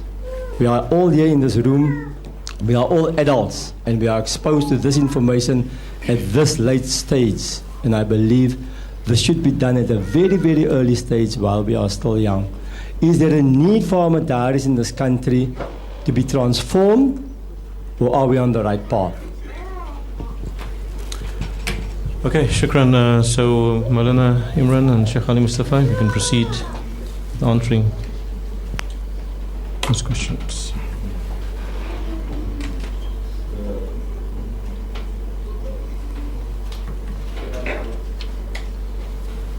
You want me to repeat? Anyway, I'll take the last question. Okay. If I understand. Sorry, okay. The last question, I want to say a few things on that. Concerning the madrasas in this country, I would say not only in this country, but in wherever Muslims are having madaris. I don't know how well the madrasas are doing, and I don't know, but I don't think all of them are on the same level. You got madrasas for small ones learning just to read Quran, but you've got madrasas for bigger boys, I think, who are studying fiqh and everything relating to Muslim life, Quran, Qira'at, and all. They read hadith and so on. Of course, you got the higher stage where they try to become maybe small alim and things like that. I think I'm saying correct. Okay. The problem what I see in the madaris is those who are running the madaris. This is madrasas. Let me use English plural for those who don't know Arabic. The madrasas, the Islamic religious schools. First of all, the concept of integration is not there. Some have thought about it, integration and knowledge, whereby we don't have a distinction or a difference between religious knowledge and secular knowledge, but we treat knowledge on the basis of Tawheed as one. That is one thing which is not there in most of the madrasas I know of. They are generally just religious schools, okay, Islamic religious schools. You have also Hifz schools also where the students just only do Hifz and that's it. And then for those years they don't attend the school. Some students who attend madrasas, some if one take a leave from the school and only do that. But for us, the Muslim community anywhere and even here, they could have madrasas whereby they do integrated teaching, but for that to happen, we need to do our own thing. We cannot have the madrasa sponsored by the government and then want to have it our way, because then if they sponsor it, they will bring their rules. Okay, they have to teach according to what they want. That's the thing. Another problem is also a concept of knowledge, of education. Also, that you need to have the heads of the madrasa to understand these. If we think that the secular school is good for the student to go to, that they can get a certificate to get a job, and this one they have to do it in order to preserve their iman. You see, that's the way we look at it. Then you don't get an integrated Muslim. So this subject of Akhirus Zamaan and so on is just some subjects which necessarily should have it. But unless the heads of the madrasas have got this idea that it is necessary, it will not be done. You see, there's a lot of work to be done in madaris all around the world. One of these very sore points is the students who are studying to read Quran. I have seen it and it is paining me very much. And if you know about it, you will know what I'm talking about. Students are being mistreated. If a Hafiz student, for instance, doesn't know his lesson, he's beaten. This is happening. And they believe you have to beat him, because otherwise he won't become a good Hafiz. He has to, there's necessary part of it, not necessary. But anyway, the madrasas in general, the Alimiya Institute, Maulana has started it in order to have an integrated, balanced alim who has the religious knowledge as well as the knowledge of the world as well. Okay, it was not 100% as he wanted it, because also he needed to have the teachers who are able to teach all that. Maulana is telling just now that one of his teachers was teaching something which he could not understand. He asked Maulana, and because the teacher himself needs to come on that level. But at least the head had the concept. So in order to be able to have madrasas like that, which will teach Islam in an integrated way, we'll have to have the heads of the madrasas to get that understanding. And I think that is a very, very difficult object. If we can do that, then I think we may be able to achieve that which you are suggesting, which I think is a nice idea, but I don't know how we're going to go about it. Maybe Maulana has got a solution to that problem. The state in which we are today is staring us before our eyes, despite the fact that we have more institutions of Islamic learning, the madaris and the jamia. We have more Maulanas and shuyukh and muftis than ever before in our history. If you want to know what kind of progress we have made so far, just go to the place where wudu is being performed and take a handkerchief with you to wipe your tears. If we cannot even respond to the fitna of the age in a matter that is as essential and as vital as wudu,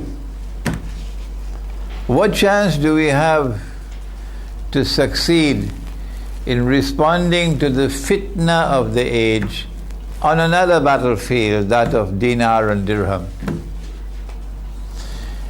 If we are in a mess today, don't blame the politicians most of all. No.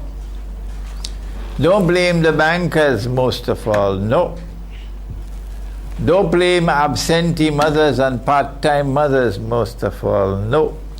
If we are in the mess in which we are today, blame most of all the scholars of Islam. When we seek to correct the issue, how do we produce scholars of Islam who have the capacity to recognize the reality of the age and to respond to it appropriately? And there's never been an age like this in all human history. We see that the solution lies not just in the people, but the institutions who are producing the people. Sheikh Ali Mustafa is correct. We both got this from Maulana Fadlur Rahman Ansari. You need a new model of institutions of Islamic learning. You need, in your new model, to equip the student with the capacity to penetrate the modern age, which means penetrating modern knowledge, for example. And there is an explosion of knowledge.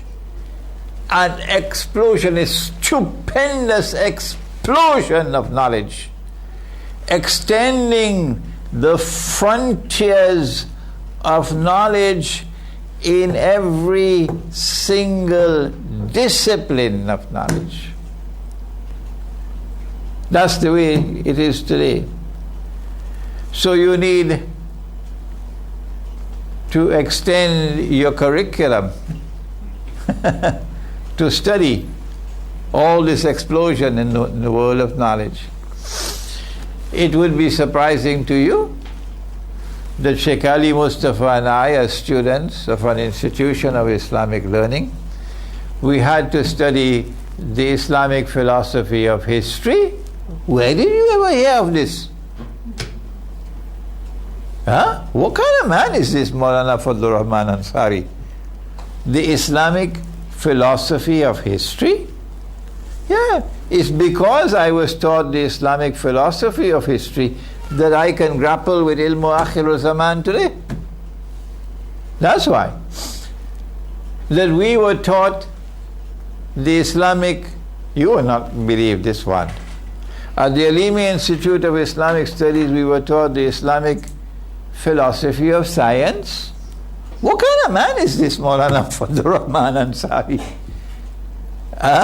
The Islamic philosophy of science is not just expanding the curriculum to embrace all these disciplines of knowledge. It is also the methodology for the pursuit of knowledge, where the Quran comes first. Everything comes after, the Quran comes first. It is also the methodology for the pursuit of knowledge in which you have the different stages. And where unless you reach to the highest stage of religion, you will not be able to connect the dots. Because knowledge at that level is in dots. And you've got to be able to connect them, and Washington can't do that. The think tanks of Washington can't do that. It is only when you have spiritual insight, and spiritual insight comes with Nur, and Nur comes only from Allah. Huh? All of this is part of the equipment that you need to be able to penetrate the reality of the world today and to respond to it appropriately. So, yes, our institutions of Islamic learning have to be reconstructed. Can we do it? Maulana Ansari tried. For 10 glorious, beautiful years, from 1964 to 1974. That's it. And we were lucky to be there at that time. You, South Africa, you're lucky. You have Sheikh Ali Mustafa here in Cape Town, and you have Dr. Mohsin Ibrahim in Durban. You have two of them.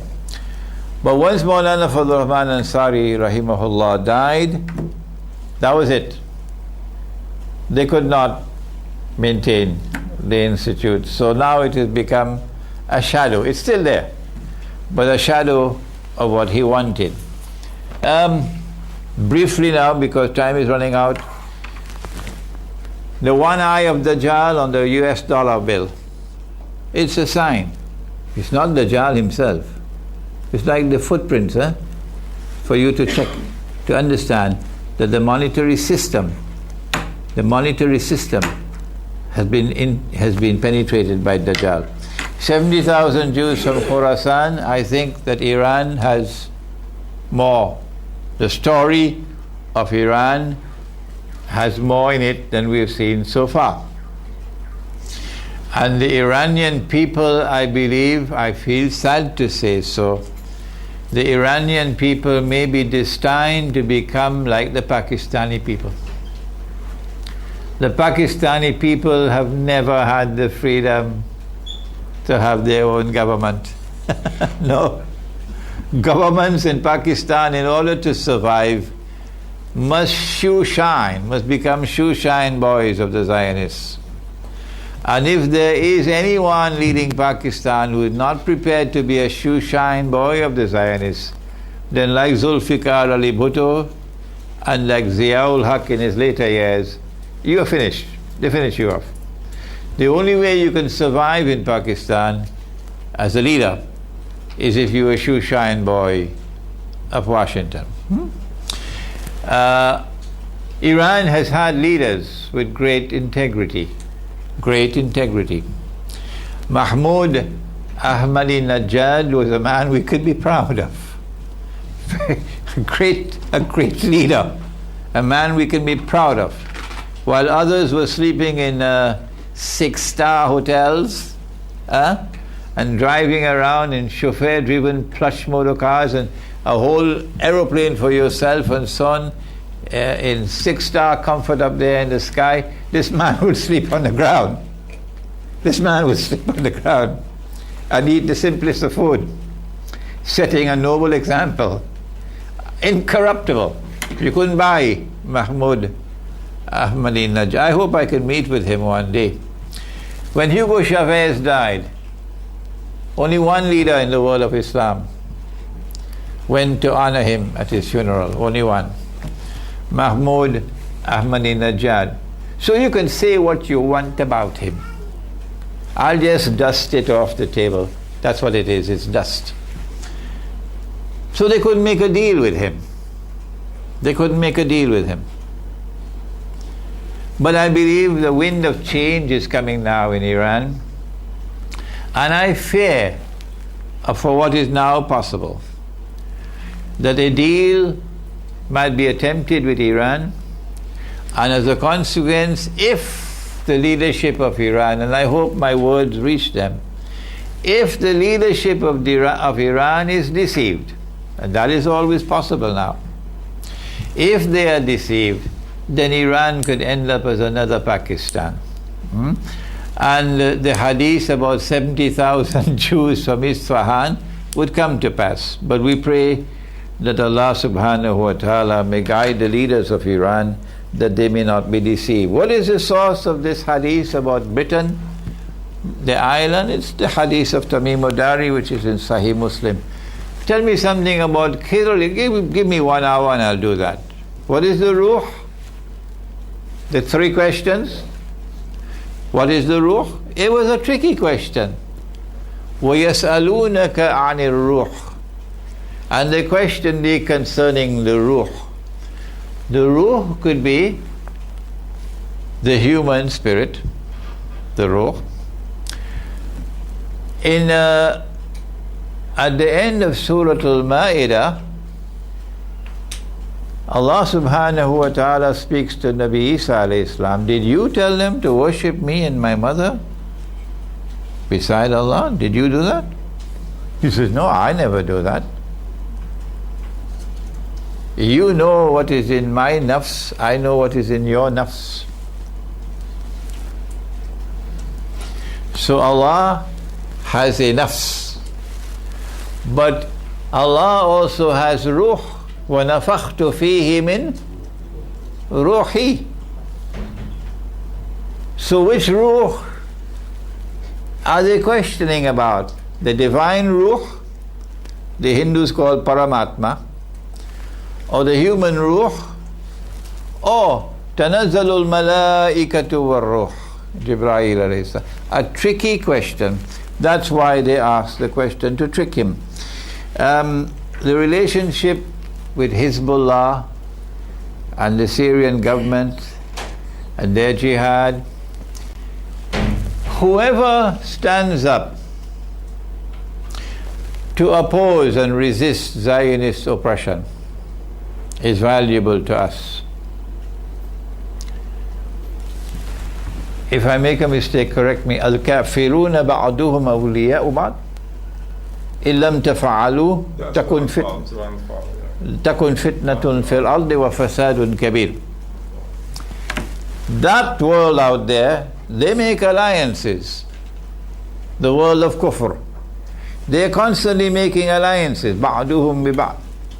If you do not do the same with like-minded people, takun fitnatun fil ardi wa fasadun kabir. Surah Al-Anfal. If you do not seek to make alliances with like-minded forces, there is going to be great fitna in the world and fasad.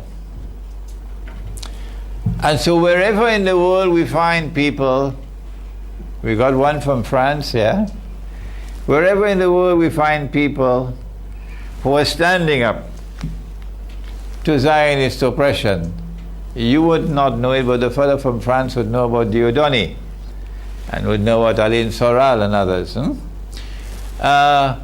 In Russia, Alexander Dugin, who I met in Moscow.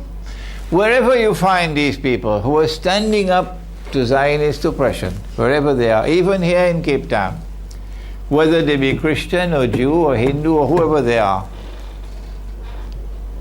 if we do not seek to make alliances with them, says the Quran, there will be great fitna in the world and fasad.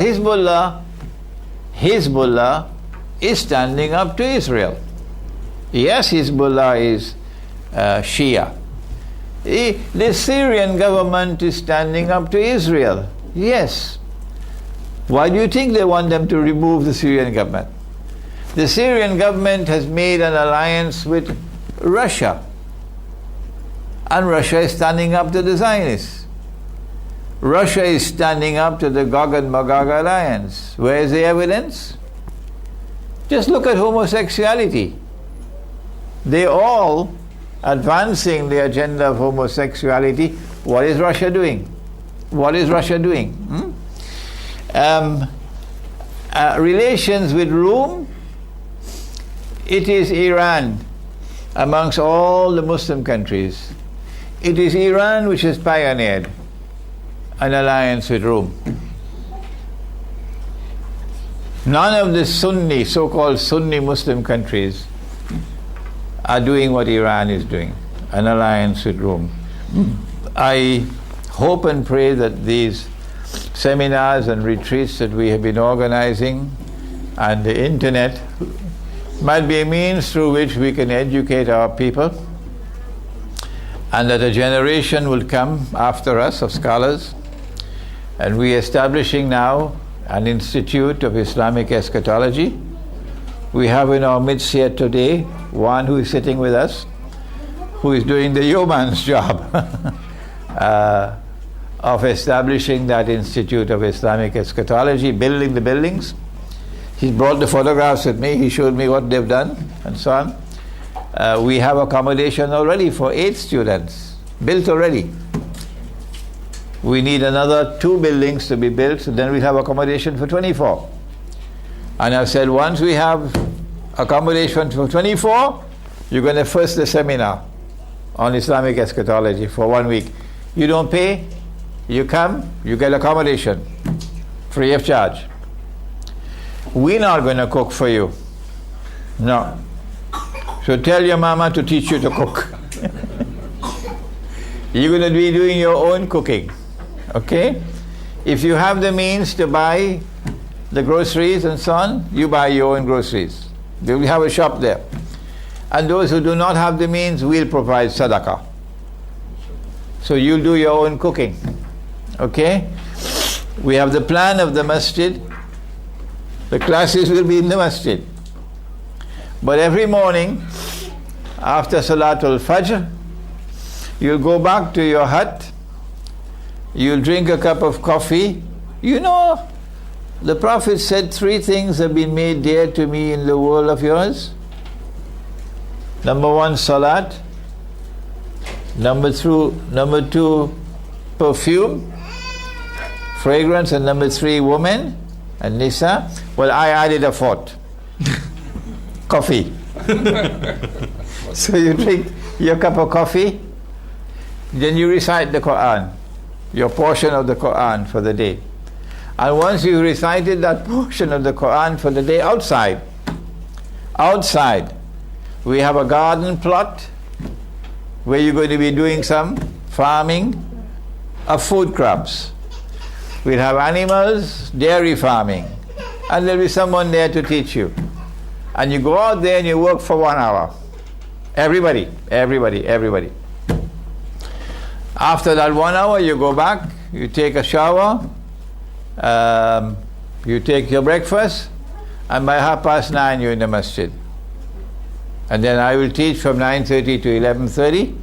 After that, don't come to me, don't bother me, leave me for the rest of the day. You have other teachers to teach you. So this Institute of Islamic Eschatology, hopefully within the next few months, within the next 1 year, inshallah, we hope to start functioning. It's not going to offer you a course of studies for 2 years or 5 years. You don't need 5 years to study Islamic eschatology. Not at all. Maximum that you need maybe is about 3 months. But we'll package it. We'll have a 1 week course. We have a 1 month course. We have a 3 months course. Once you have a visa, you can stay. We're not in the business of getting visas for you. People who come from Europe, wherever in the world they go, they get 3 months. Others might get 1 month or so. But once you have a visa, you're free to stay with us. No charge for accommodation. You cook your own food. No charge for classes. No, free of charge. And at the end, when you study and you go back, you must teach others what you've learned here. Sheikh Ali, if you want to just conclude on this. Assalamu alaikum. I just want to add, or rather comment on the question on the ruh. Actually, in the English translation or commentaries, you might not find it. I don't think you'll find it as far as I've seen, because they don't go into this, what I want to say here. You have, those of you who can read Arabic, go in the check Tabari, Al-Qurtubi, Baydawi, and other Arabic tafasir. You find it mostly in the tafsir of the Surah Inna Anzalna fi Laylatil Qadr, Surah Al-Qadr. Now, the general view is that Ar-Ruh mentions there, Tanazzalu al-Malaikatu wa-Ruh, is Jibreel alayhi salam. And that also holds on with, there is a hadith which mentioned is Akana Laylatul Qadr, Nazala Jibreel fi That is, that one refers to that one. So therefore, some of the ulama say it is Jibril. Jibril is also referred to as Ruh in the Quran, mentioned as Ruh al-Amin. Surah Al-Nahl, for instance, Ruh al-Amin, نزل به Ruh al-Amin على قلبك لتكون من المرسلين. So من المرسلين, that is the Prophet sallallahu alaihi wasallam, or the Anbiya alayhim salam. So he comes with the revelation on your heart so that you may be among the messengers. But the thing is that what I wanted to point out to, now the one in Surah Isra, وَيَسْأَلُونَكَ عَنِ الرُّوحِ, and they question thee about the ruh. Now, the ruh can also be the ruh insan, the human beings, the ruh of the human being, the soul, okay? But our ruh, according to this tafasir, there is another dimension which they mention, and that is something very interesting, and you may go and read it if you can. They say that a ruh actually refers to a particular angel. The biggest of all the angels is so big that if he opens his mouth, all the angels can go in it. Now, this seems so fantastic if we know about angels and other ahadith. When we study about this world, this universe in which we are, we'll see that normal, science, physical science, we know that it is very small. The solar system is very small. Stars are in the billions and billions. So, for an angel to be bigger than the earth, to be bigger than the sun, or be bigger than even the whole galaxy, it's not a great thing. For us, it's very great, but in the whole universe, it is not very big. I think you can follow me. Huh? It's relatively speaking. Okay. So, what is possible? Okay. There are different books also. Mukhatabat is one of the books, and this is all in Arabic literature, where you'll find descriptions of these. This is just interesting. But another thing is that, the thing which I want to point out, is the ayah and where the question is. Now Allah subhanahu wa ta'ala knows, of course, best. He knows all about it. He knows if there is a big angel like this, of course Allah knows. Why Allah does not mention, He could have explained about the ruh. But the answer is, قُلِ الرُّوحُ مِنْ أَمْرِ رَبِّي وَمَا أُوتِيتُ مِنَ الْعِلْمِ إِلَّا قَلِيلًا. Bas. Allah doesn't say more than that. He says, say, the ruh is from the command of my Lord, and you haven't been given more or knowledge of it except very little. Now, one word more concerning the command, Amr Rabbi. Now, Mawlana Ansari and his, what you call the Ilm al-Kalam, Islamic philosophy, he mentions about the Alim al-Khalq wa Alim al-Ruh. Okay? The Quran also speaks about that. Okay? Walau al-Khalq wal-Amr. The Khalq and Amr belongs to him, to Allah subhanahu wa ta'ala. So there is the realm of creation and the realm of command. Okay, the realm in the kingdom, you may say, or the universe of creation and the universe of command. Now, creation we know, the created universe, what we know of. But there's another one, the realm of command. What is that? Now, Malana used to sometimes speak about that in relation to miracles. That miracle may be originating from that, because some people who do not accept miracles or deny it, they say this is against the natural laws. How much of natural law do we know? Even the created universe, we don't know much. We know some law, and we think we know it all. We know very, very little. But the point here is that Allah Ta'ala says that ruh comes from the realm of Amr, of command, from the universe of command. It's not from the universe of creation. It's from the universe of command. And you have got very little knowledge of that. And Allah Ta'ala doesn't go in detail because it doesn't.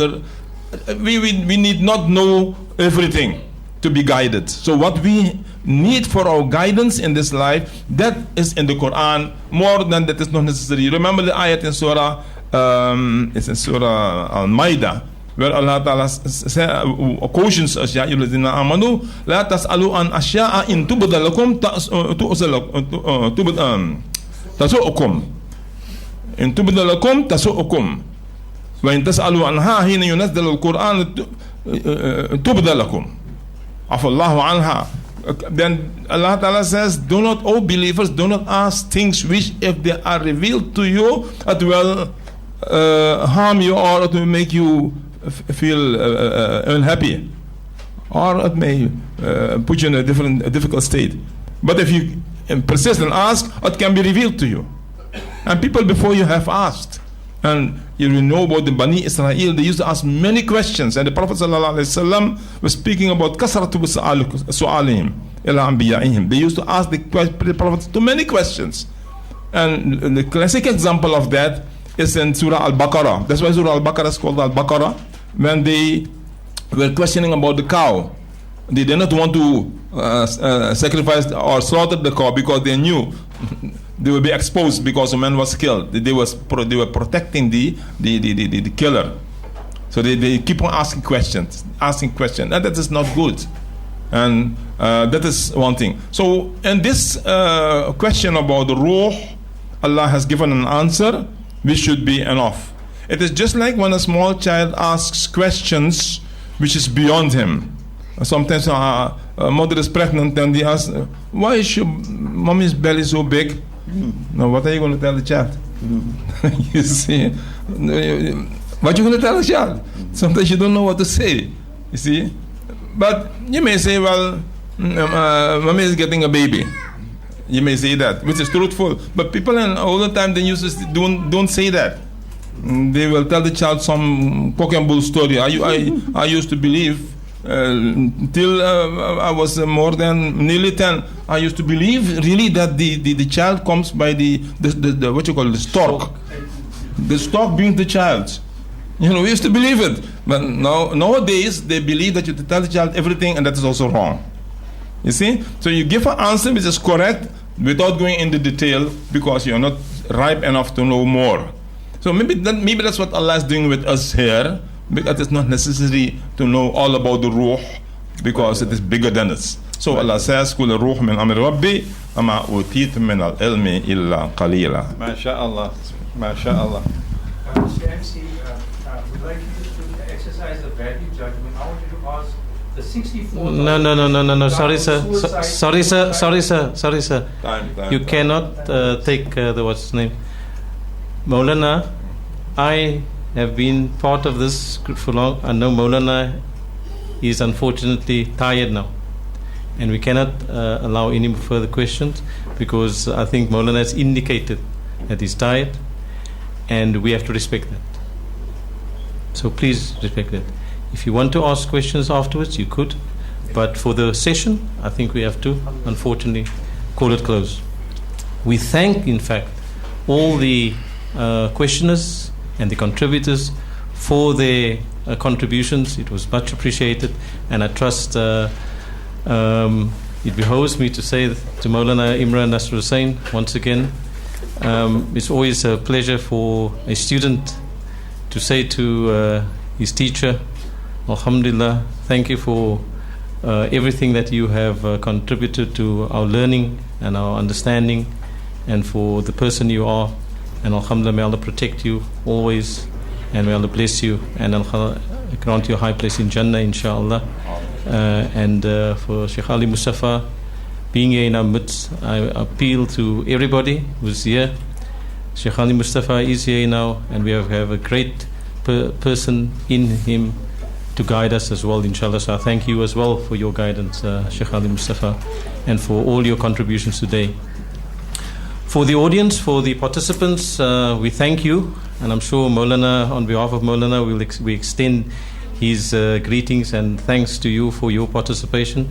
We have also international guests here. I forgot to, in fact, mention them initially. Thank you for coming and gracing us with your presence. It was indeed an honor having you here. And you will be extending your stay because there's other programs during this week. So we thank you for your presence, and we pray that Allah protect you. And when you go home, inshallah, that your journey will be safe, and inshallah you won't forget us, and our bonds will become closer, inshallah. And also for the people to embrace our guests. Won't mention where they're from because for certain reasons, security reasons. But inshallah, alhamdulillah, I have benefited tremendously It's just before we close, there's a few announcements that I have to make as usual. That's unfortunate. So the program continues, of course, on Tuesday at Park Road Masjid. Sorry, is there anything? Oh. Park Road Masjid at 7 o'clock. And that will be, just confirm here, on Tuesday, at 7 o'clock at Darul Qarar Masjid in Park Road, Weinberg. The topic is the introduction to the religious thought of Maulana Dr. Fazlur Rahman Ansari. And then on Thursday, on the 27th, at 7 o'clock as well, at Brooklyn Masjid in Brooklyn. The topic there, very important topic, as all of the topics, confronting sectarianism, the Sunni, Shia, Sufi, Salafi debate, and then that will be followed by the Surah Kahf Majlis. And by the way, we invite everybody here to participate every Thursday night. We, under the guidance of Maulana Imran Hussain, who has guided us to this, and with the leadership of Sheikh Ali Mustafa on Thursday evenings, we recite at various homes. So if you want to also participate, or you want us to come to your home, then please feel free. We have a Surah Kahf reading every Thursday evening based on the teachings as we've heard. And then on Friday, there will be at Masjid al-Sabr in Parkwood, there will be a Jum'ah.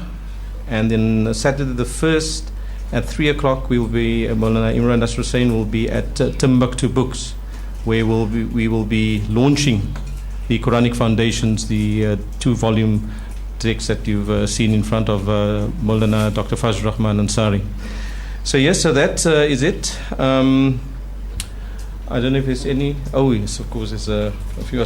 If you want any of these recordings in front, I'm sure people have filled in that form. For those who haven't filled in the form, if you want any recordings, you can just speak to Ibrahim in front. Don't forget to visit our website. Many of these photographs will be on www.imranhussain.org. Also, very importantly, free market. This is a very important contribution that we as the Islamic Network have made. And if you want to speak to Muhammad Abrams Amir in terms of the, I'm speaking about the mint in particular. If you want to have your dirhams, please speak to Muhammad Abrams. Coming back, the free market to Ibrahim Ismail in front, to Hassanain Abdullah and Haji Abdullah Vakhi. So I don't know, in contact details, you can find the contact details on the website. If anyone wants to register, there's a registration form on the website. So with that, I want to ask Sheikh Ali Mustafa, will you please do us a favor? ربنا تقبل منا إنك أنت السميع العليم وتب علينا إنك أنت التواب الرحيم. اللهم ربنا اغفر لنا ذنوبنا واستر عيوبنا وتجاوز عن سيئات أعمالنا وتقبل توبتنا واغسل توبتنا. اللهم خذ بأيدينا واهدنا إلى سواء السبيل واهدنا إلى صراطك المستقيم صراط الذين أنعمت عليهم من النبيين والصديقين والشهداء والصالحين. وصلى الله على خير خلقه محمد وآله وصحبه أجمعين برحمتك يا أرحم الراحمين. Sorry, just one last for those who still want biryani. This biryani at the back, 30 rand. Okay, inshallah. Okay.